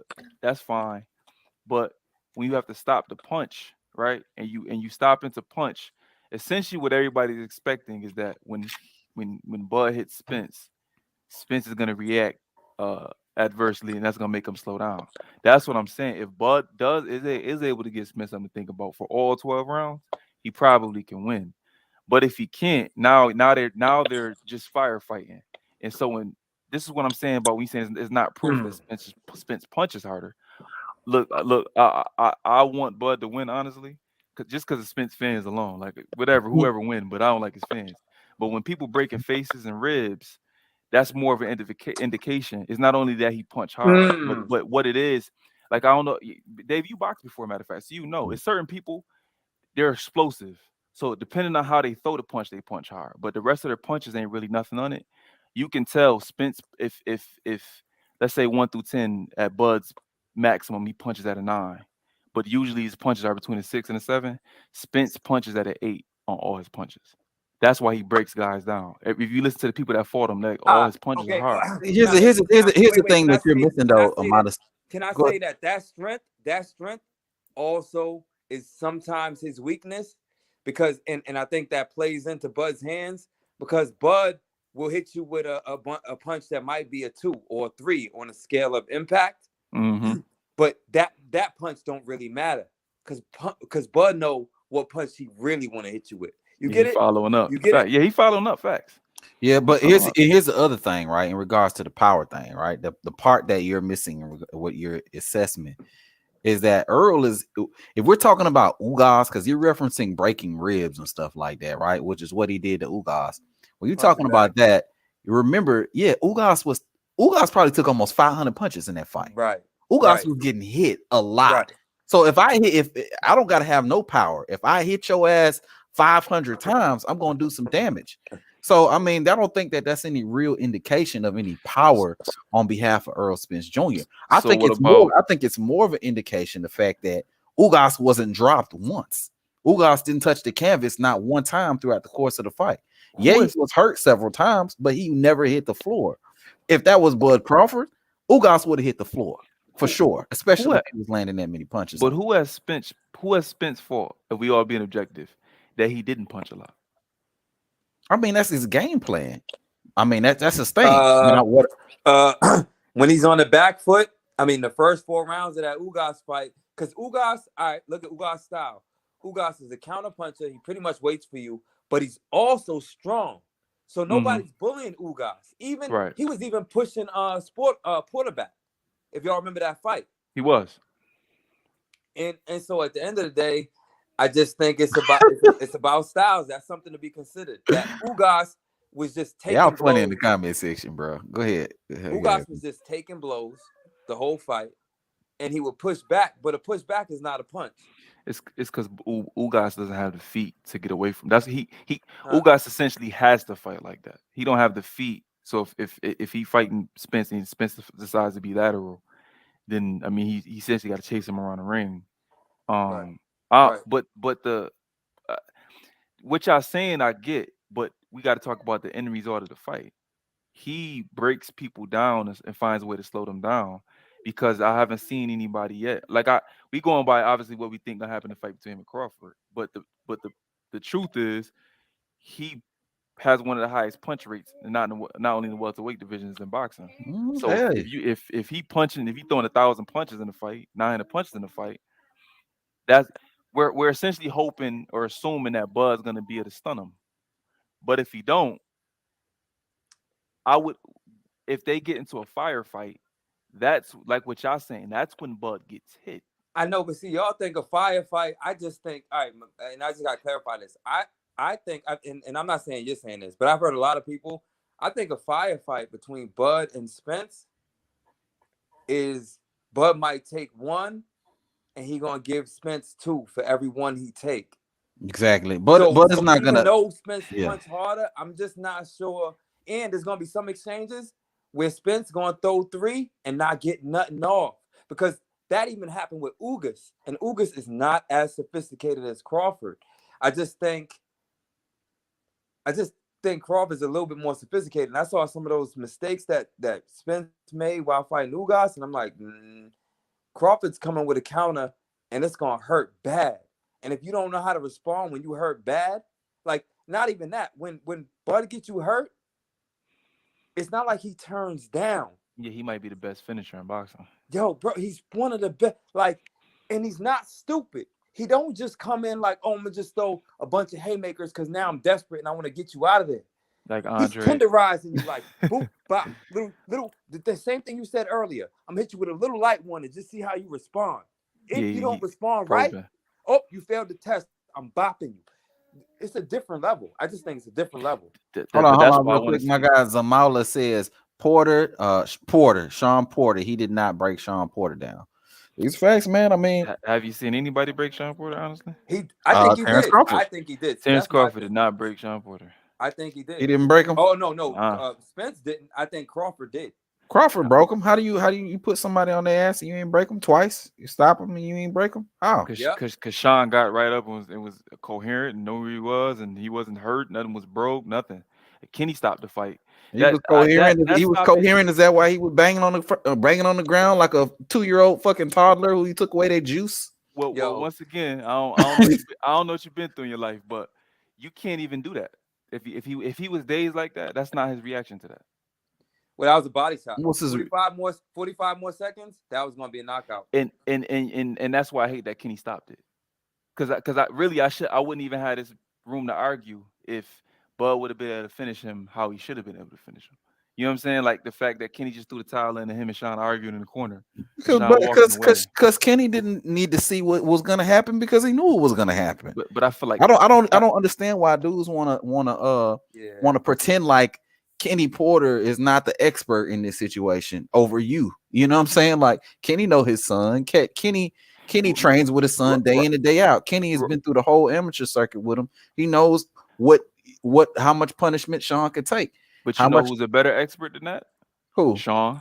So when when Sean is questioning, is he a better expert than Kenny? Because Kenny's been watching him since he was a baby. So is he a better expert? He probably knows Sean better than Sean know him damn self. Kenny also in the post-fight interview said he took it personally. Sean didn't do what he wanted him to do. Sean wasn't listening. Sean wasn't doing this and that. So Sean, look, we all I guess speculating, but watching the Porterway podcast, it's implied they really ain't even been speaking after that like that because Kenny was having a power trip.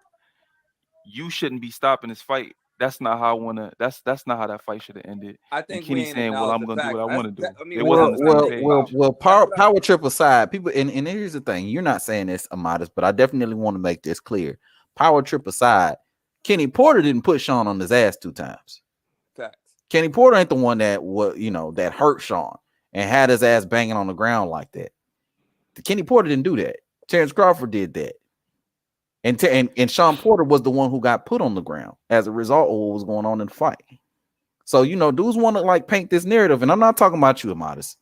I'm not talking about you, but dudes want to paint this narrative that Kenny Porter somehow was the reason why Sean lost. Oh no, no, like, that ain't wasn't the the reason he case. lost. Yeah, But I don't yeah. like. I'm I not didn't like saying that you stop. said that. I'm not saying you said that, but that's I don't how like that when stop. you say that, it's like I hear that because I hear this narrative like, oh, Kenny Porter, and I'm Derek James said this. He's actually, I believe, one of the originators of this argument where he was like, oh, well, Kenny Porter said he was gonna stop the fight before the fight even started. And it's like, hold on. Kenny Porter put Sean on his ass, or did Terence Crawford do? But see, and that's the point I'm making because Kenny did say that. So it leaves room for the people who just trying to give But Spence any to me, it don't advantage matter they if he can. said that or not. Because if It Sean was winning the fight, do you think Kenny Porter would have stopped it? But you can't say that don't matter because then you're setting the tone that at any sign of trouble you're gonna stop the fight. He went down once already. That was the first sign of trouble. If that's where you're gonna go with. See, I He get went that, down and twice that's a valid, in the that's a same valid, round. but see, that's a valid argument. But the only reason is just looking at all of the factors in that.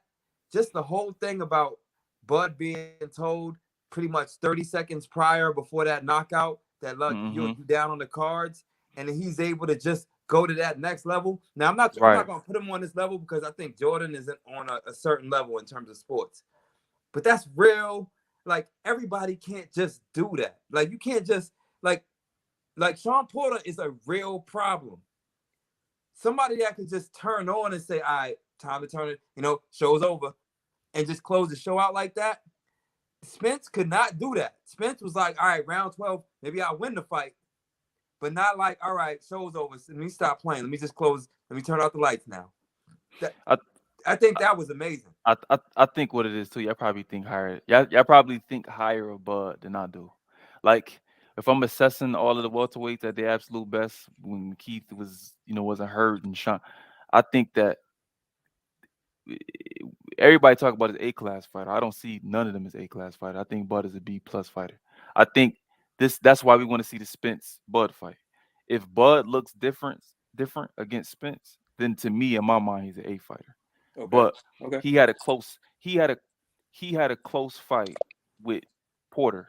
I think it wasn't as close as the Spence Porter fight, but it's moments in there where I actually expected him to dominate Sean, and he really didn't until Bo Mack told him in the corner, "Hey, you need to turn it up." Now, I wonder if that had to do too. That's what I was about to say. I wonder if that too had to deal with that. But that's taking that aside. Initially, it's the stuff you talking about, technical part. Like it's technical parts that I go. Now we talking about you an A-class fighter. Well, then that make me want to compare you to other fighters. Like I don't think that Bud could beat a Prime Pacquiao. Personally, I don't think that he would have beat a Floyd. I don't think that he could have beat a Tito Trinidad. Me personally, like I think maybe he could be like Cotto, maybe. But some of the deficiencies I see, depending on the matchup, that keeps me from saying he an A-class fighter. But if he handles Spence the way that some people think he's gonna handle him, where it's gonna be a clear level difference, then I'll buy all the way in. But a lot of that not his fault. Because when he fought Brook is broken at that point. He fought Khan, he broken at that point. So he hasn't really had an opportunity to fight another guy where we look at him as like, no, he a top guy too, not just in the division, but in boxing.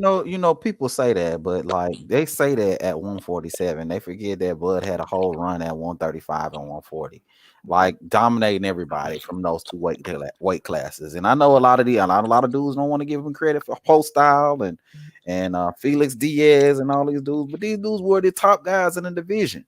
But those You know what I guys mean? ain't elite guys though. Like I don't look at Josh Taylor like another example. I think he's a B fighter. I don't think just because he was the undisputed champion that he's an A fighter all of a sudden. It's the competition you fought too. Like Jose Ramirez is a B fighter. So it's two Bs fighting each other. And when Josh Taylor won that fight, he didn't dominate him per se. Like he really won because of the knockdowns. So it's like, but here go the thing about it. He was down in the card. On what scale are you grading these fighters? Because it sounds like you're grading them on a scale where you got like Sugar Ray Leonard and these legendary fighters at a level, which I don't know that you should necessarily even use the scale like that in this particular case. Like the scale should really be more so who's the best of this era. Now what if it's a weak era? That ain't their fault. You ain't gonna never give nobody an 8 in, because some eras are just stronger than other eras. You know what I'm saying? But when you watch Andre Ward, right? When he was at 168, his era wasn't as tough when James Toney was there. But you watch Andre Ward and he dominated everybody. Like so, you think he would have dominated Roy Jones? You asking the wrong person. I think nobody beats a prime Roy. That's a different conversation. But what I'm saying is that Andre. Do you think he would have beat B Hop? Do you think he would have beat B Hop? That's a good fight. They both dirty. They dirty in a slick way. It'd have been a lot of. That probably would have been boring ass fight. Honestly, that'd have been a fight just for us. The hardcores who want to see it because there's gonna be a lot of wrestling. There's gonna be a lot of grappling, headbutts. It depends on what weight it's at. If it's at 168. I don't know. They essentially the same type of fighter, honestly. But but that's what I mean. Like it's hard to say in general. Like when you're comparing different fighters from different eras, because different fighters they look. I mean, if you look at the older era, a lot of those fighters that they have in the older eras, man. I mean, fundamentally, like they don't have the same level of skill and talent that a lot of these new fighters. See, I totally disagree with that. I mean, the greats. Hold on, let me clarify. The greats for sure, but I mean the competition that the greats were going up against in some cases, not all cases. I'm talking about some of those guys, like some of those journeymen coming up. Oh, those dudes were some of those dudes were complete garbage truck juice.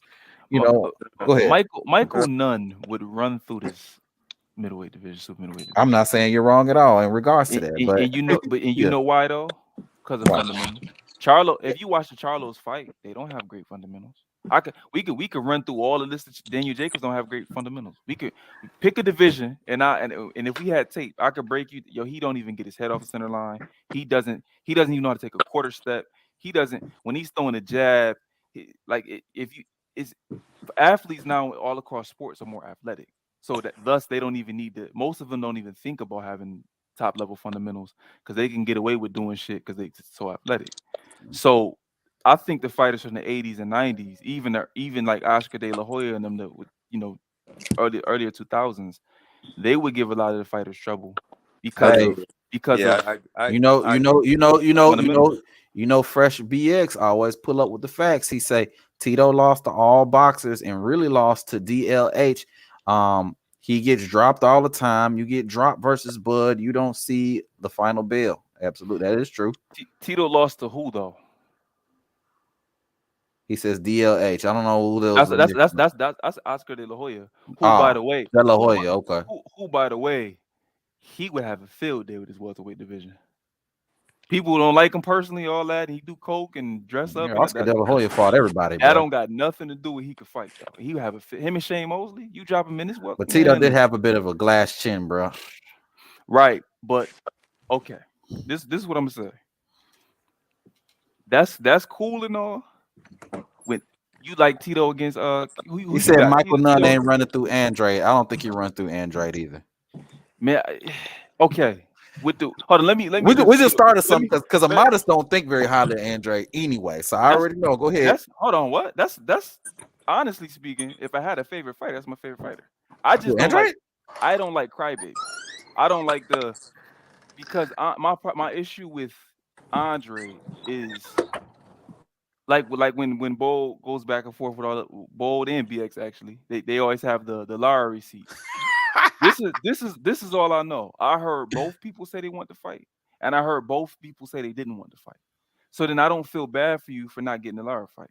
I know that you had a chance to fight Mel, and that the business wasn't right. The fight didn't happen. You had a chance to fight Derevyanchenko on short notice. You decided not to take it. You That's your right. You about to start a riot on here right now. That's your right. But all I'm saying is he didn't do what Devin Haney did. What you mean he didn't do what Devin Haney did?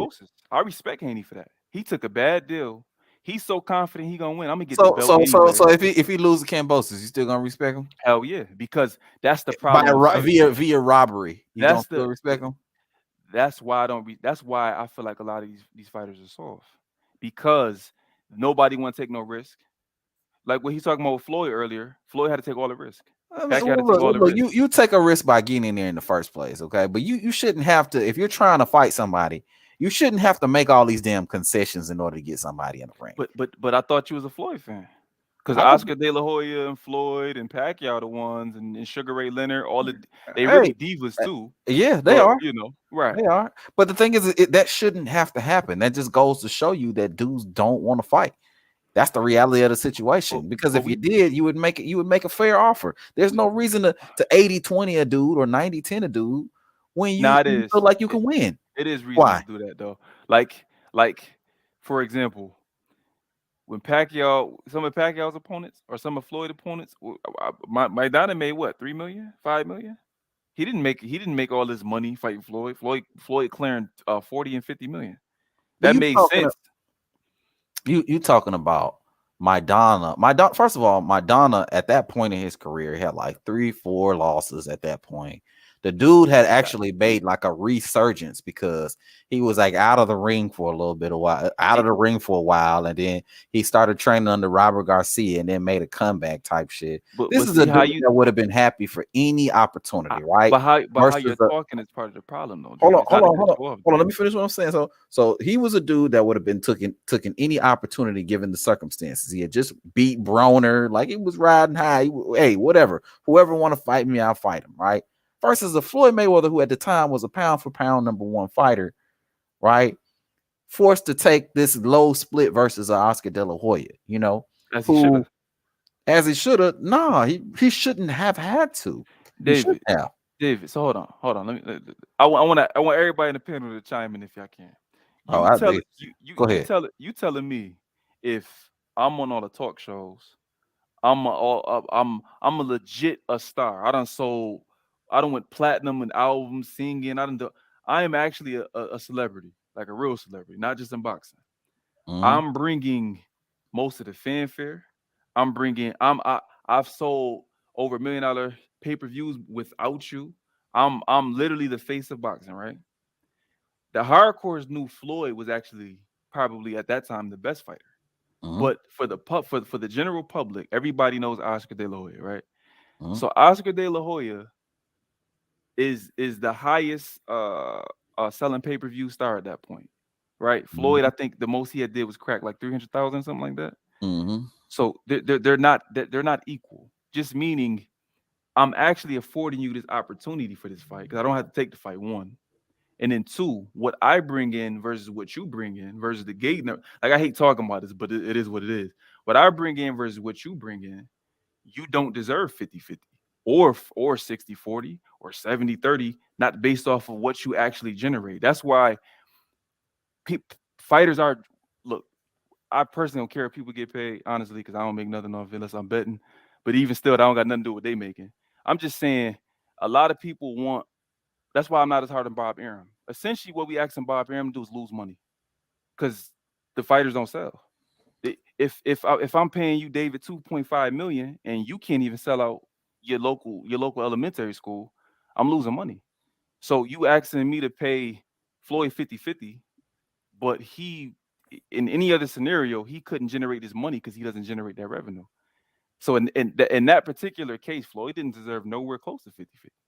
So, but now in turn, what that did was have Floyd do the same thing to other fighters and then trickle down. But I get it from that standpoint, because why am I splitting $100 million with you when I generate 70 of it on my own, 80 of it on my own, and you don't even really generate 10 of it, but I'm giving you 10 to overpay you to make sure we can get the fight done. Like I don't think anybody in this panel gonna just go get somebody some money knowing they're gonna lose the money. Like, nah, you invest in something hoping you get at least break even at least. But when a lot of these times you ain't even breaking even, why would you overpay somebody? So and that's essentially what we ask people here's to the do. thing. Here's the thing about your argument, right? So if we're talking about business wise, okay, that makes sense. But the problem with this topic in general is the fact that we're talking about boxing, talking about a sport in which your number one goal as a fighter should be to prove that you're the best, right? That should be a money. Okay, maybe that's the goal for some fighters, but it really shouldn't be, because you're in a competitive sport, in which case the nature of what you do is to prove you're the best. Okay, that should be like your sole reason for fighting. If it's not to prove that you're the best, then all right, what are you doing? You're making a few dollars? Okay, cool. But then that's not what the sport was built off of, though. Okay, fight bums and collect checks, fighting bums. You ain't gotta fight. You ain't gotta fight the best competition. That's not how you get your biggest checks, though. There's flaws in what you're saying, because it's literally called prize fighting. Well, fine. I mean, fine. You could say, okay, well, I want to fight one of the best guys. Okay, but what if Floyd didn't want to take that fight? Fuck that nigga. I'm the best. He doesn't want to make me a fair offer. Fuck him. But I'm still known as the best. And he could have carried on with. Now we don't get the fight. And see, and here's the thing, right? Because dudes don't know when to draw the line, right? Now we're talking about Oscar De La Hoya. Okay, Oscar De La Hoya was a draw. I 100% agree with you. It was a draw business-wise. What you're saying makes absolute sense. But when you start that, when you open up that paradigm of thinking, then that trickles down to these little niggas like Errol Spence, who think that they're Oscar De La Hoya and they're able to make that what they say 60, 40, 70, 30, it makes the same business sense as it would make for an Oscar De La Hoya, which it doesn't. So, I mean, if you're Bud Crawford, if you don't get a fair deal from someone who's not going to pay you more than whatever the case is, then fuck them. But also at the same time, if you're Floyd Mayweather, you're kind of like, well, okay, I stand to benefit here because I'm going to make money, and also I'm going to beat the guy who's going to be known as one of the faces of boxing, whatever the case is. So I stand to gain something here. So I'm going to make a sacrifice, but a lot of times it's at what cost? But go ahead. I think a good point that you skipped over. Oscar De La Hoya and Floyd was similar in that fact that they're the rare combination that actually won both. But there, personally speaking, there is no A side in Spence and Crawford. Like, how can you be the A side and I make more money than you? A side offers. We going. It must be just situational. A true A side is somebody who's gonna offer you life-changing money and is offering you an opportunity you couldn't get somewhere else, right? So that's Canelo, that's Joshua, and that's it. Nobody else is really an actual A side. They don't change your life, meaning you could retire and your kids is good from generations. You do the right thing with this money. Oscar De La Hoya was an actual A side. Floyd was an actual A side. Packer's actual A side. I guess to a smaller extent, you can even say that about Cotto to some extent. They not really A sides. It's just Floyd started that A side, B side talk. And so everybody watches money. They skip Pretty Boy. Pretty Boy was hungry. Pretty Boy wanted the money, and Pretty Boy wanted to be the best. And that's the difference. That's why stuff like that is why I think the older fighters would beat the newer fighters. Because Floyd was hungry. Say what you want about Oscar. Oscar didn't have to take half the fights he did. What the fuck you doing fighting Mosley? Hey, it's You know one what I'm saying? thing. Like, It's one thing to be hungry, but sometimes you're put in a situation where the odds are just stacked up too much in your favor, and to the point where it's insurmountable. It's insurmountable, and them types of things happen. And I don't agree with dudes doing that because, I mean, you lose. Okay, I guess you took a gamble. All right, cool, but at what cost, though? You know, now this nigga then now he done made a name, a bigger name off of your name, and you're the best. So now he's known as the best because now he done beat somebody who was best. Like Lomachenko and Rigondeaux. This nigga Rigondeaux went up 2 weight classes. All right. I don't know what type of split he took, but he definitely took less money than what he should have took. So he could fight Lomachenko, right? Now he loses. And then now Lomachenko is known as this great fighter, right? After beating Jermall Rigondeaux. But at what cost did Jermall Rigondeaux? We don't think about Rigondeaux and all the sacrifices he made in order to get in the ring with Lomachenko. You know what I mean? And now Lomachenko is known as the best fighter when in reality, the fight should have took place on equal footing. So that way, both fighters would have had a fair shot at beating each other. But because that didn't happen, Loma looks like the best when in fact may not be the best. And now we get a Rigondeaux who we don't see in the ring for years at a time after that fight. So I just, I'm just not a fan of them type of sacrifices you make in order to get certain fights, man. Honestly, man, if I'm Bud or if I'm Andre and all these dudes, man, I'm not about to sit up here and kiss nobody ass trying to get no motherfucking fight. But see, that's why you can't make a general statement like that, because all 3 of them scenarios are way different. Bud doesn't have to kiss nobody ass because like earlier, Spence need the Bud fight. There is no other fight for him unless he think he getting the Canelo. Let's him and Canelo got something worked out. There is no other big fight because he's not fighting Jermell. So in that case, he actually need Bud. Nobody needs Andre. So Andre's in a very specific when I speak of Bud, I'm just speaking about him in the regard of that's what a lot of these Errol Spence fans want him to do. They want him to kiss ass. They want him to take 70, 30, 80, 20. And it's like, bro, if I'm Bud Crawford, fuck that. But that means they just don't want to fight. Right. At that point. Right. But I do want to get you in that Loma and Rigo thing. Go ahead. One, unless I watch a different fight, Loma actually beat Rigo off his skills. But so even if you want to go with a size difference, Rigo is what's the lowest Rigo fought? 118? Yep. 122. So initially they should have fought at Loma started at 126. They should have fought at 122 if it happens. What I would say, I think Loma always would have beat Rigo the same way I think Floyd would have always beat Pac. It's because we're both high-level fighters, but I have all the physical advantages. So essentially what Rigo would have to be is a lot better than Loma to offset a lot of those physical advantages or clip him with a shot, because Rigo do punch hard, very hard actually. I don't know how true it is, but somebody told me he actually punched about as hard as a welterweight, junior middleweight. So you think Rigo would have, you think Loma would have won no matter what, but we'll never know that because Rigo had to jump up 2 weight classes to fight Loma, and he quit. And coming off, he was coming off like a 2-year layoff, and in his first fight fighting Lomachenko. So hold on, you hear what you're saying, right? Mm-hmm. So I'm supposed to punish Loma because that's not a fight that even had to happen. Rigo wanted to fight, so I'm gonna punish Loma because Loma. Yeah, Rigo wanted to fight absolutely because they were blackballing him. He couldn't get no fights. Loma himself even say he don't even count that fight, by the way. But I don't even look at that fight. But it's not about what he counts. It's about how that was perceived because they used Rigo's name to promote Lomachenko as the best. They were already saying they beat Lomachenko. I know they were saying that, but they use it though. And to be honest with you, when people talk about Loma's resume, I very rarely hear people who you would as well respect their opinion. You even use that fight. Like you don't even have to use that fight. All you need to know is somebody in their third fight, because second fight for Salido, in their third fight completely dominated Gary Russell Jr. Like that alone. Oh, now he a little different. And then you see him keep. This is a guy 120. I think people keep forgetting that too. He's a 126 pounder. Like that's his actual weight. Like he ain't cutting. I'm sure he might. I think he walk around. He said like 140 now, and he fight at 135. He ain't even really cutting that. So he's not even a 35 pounder really. Most people at 35 probably cutting down from 150. There's somebody who's a 126 pounder, went all the way up to through 2-3 divisions, and then was able to beat these bigger guys. Now, my issue with Loma's whatever. I appreciate his technical ability. My issue is when it comes to Loma is that people let other people dictate whether they like fighters or not. I know that Pacquiao and Floyd and all these guys get a whole lot of credit about moving up and beating bigger guys. But that's ignored like that's ignored for some reason when we say, well, Linares dropped Loma.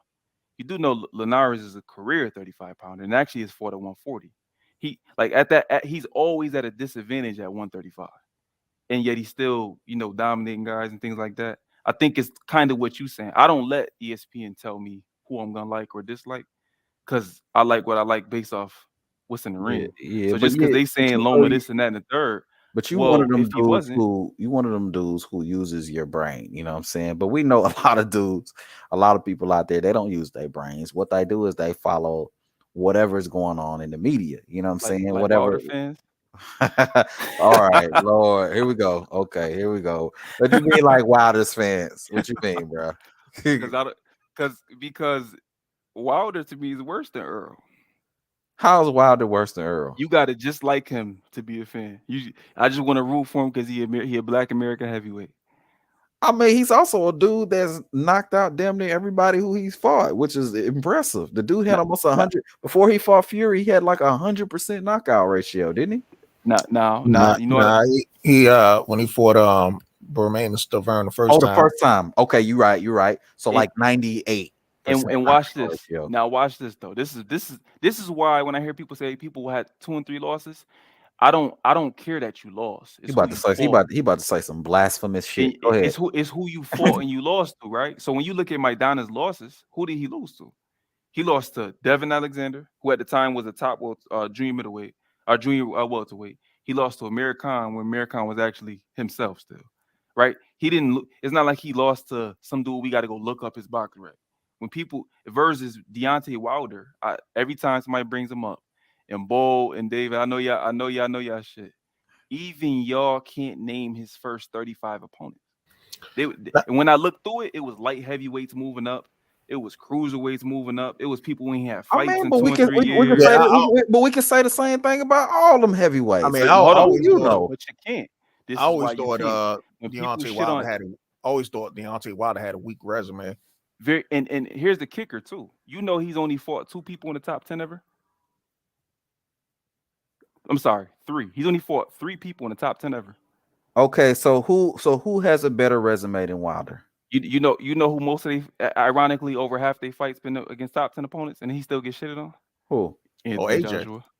Yeah, AJ and so it's weird. But he also only has 20. He has like 21 fights. Right, but that says and then also he was fast tracked as an Olympic gold medalist. But you know what on some Lomachenko shit. But they tried to get Deontay Wilder to fight Klitschko, and thank you, Bo. They shut that down quick. Thank you, Bo. You can only get fast tracked if you look like the goods. If you got a product, you ain't putting out there knowing it ain't ready yet. You got Shelly Finkel talking about Deontay Wilder's a baby after 30-something fights.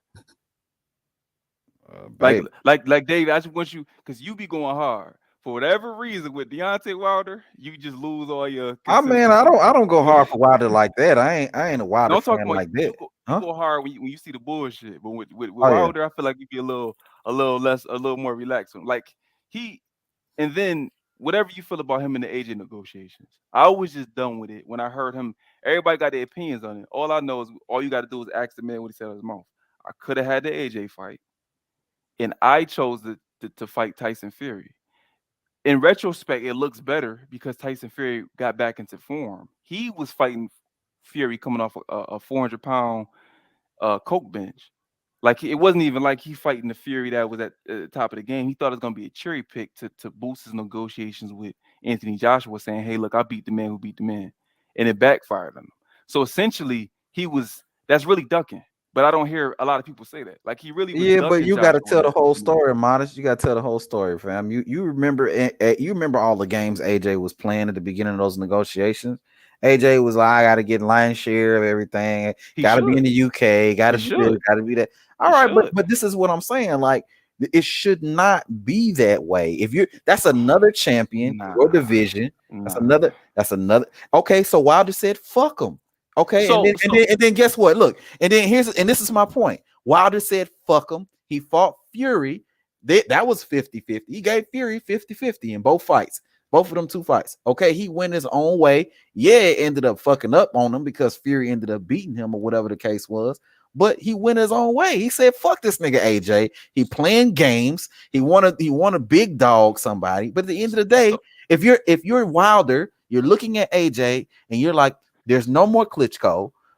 Fury's out of the picture. Who are you gonna fight? Who AJ? You need no. I'm saying if you're Wilder, who are you gonna fight? I'm the only guy, the only big fight right now in your purview. So Wilder they had Dillian White as his mandatory, and he ducked him too. Take that. Ducked him. They had listen. Wilder and Al Heyman relationship with the WBC is so good. Dillian White was the mandatory for years. Then somehow he got to keep fighting in the limited. This is all for Wilder to avoid Dillian White. That's what I'm saying. Like some shit, you just go, oh nah. Like he on some whole shit. All that one champion and unified. That's all smoke and mirrors. Same thing you saying about with Spence, right? And we saying, well, why are you fighting Mikey and why are you fighting Danny? Why are you fighting Luis Ortiz a second time, right? Why are you fighting Bermain Severn a second? These are people you already beat, and then you beat convincingly. Like nobody even was asking for rematches. Those are filler fights because if you don't fight them, you know who you got to fight. You got to fight Dillian White. You got to fight Parker. You got to go fight another actual top 5, top 6 heavyweight. And so that's all games played. Now a lot of it too. I honestly speaking, Deontay Wilder don't seem like the most I'll just say intelligent person. Meaning he more go on his instinct and heart better more than thinking things through. Meaning this. So you offer the 2-fight deal for $100 million, right? And you getting pay-per-view split, right? This is the fight to AJ. It was a 2-fight deal, right? Al Heyman and them tells you don't take the fight and go fight Luis Ortiz for what was it, like $6 million or some crazy shit like that? $8 million. It might have been more. Then to turn around and fight again for less money. And so the only reason that you were even able to make the amount of money you made against Fury is because of Al Heyman. This is where he gets people. He swindled because he's a swindler, essentially. He was able to talk Fox into paying that big ass budget for. They lost money, by the way, which is my point. Which is why Fox. This lead into why Fox don't even want to deal with Al Heyman no more. At the end of last year, their contract and they probably ain't gonna renew. You overpaid Wilder and Fury, who Wilder isn't. Hold on, Modest. Eminem says Dylan was the #1 contender, but not the mandatory the entire time. And right, Eminem. When have you ever known somebody to be the #1 contender for damn near 3 years and never be invoked into mandatory status? And then you have to keep fighting. You're the #1, and then keep getting ordered into fights to become the mandatory. That's kind of like what they did with Devin Haney, to be honest with you, where he posed to be the #1, but now he got to fight this person somehow to become the mandatory. Like that's the W. But we talked about W. That's the WBC being WBC. The point just being, though, I feel like if you on the Wilder team, you're gonna ignore all the obvious signs that go. Nah, because I don't just blame Wilder. I more blame Al Heyman and them personally, because I think that they was trying to get as much money as they could from AJ.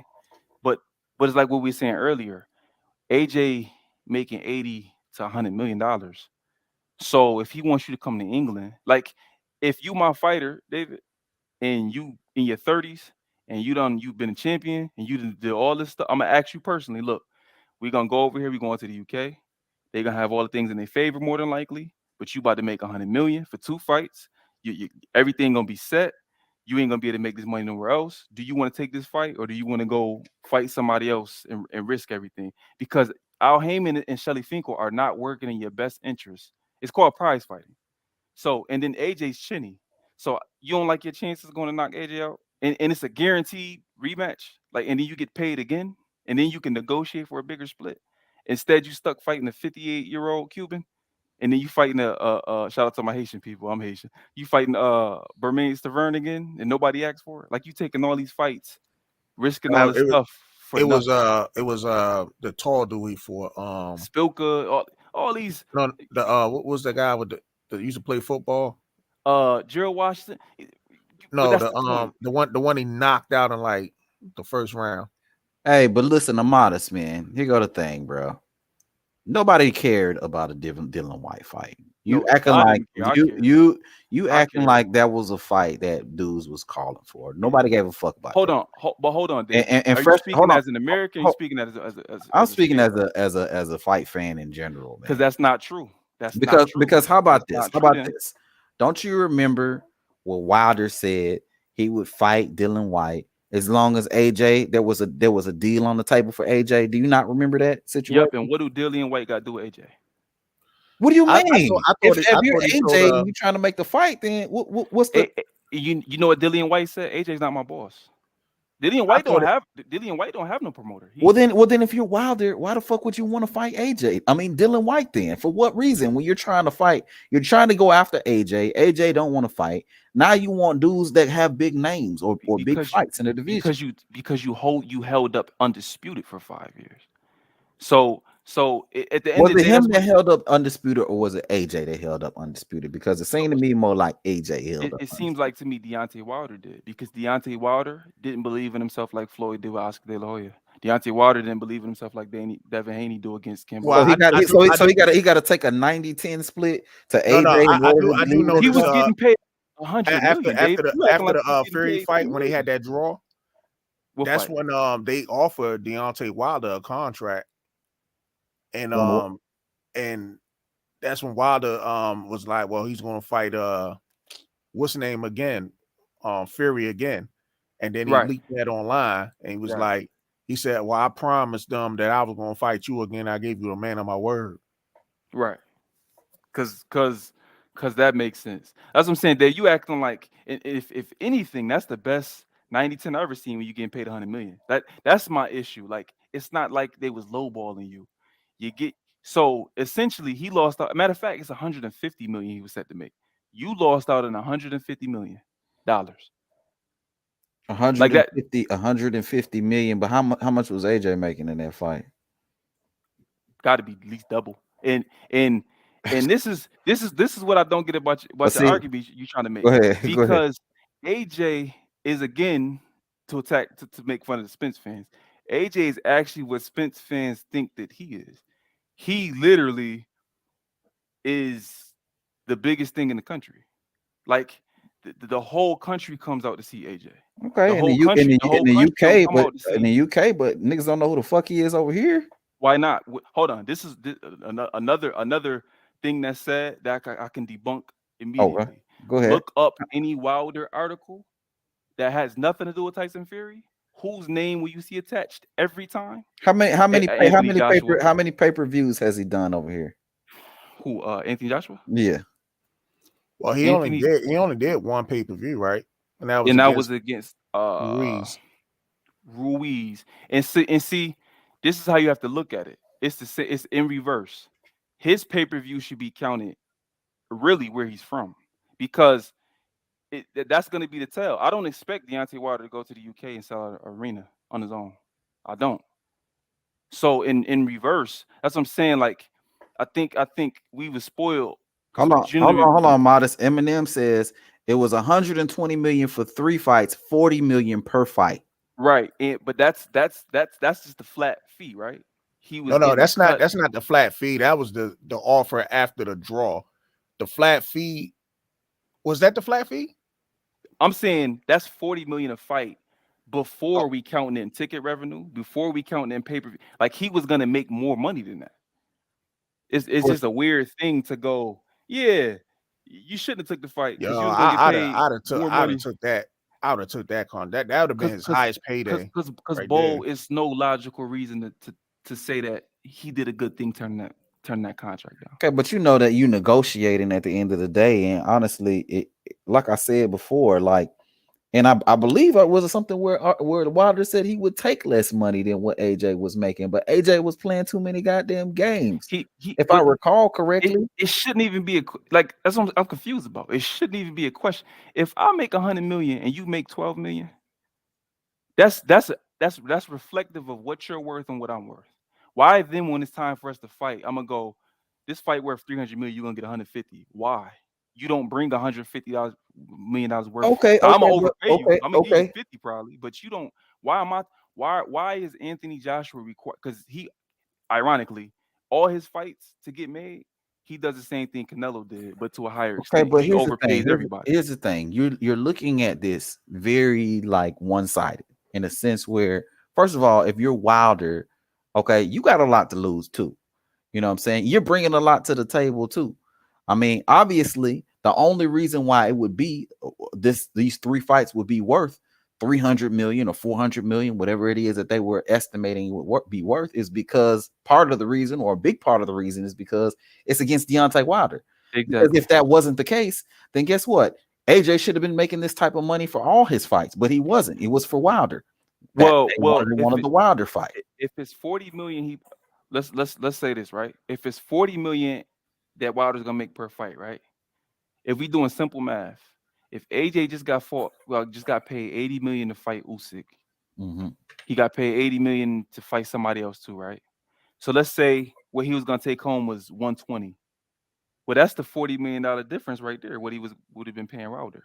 What I'm saying is that no matter how you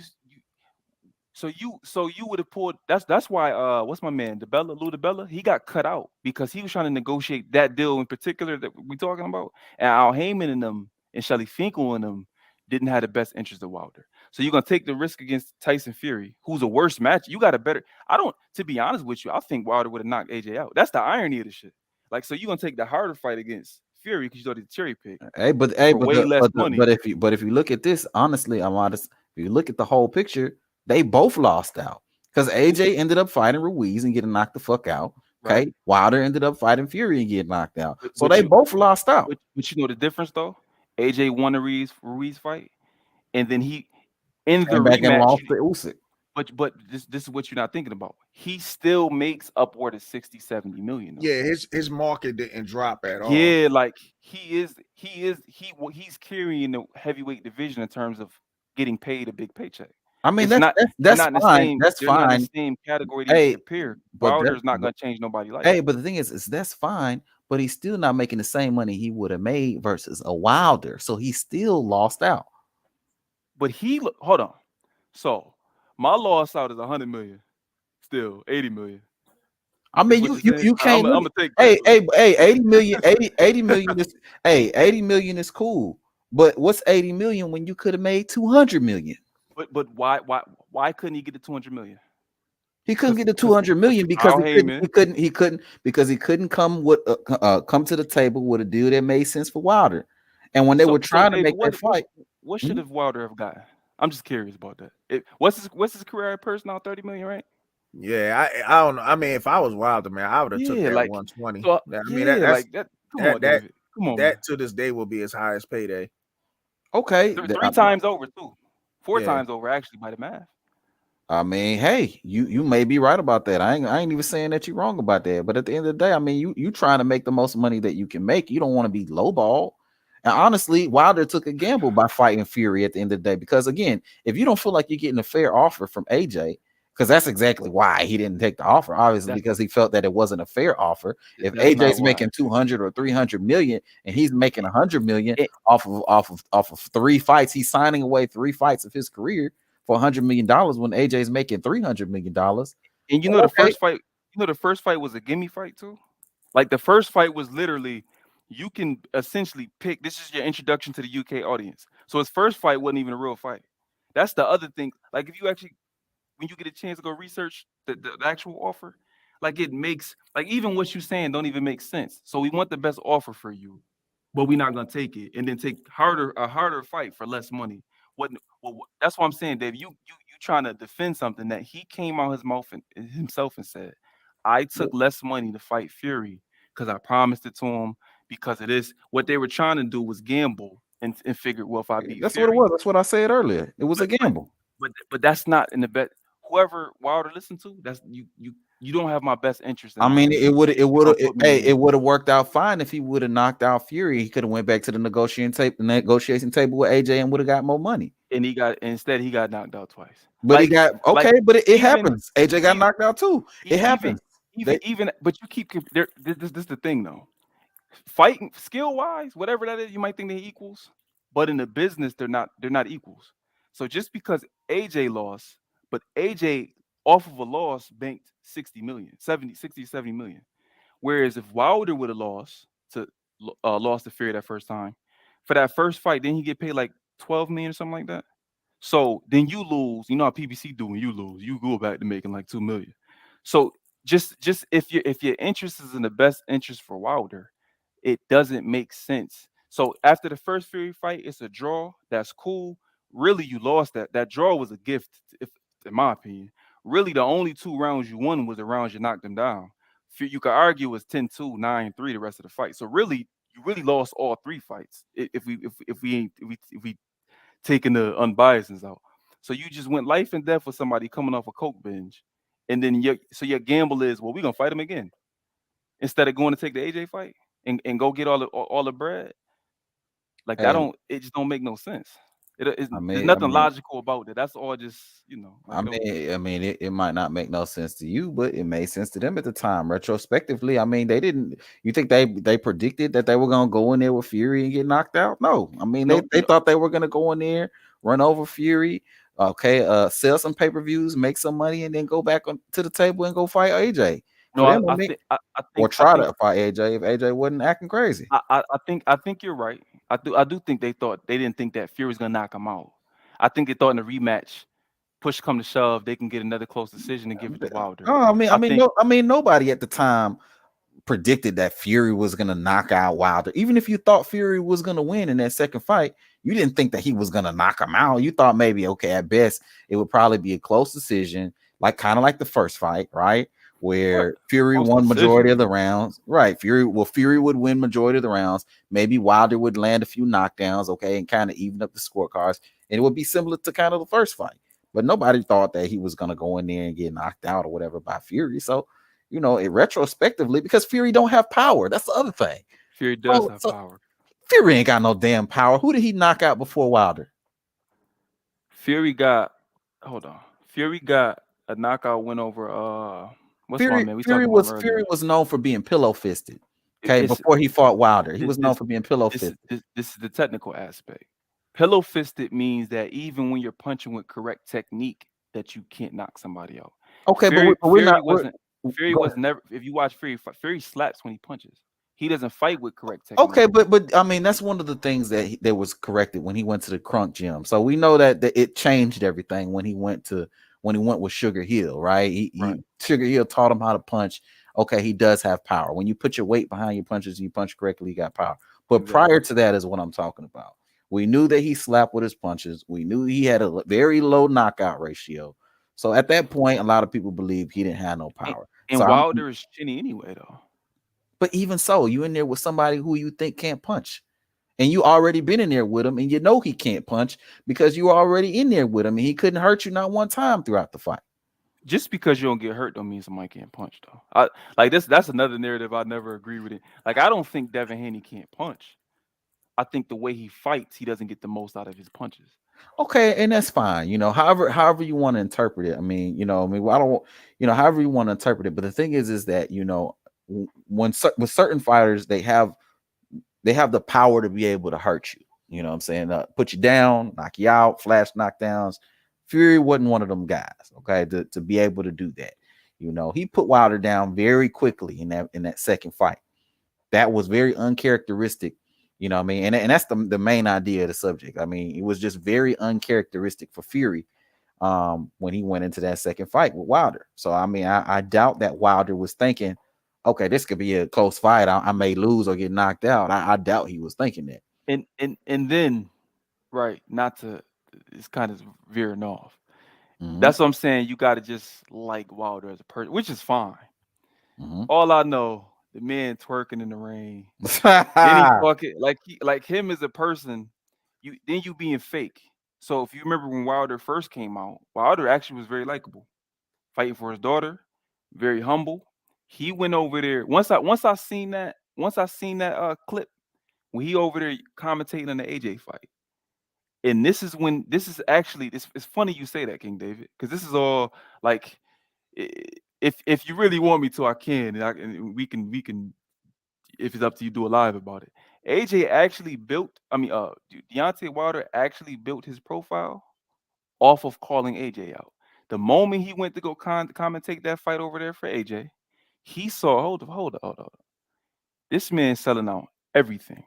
He getting paid this. Over here in the UK, they treating him like I wish I was treated in the United States. He then immediately after that fight he commentated, he hit a switch and immediately started hating on AJ. Like it became a smear AJ name campaign when essentially you didn't have to do that. But whatever. Like Deontay Wilder built himself up off of comparing, saying, well, I'm knocking everybody out. AJ's this, AJ's that. I want to fight him. He's scared to fight me. Woo-de-woo. But before that fight he witnessed, and he was, if you listen to the commentation when he was on that fight, he was actually in awe of what he saw for AJ. Not him as a fighter, but what's going on. Hold on. So this is the type of money I could be, or I feel like I should be making. So he actually built his name up off of AJ. Like that's why when people say, "Well, AJ not known over here," show me all of this talk I about don't agree Deontay with Wilder that, that's not Amadeus. attached. That's He not ain't, a. he ain't Show me built up what's his not name off attached no to AJ. AJ. Show me Wilder wasn't Deontay known as Wilder. a knockout artist. He was And as a known as matter one of of the fact, dudes who was knocking everybody out. and He as had a an matter of almost fact, he had 100% knockout ratio. but that don't I'm sorry, mean not nothing. 100%, 98% knockout ratio. That's what he was built as. So After David, he beat Berman Stavern 2 times and fought Louis explain to Ortiz. me. Go ahead. This is why you know what you're saying. It's not based off of, like, the fact is this, right? AJ was offered, what was it, $200 million contract. He's from the UK. He's offered a bigger guaranteed contract to sign, and Deontay Wilder was never offered that contract.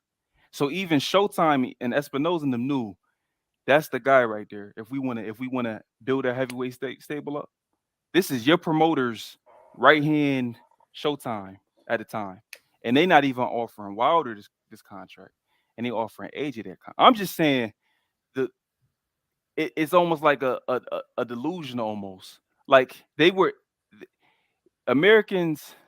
What I noticed make it seem like Wilder built his profile off of himself, but that's not my opinion. Like if you just take all the data collected, well, everything's attached to AJ.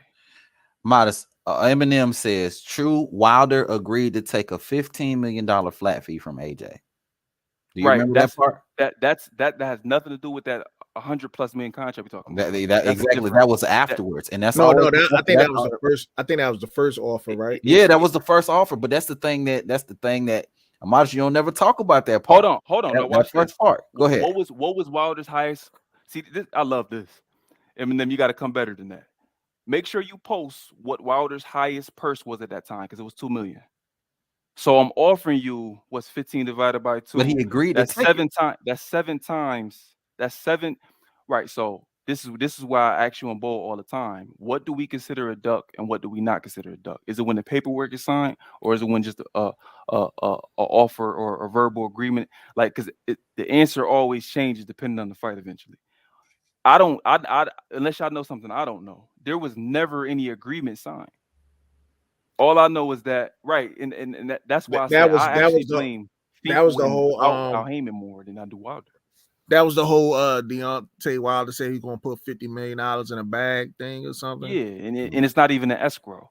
Meaning, bruh, I don't know about y'all. Y'all might got way more money than me, but at least when it comes to putting that type of you playing with that kind of money, you have to be able to verify the sources that money's coming. You can't just say I got 50 million.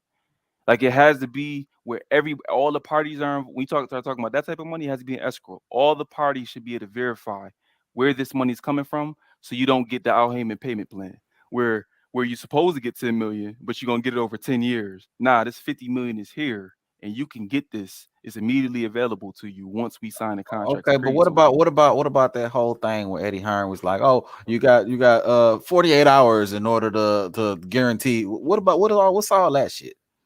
Because you're dealing with, I'll put it to you this way, right? If a female acting funny with you and you got a bunch of options that's gonna give you the same action, you sweating her for real? But it ain't the same, though. Yes, it is. If you got because $50 million, you gonna make $50 million somewhere else? He did. That's what I'm saying to you. His marquee value. This is just his. I don't know how much you know about AJ. that's just his boxing money. He has direct he has sponsorships with Jaguar and Benz and Under Armour. Like he got so like that's just his boxing money. So for him, it's different to turn down a fight because he gonna get his money anyway. That's what I'm saying. If I'm acting in the best interest of Wilder, it just I mean, we don't gotta keep going back. Like, why wouldn't I get you the most bread? First of all, you probably gonna go knock AJ out. That's the other thing too. Like you more than likely you're knocking him out anyway. So go get the bag and then come back over here, do whatever you now. If you especially knock him out the first fight, you can negotiate for an even higher purse at that point anyway. And you got all the belts. It just If it was a I don't 3-fight deal, know. then he couldn't have went back and negotiated if it was a 3-fight deal on that second you're talking about. So correct me if I'm wrong. Probably with some Cambosa shit, honestly, but go ahead. But no, correct me if I'm wrong. On fights where a guy's won, and like matter of fact, perfect example. Fury was able to negotiate a better purse, even though they already agreed to a rematch. A better purse on the Wilder fight? Yeah. Than the first one he got. What did he get a higher guarantee? Because the split was 50-50 for both the first and second fight. For the first fight, it was? Yeah. What was No, it wasn't. No, it wasn't. On the first fight, it was I think they got for the first fight, I think it was like a 60-40. And then for the second fight, it was 50-50 for the second and third fight. Right. And so it's usually in the language of most contracts is if you win, you can negotiate a better deal. Now, in that case, again, it's like when Pacquiao lost to Marquez. Marquez didn't become no cash cow. Okay, Pacquiao beat Marquez. Okay, Pacquiao's still gonna sell out. You're not. So yeah, I'll pay you more money, but you're not gonna get more money than me or equal money to me because even in me losing, I still bring the marquee value to the fight. People still coming out to see me. Nobody cares if you fight.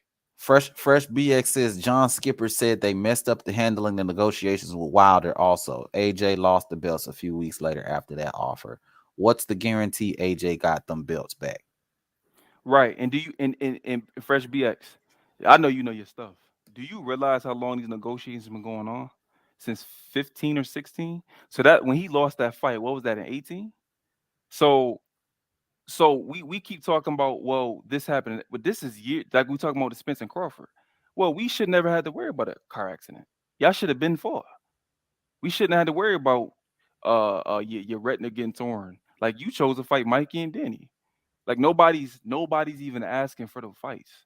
So why are we getting force fed these fights that nobody asked for? And then you taking the fights and almost get knocked out by Ortiz. Then AJ taking this fight and you're losing to Ruiz. Then you like we wanted the fight. To be honest with you, I don't like neither one of them. Really, I think AJ is being fake. Also, like Eminem, I'm modding you up, fam. Eminem coming with the facts too, bro. Eminem say, "Oh my God, D-Ray Promotions in the building. Salute to you, D-Ray Promotions." But Eminem says, Wilder. Wait, hold on, shit. Wilder didn't agree to the zone offer because they say AJ hadn't agreed to accept the fight. But right, Eminem, what fight? If I'm making you an offer and then you don't accept it, or you're saying we need to negotiate, what fight am I to accept? You can only accept the fight once everything's done being negotiated. Like as I'm saying, I don't know. I feel like I feel like you understand that, David, but that makes no sense to say that. So then Andre did duck this guy then, or Bud did duck Spence by that logic, because you didn't accept the fight. Well, why would Bud accept the offer if there's no contract and then I don't like the money? Like it don't make sense. Like I just want people to be consistent. Like I go hard on everybody. That's why you ain't even realize I'm an Andre fan. Like that's my favorite fighter. But I just keep it consistent with everybody. Like I don't like him that much that I'm gonna ignore when I see some bullshit, or like I feel like you could have did this differently. Like I feel like in some certain circumstances he could have. I feel like he'd have beat Sergey Deverenchenko. Like I feel like it's certain fights that if he had took, now even what you're doing is not only putting yourself into, if you chasing Canelo, this is all based off chasing Canelo, you putting yourself into a mandatory form, And then also you're taking away the person he was going to fight in place of you. But because you didn't do that, for whatever reason, because you didn't do that, now David got to make all these videos explaining to the dummies who don't understand that why Canelo really was ducking Andre. But Andre could have did something where we don't even have to have that conversation anyway, where nobody can defend it. Now I'm your mandatory for the IBF belt because I beat the number one guy for that belt, and then now that's done. But you didn't do that because you didn't want to take it off a short layoff. But that's what I'm talking about, where to me that kind of resembles what a fighter made of too. Even my back against the, that's why I respect Haney for what he did. Because even when all the odds stopped against me, I'm gonna dog walk you in Australia. Ain't none of that even gonna matter. ESPN did, I sign it, that's fine. Y'all just gonna be paying me money for beating up y'all fighter. Like that's the energy he gives. That's that alpha dog energy he giving off. And when I see all these excuses and this can't happen for this way and that, you move a little. That's just to me. You move a little. It's a hella gamble though, Modest man. It's a hella gamble. It's like you gambling your house or some shit, bro. Like, these fighters, they build up their career a lot of times based on the idea that they're undefeated. You know what I'm saying? They're undefeated, they're the best in the world, that sort of thing, right? So when you compromise that build so that way you can get in the ring with certain fighters who don't want to fight you, most of the time it's meaningless, you know what I'm saying? And then if it ends up backfiring, all you're gonna say is, damn, I shouldn't have did that shit. And you know the irony of that, it's proven that that don't work anyway. That's why I don't subscribe to it. All these undefeated fighters, they don't. It's only two. You might disagree. It's only two stars in boxing because Manny Pacquiao done. That's AJ and Canelo. I agree with that. And they both and that's the point about you saying what AJ lost, but that shows you that he's a true star because even with the loss, he still brings so much business that people still want to fight him. Canelo lost, but he lost to Floyd. So people going to if Andre fought Charlo, right? And Andre lost to Charlo, but then Andre goes beats Deverenchenko. Andre has a draw with Danny Jacobs, but then Andre beats Canelo, and then Andre has a draw or Andre beats David Benavidez, and then he loses to Caleb Plant. You know what you'll go? He fought everybody. And that we actually know how good he is. He undefeated, and we don't know how good he is. Like most of these undefeated fighters. I hear what you're saying. I hear what you're saying. Look, and the goal is always to fight the best, right? That's what we always want from all of our fighters, to fight the best competition.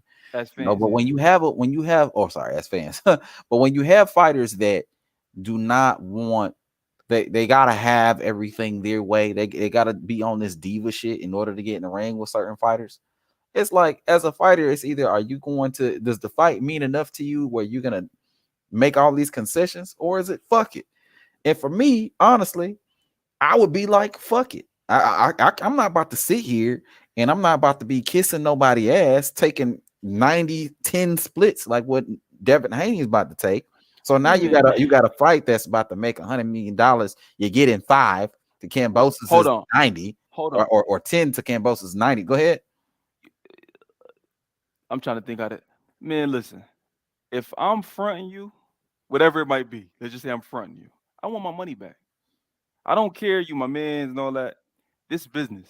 So this is, again, Cambosis, the business he gonna bring in Australia. Devin Haney couldn't bring a quarter of that in the United States. Like, Australia is similar to the UK in terms of, you got to remember, they don't have these high level professional leagues in any other sports. It's mainly soccer and boxing. But the thing is, even so, if you're looking at it like that, keep your belt and fight some bums. You know what I'm saying? Fuck it. I'm not about to be out here doing all this shit. So David, this is where I want the consistency at. He going, I either want Lomachenko or I want Devin Haney. That falls in line with your theory of you should be fighting the best. My point is too, okay, I'm fighting the best and I'm getting as much money as I can. Like, if you can do both, do both. Because I get my ass whooped by Devin Haney and then I took a way smaller purse. That don't make no sense. And I got the leverage in the situation. Just meaning Devin Haney wants to. Devin Haney's already getting paid, overpaid, right? So he comfortable. He cool. He going, I know I'm gonna beat you, and I'm chasing legacy too. I want the belts too, and I'm gonna get paid. Devin Haney usually make about $3 million, right? So he getting paid $5 million. So it ain't like they shorting them crazy. And this is the other thing too. This is my thing with you. If I'm fronting you, like you don't. If we go half on a brick, bro, and I put up 90% of the money. When we make the money back, why would you get 50-50 split? Bad analogy, man. Bad analogy. If Because I bring 90% of the revenue, why would you get 50-50? in that case, you're putting up money, right? Right. But if we're both putting up the same amount of money, in which case Devin Haney has an undefeated record, Kambosos is an undefeated record. Okay. What they got to do with the money? And we're going in to create a product, right? Which is the fight. You may be able to fight somebody else and shit. Maybe you can make half of what this fight is gonna make. Right. Because obviously you want to fight me for a reason. I mean, there's a reason you want to fight me, right? I mean, I bring something to the table in order for you to want to fight me. Because you want to fight the best fighter. You want to fight the best fighter, but also I got a belt. Also, I got a name. Also, there's a reason that you can make all this money fighting me, right? There has to be. Otherwise, you would fight anybody. You would fight Ronald McDonald. You see what I'm saying? But hold on. Let me finish what I'm saying. You would fight Ronald McDonald, right? It wouldn't matter. So if I'm bringing something to the table, and you know that I'm bringing something to the table, you need me, okay? Whether you want to admit it or not, you can probably go over here. Okay, he can fight Ronald McDonald, and that's the thing. Okay, fight whoever cab driver, whoever bus driver who you want to fight. I'm not about to be involved with it. I'll just go and I'll go. And that's why Wilder went his own way looking for Fury, because he was tired of the little game. That's not that why was going on with AJ. That's not why. This is what I'm confused about when you keep repeating that. Wilder himself came out and said he could have took the offer. He chose to fight Fury because he wanted more leverage within the AJ negotiations, right?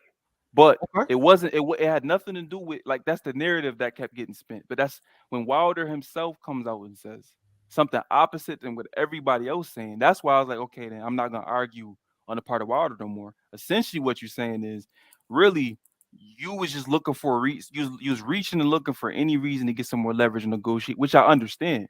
But so essentially, so all that talk before about AJ being scared, and no, you just admitted. Okay, but you're skipping 2 years of Wilder trying to make the fight up to the second time he tried to make the fight. There was a whole first time where Wilder was trying to make the fight with AJ that you always skip over for some reason. What was the offer? What was the offer? Wilder said he would take a flat fee of $15 million. That was the first time that they were trying to make the fight happen. And Wilder also made a concession where he said he would fight Dylan White as long as AJ was on the contract. They refused that. So hold on. Who refused? Hold on. Eddie Hearn. You're saying natural. Okay. So the reason why, see, this is what I'm saying. Mm-hmm. You're actually doing what you're accusing me of. Lou DiBella got fired for negotiating that contract. That was gonna be for the 3 fights. He got He got blackballed. He was working in the best interest of Deontay Wilder. Shelly Finkel and them wasn't. And Deontay Wilder couldn't see that. I think also because he probably got one of them fucked up deals too with Shelly Finkel, Al Heyman. So he probably don't. That's the other thing too. He probably don't even have the leverage he should have, being who he is. But Lou DiBella got fired essentially, or removed from PBC Island altogether, because it's the island altogether, because he was trying to negotiate that contract. See, that's us just choosing to believe what we want to believe. But that's what I'm saying to you. You're giving me what you think happened when Deontay Wilder himself, like everybody keeps saying, we turned on the fight. Deontay Wilder himself said he essentially could have made those fights happen. He chose not to make them. He took the blame. In that interview, he didn't blame Joshua. So what about John Skipper saying that they messed up handling negotiation with Wilder and also messed up the negotiation with Wilder? So who are you choosing to believe?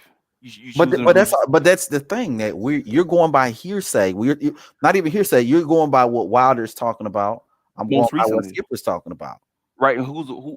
So if I ask Bo what happened with David, and then Bo got his interpretation, even if he talked to you, versus why wouldn't I just go ask you?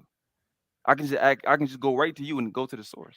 But here's the thing, right? Because here's the thing about what you're talking hard about. tonight. Too. Here's the thing. Here's the thing, though. Here's the thing. We can go back, and Wilder's included in this. We can go back and we can look at stuff retrospectively, and we can say, "Oh, well, shit. Well, I should have did that." or I should have did this, right? Isn't that what we always do? We reflect back on some shit and we were like, oh, well, I could have did that and that probably would have been better in retrospect, right? Because you know what happened after that, right? That's not In what he which was case, saying, though, David. that is what he was saying. He was No, he wasn't. That's what I'm saying. Go ahead. What was he saying? I gotta find his interview so you can see the link, because that's not what he was saying. What Essentially, what it was that why the same question I had. Why are you taking the Fury fights when you had a better situation with the Zone? And see, that's the part that I give a lot of weight to. I truly believe that Al Heyman, like the whole, and you kind of the same page. Al Heyman ain't pro black at all. Like I don't even know how that even started. He has never worked in the best interest of his fighters. It's always in the best interest of Al Heyman. That's why I don't understand how people are PBC fans in the first place because of Al Heyman. Just meaning this: you don't want to work with the Zone. Like that was as much as big as a fact. Like that's just like when Charlo was calling out Canelo, but you didn't tell him. How come you never said they offered you a fight? You could have said they offered me a fight and it wasn't a good deal. You never mentioned that they offered you a fight. Same thing with the Bud situation. It's too much track history with PBC to know, oh nah, they barely want to deal with ESPN. They don't deal with the Zone. The only reason Danny Jacobs was able to go over there is because he ushered in that Berto era where they contracts they had a lot more control over. So Al Heyman can't just tell him you can't go anywhere, you can't fight over here, you can't do this. Daniel Jacobs had that freedom. Usually what it is if Al Heyman doesn't want to work with somebody because they try to create PBC Island where we only gonna fight in-house unless we absolutely have to send somebody out or it's in our favor per se, or we believe it's like with the Errol Spence Kell Brook. Like we can, it won't take you that long to count how many times PBC send out a top level fighter to go fight another platform. That's a real thing. I truly believe, based off what Wilder said, that's why I don't blame Wilder all the way. I'll go hard on Al Heyman and Shelly Finkel. I truly believe Wilder's just the mouthpiece. He don't got no control over his career. You capping basically. It's all clout chasing. You know that fight's not gonna happen because that's not in the best interest of Al Heyman. Al Heyman only makes fights in the best interest of Al Heyman. That's why we even can get halfway excited about the Spence Crawford now because Bob Arum's out of the way. Crawford and Spence, if we being honest, the purses they gonna demand, they probably gonna lose money in the fight anyway because neither one of them are big enough stars. I'll be shocked if this pay-per-view do over. What you think gonna do? 500 maybe, 600? I would truly be shocked they hit 800 and above.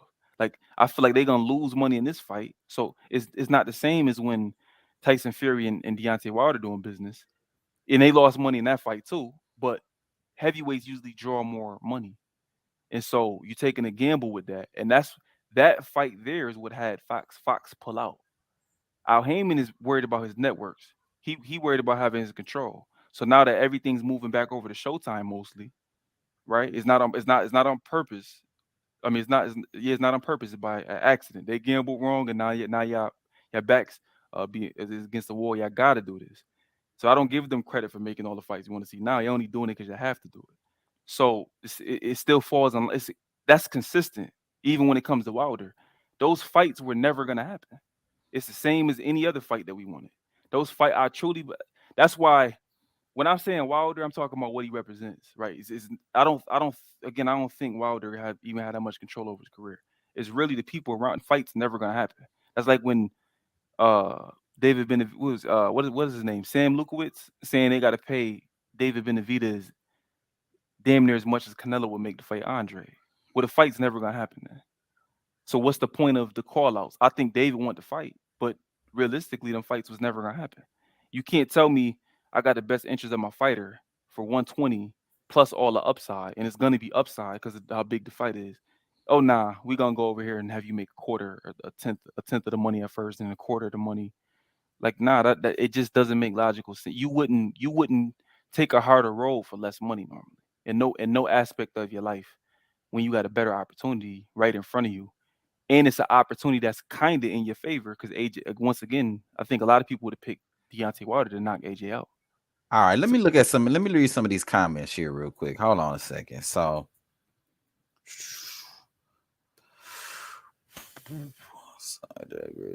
okay.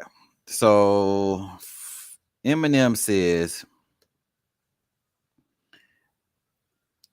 "Isn't this supposed to be Bud versus Sprint's conversation? LOL." Yeah. How about that suspect video Sprint's girlfriend posted? Send me the link to that, Eminem. Oh, yo, yeah, your man was in the bed acting like a bro.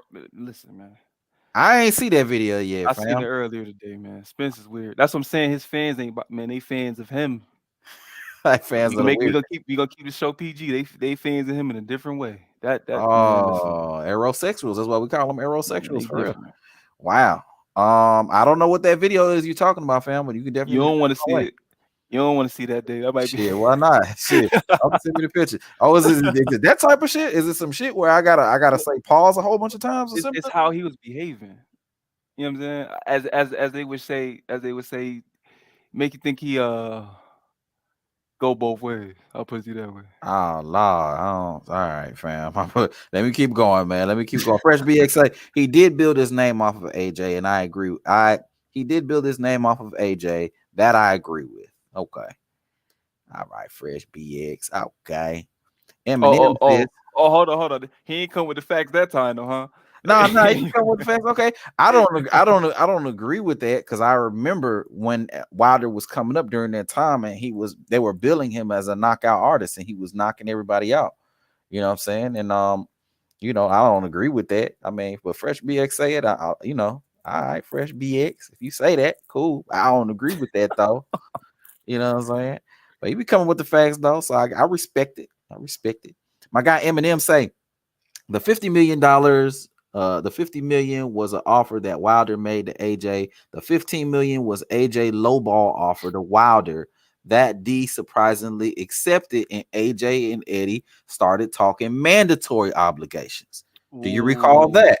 Now, Eminem, I'm gonna give you an opportunity to retract that comment you made in going to proper. So that's exactly what I'm saying earlier.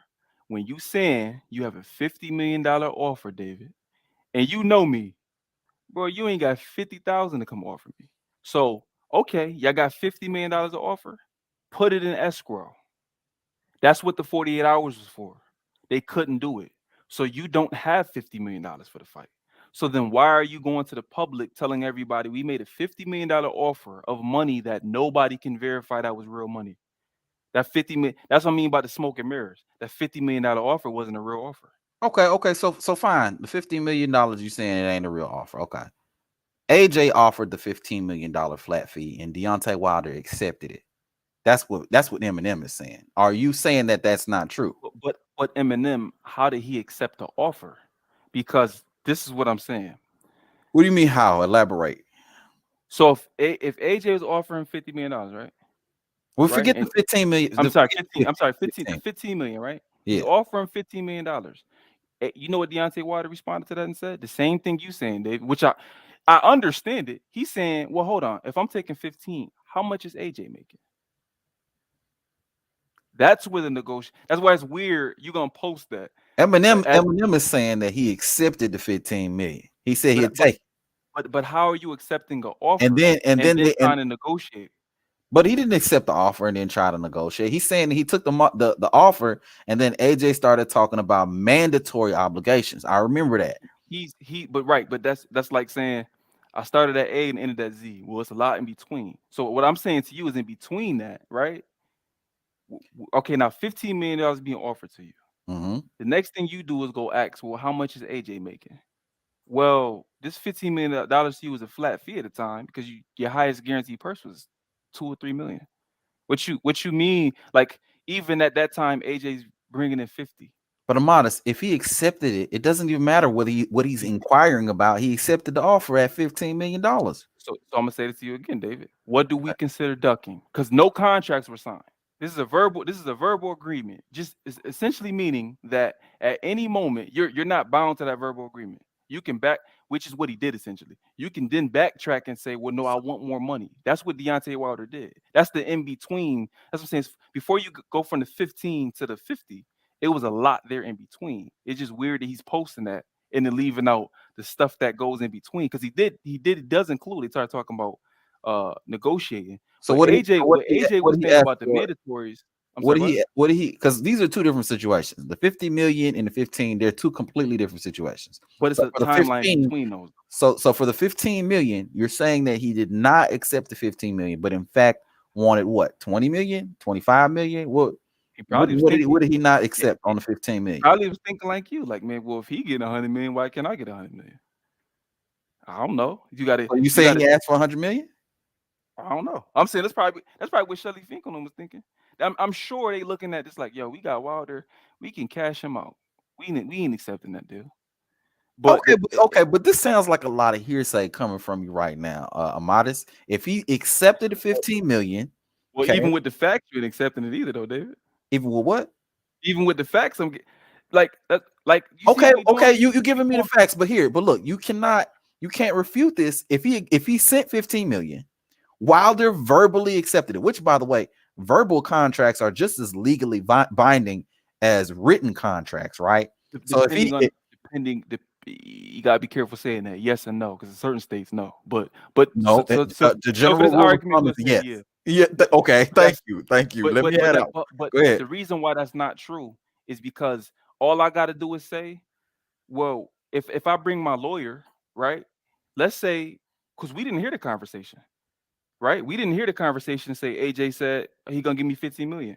So somebody heard it. That's why we heard about it. Well, so somebody heard it. Right, Deontay Wilder's reporting that, but Deontay Wilder is shown to be a liar, though, which is my point about believing him. What did Wilder lie about? Hold on a second. What? Because all of the years he said that AJ was ducking him, just to come out recently and say, "Well, that's not quite what happened." That's the point I'm trying to get to you. Like, we going back and forth about some shit he said. Like he dispelled all that. Like he went and said, "Nah, we was holding out. We could have made the fight several times." We were trying to get the most money. Okay, let me ask you this question. Right? Bud recently came out and he said that Earl wasn't ducking him. Mm-hmm. Do you think that because Bud said that Earl wasn't actually ducking him in that fact? He said that recently when Crawford got off of ESPN, right? Right.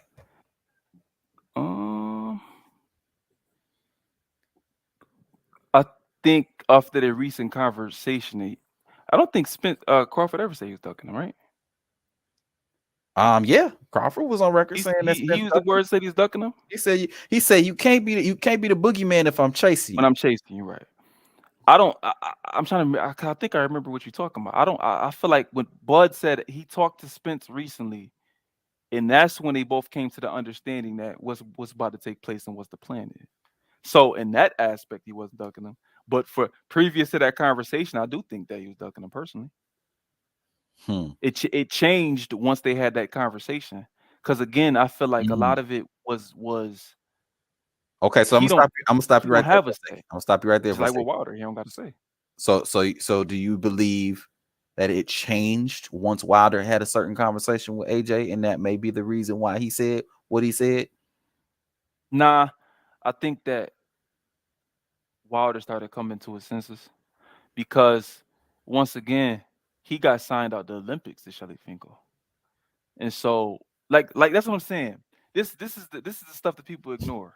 Wilder going about all this black shit and calling AJ a coon because he with Eddie Hearn, but you signed your career over to white man.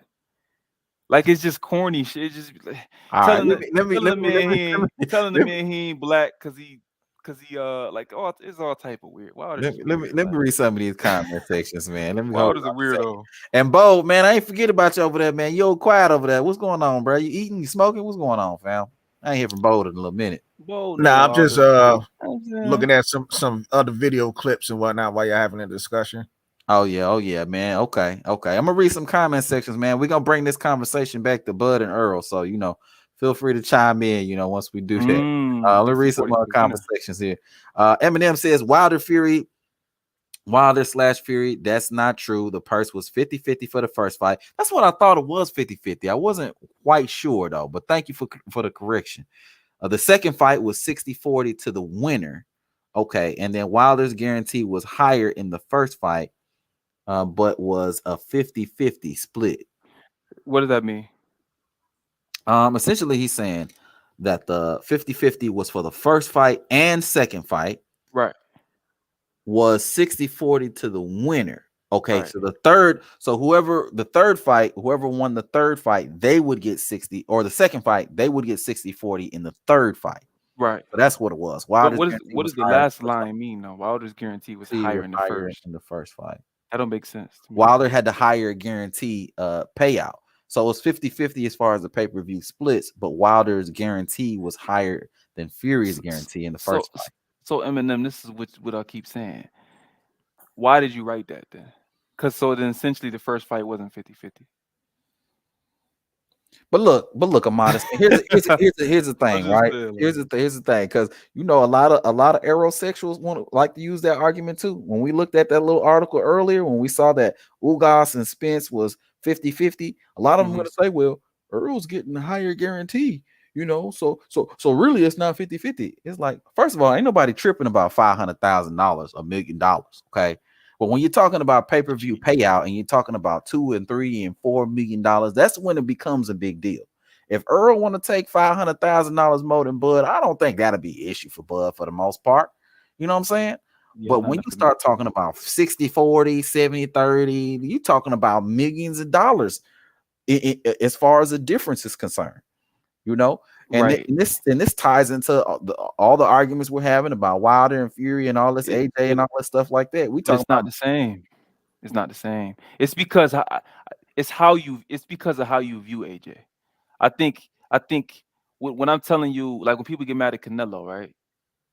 Mm-hmm. Canelo and AJ are not to be compared to any other fighter when we're talking about business.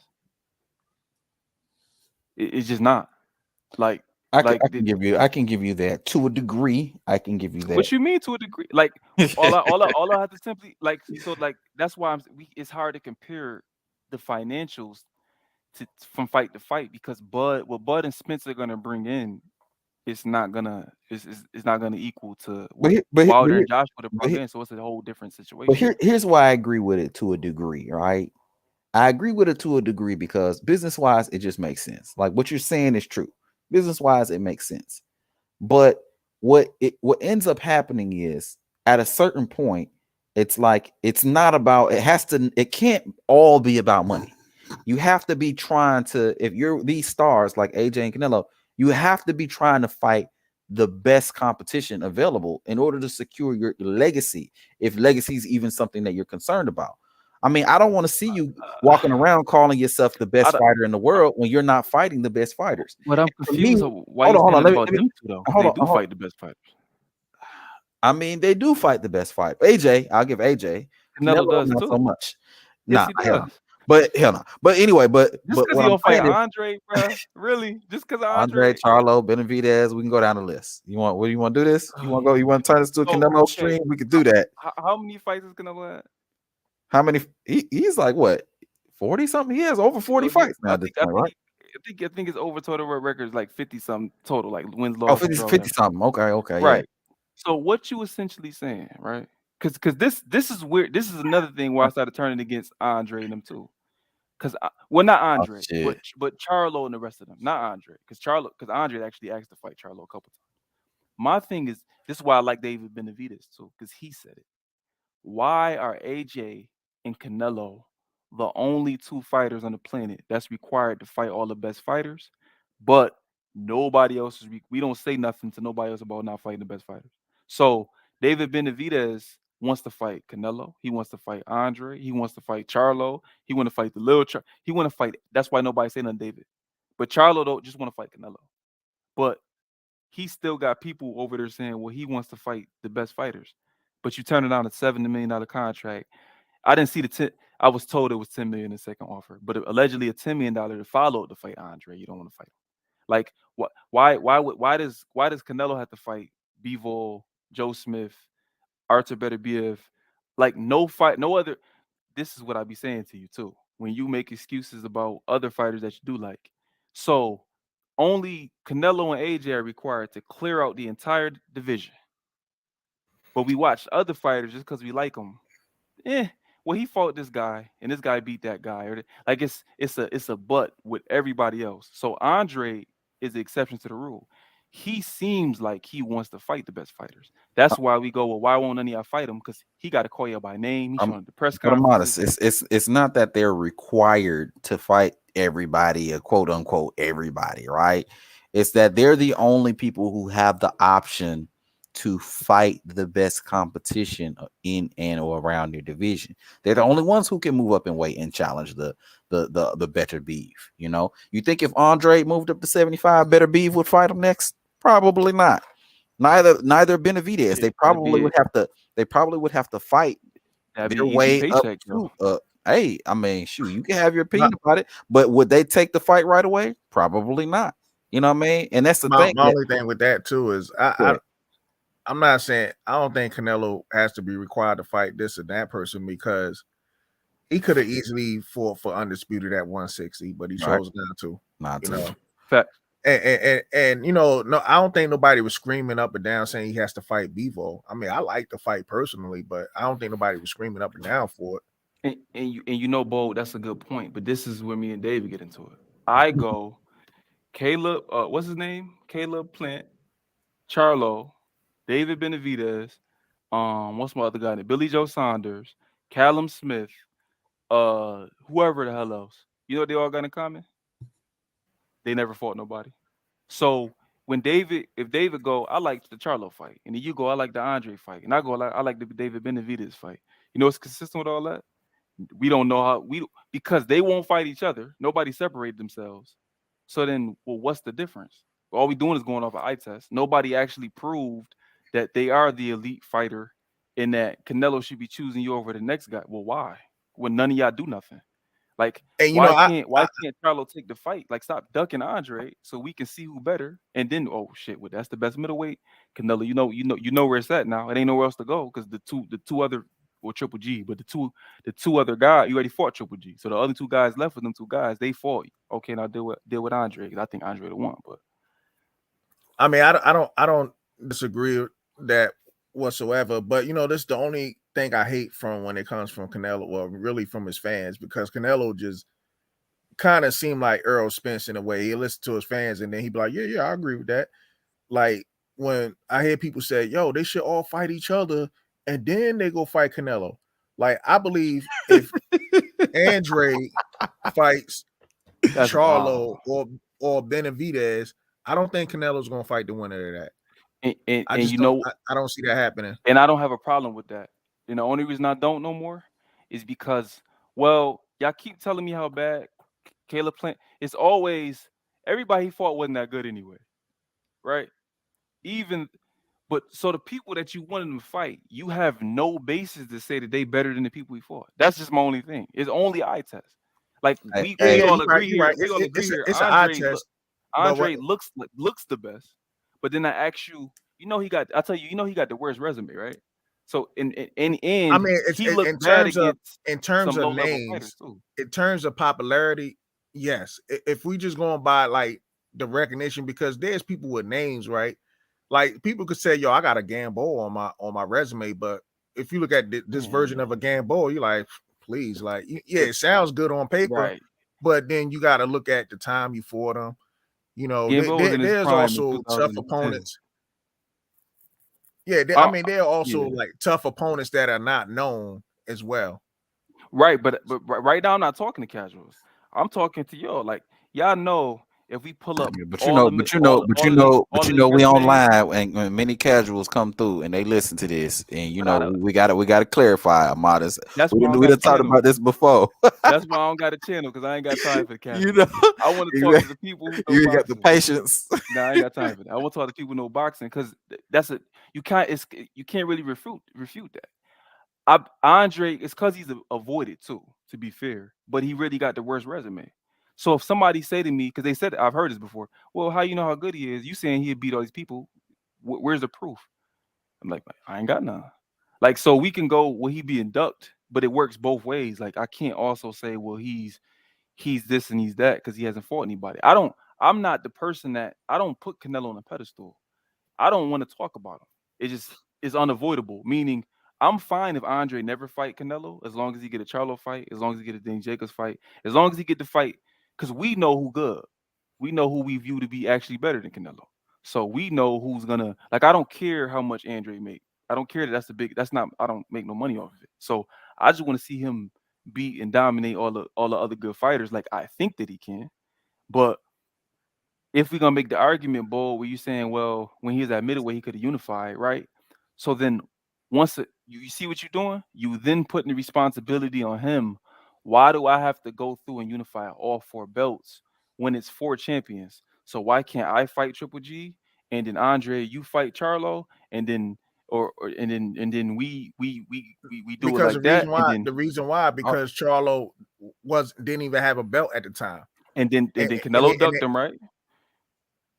Well, I mean, yeah, once he moved up, yes, right. He used the franchise tag, but what I'm saying is that he could have fought for undisputed against. All he had to do was get one more belt to fight Andre, but he decided, and the reason why I throw the Andre in there because this is not the first weight class he avoided Andre in. He avoided him at 154 when he was Andre's mandatory, and they decided to wait till Andre get stripped, and then decided to go fight for that exact same belt. Exactly. Yeah. Right. Hey, hold on, y'all. I'm finna actually wrap up the stream. So I'm gonna read some comments. I've been on here 5 hours. Goddamn. I'm finna read some comments and then I'm gonna go to y'all for the final thoughts. And then we're gonna wrap this thing up. So Fresh BX, man, he says I might have skated on that AJ losing them belts questions. Everybody knows AJ didn't want the fight. He was saying any and everything a fighter says when they don't want the fight. So AJ was speaking that fluent duck language, is what Fresh BX is saying. I'm still confused because when Wilder that's what I'm saying. Hold on, I'm gonna give you a chance to respond. Let me get through these comments. Fresh BX says Canelo referred to Devianchenko as a nobody. He's a professional skater. They're gonna let him get away with when it's convenient for him. Yeah, that sounds about right to me. Fresh BX also says you talking about the DAZN deal. You're talking about the DAZN deal he didn't take. Obviously, he turned down the fight Fury, but moved with integrity and didn't jump after the money they had on the table for him. Yeah, for sure. Eminem says Lou got fired for the DAZN deal, not the $15 million flat fee that Eddie and Hearn pulled out because of mandatories. Yeah. Ooh, okay. You know Eminem, this stream is recorded. So when you go back, you're gonna know us talking about the 3 Hold fights. on, let me finish these comments and I'm gonna let you respond to your closing remarks, man. Fresh BX says Wilder takes that DAZN deal. AJ loses. What if he never gets the belts back? It's easy to say now in hindsight, but Wilder would have been in limbo, potentially burned a bridge with Al. Interesting. Man, fuck Al. Oh man, Wilder beats what he said. Wilder beats Brazil. Then what does he do when AJ got no belts? When AJ got no belts and unfinished business with Ruiz. Okay. We got a link here. We got a link here for a YouTube short. Hold on a second. Can I play the link real quick? Let me see if I can do it real If fast. it's in the comments, you should be able to. Yeah, I don't. Let me see if I can. No, hold on. Damn. Oh, here you go. Eminem.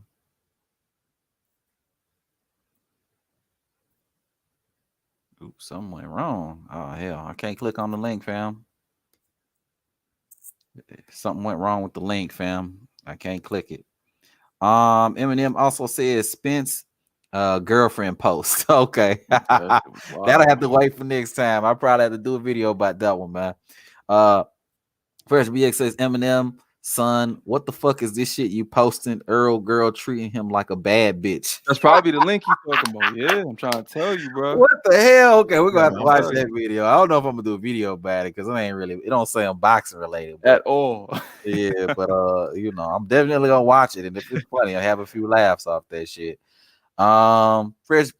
Yes, okay. Eminem also says the first guy lately that Canelo hadn't fought on short notice is Plant and upcoming Beevil. Okay. Fresh BX says Beevil and Plant don't got a better resume than Andrade. I don't agree with that. You said that, Amadis? You said Beevil and Plant got a better resume than Andrade? Who said that? Nah, I said if you taking everybody together, you can make it look. Watch this. What's the best fighter Andre fought? Off the top of your head. Liam Williams? First thing that comes to mind is probably Vanez Martirosyan. So is Vanez better than Joe Smith? No. I mean, Joe Smith ain't even good like that. But you talking about skill wise, but Joseph, what makes Joe Smith difficult to deal with is that he's a bruiser. You can't hurt him. He gonna beat you the fuck up. Yo, I just watched that clip, man. Shit is funny as hell, man. Okay, I'm watching that to the stream. D-Ray Promotions say Diamond. Yes, sir. D-Ray Promotions in the building. D-Ray Promotions say, what EJ make Saturday? I'm curious to see. We're gonna see what he made with the pay-per-view buys and all that. If that's what you're talking about, D-Ray. We're gonna see what the pay-per-view buys and everything was like though. But yeah, man, I'm gonna wrap this stream up. Amadis, go ahead and make your closing remarks, man, and I'm gonna pass it to Bold and we're gonna wrap this thing up, bro. Oh nah, just Eminem. If you're gonna post facts, make sure you include the whole thing. But I was talking about Lou DiBella got a bit essentially exiled. Trying to put that 3-fight deal together for Deontay Wilder. But just closing remarks on what we were supposed to be talking about. I can't wait if they do make the fight. I can't wait for the fight. I'm disappointed in Jermell because I thought he was the only Charlo that counted, but the way he acting with Bud, I don't know. Like he looking a little suspect to me. But I think it'll be a close fight. I expect Bud to pull it out. As long as he don't get into a firefight with Earl.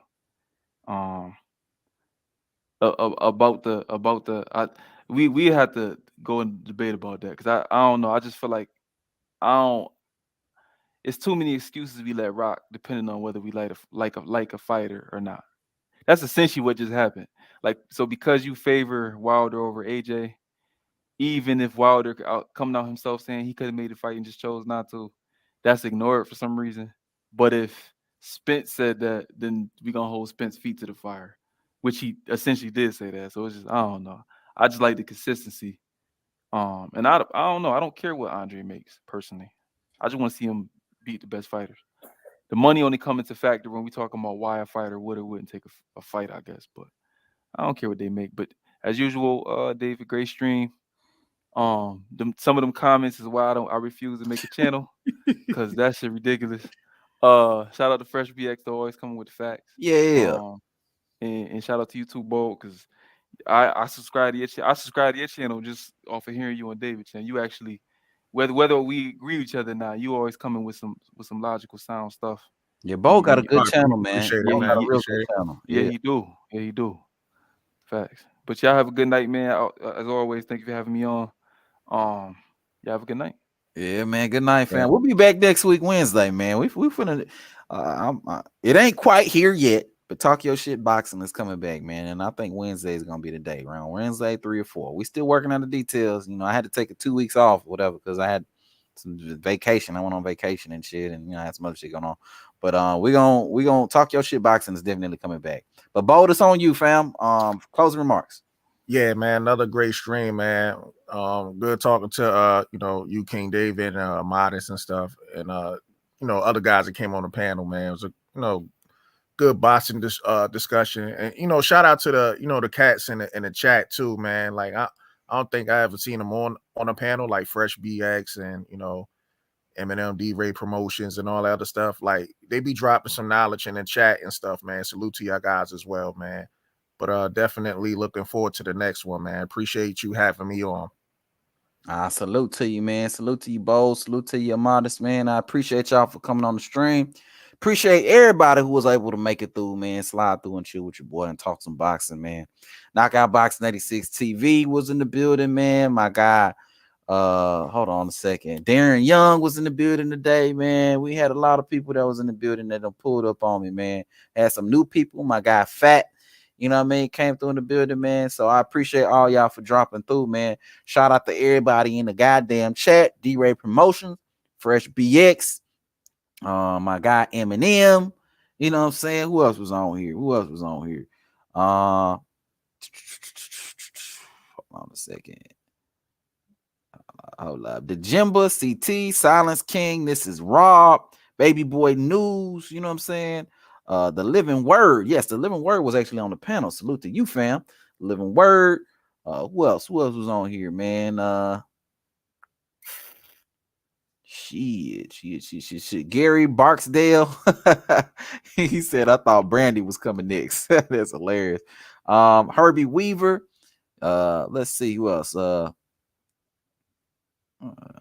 Just a fan. Yeah, just a fan. Salute to you, fam. My guy Diam 12. You know what I'm saying? Salute to you. Just salute to everybody, man, who was able to come through, man, pull up and chill with your boy, man. We've been on here for 5 hours and 12 minutes now at this particular point, man. So, you know, I appreciate all y'all for sliding through. Fresh BX say, a modest King David slide through my homie Trendsetter Boxing. He knowledgeable too. Okay, Trendsetter Boxing. We definitely gonna do that, man. For sure. You know what I'm saying? Fresh BX say, slide through tomorrow if y'all got time. We'll do, man. Friend, is that you, Fresh? That's your homie, you said, huh? You know what I'm saying? Definitely, I'll slide through, man. You sound like a good boxing channel. If you say it's a good boxing channel, Fresh BX, I trust your word. So I'm definitely gonna check it out and subscribe. You know what I mean? But I appreciate everybody for sliding through. You know, it was a great stream. You know what I mean? If you're new to the channel, be sure to subscribe to the channel, man. Everybody hit that goddamn like button on your way out, man. But I appreciate y'all, man. And I'm gonna holler at y'all. Peace.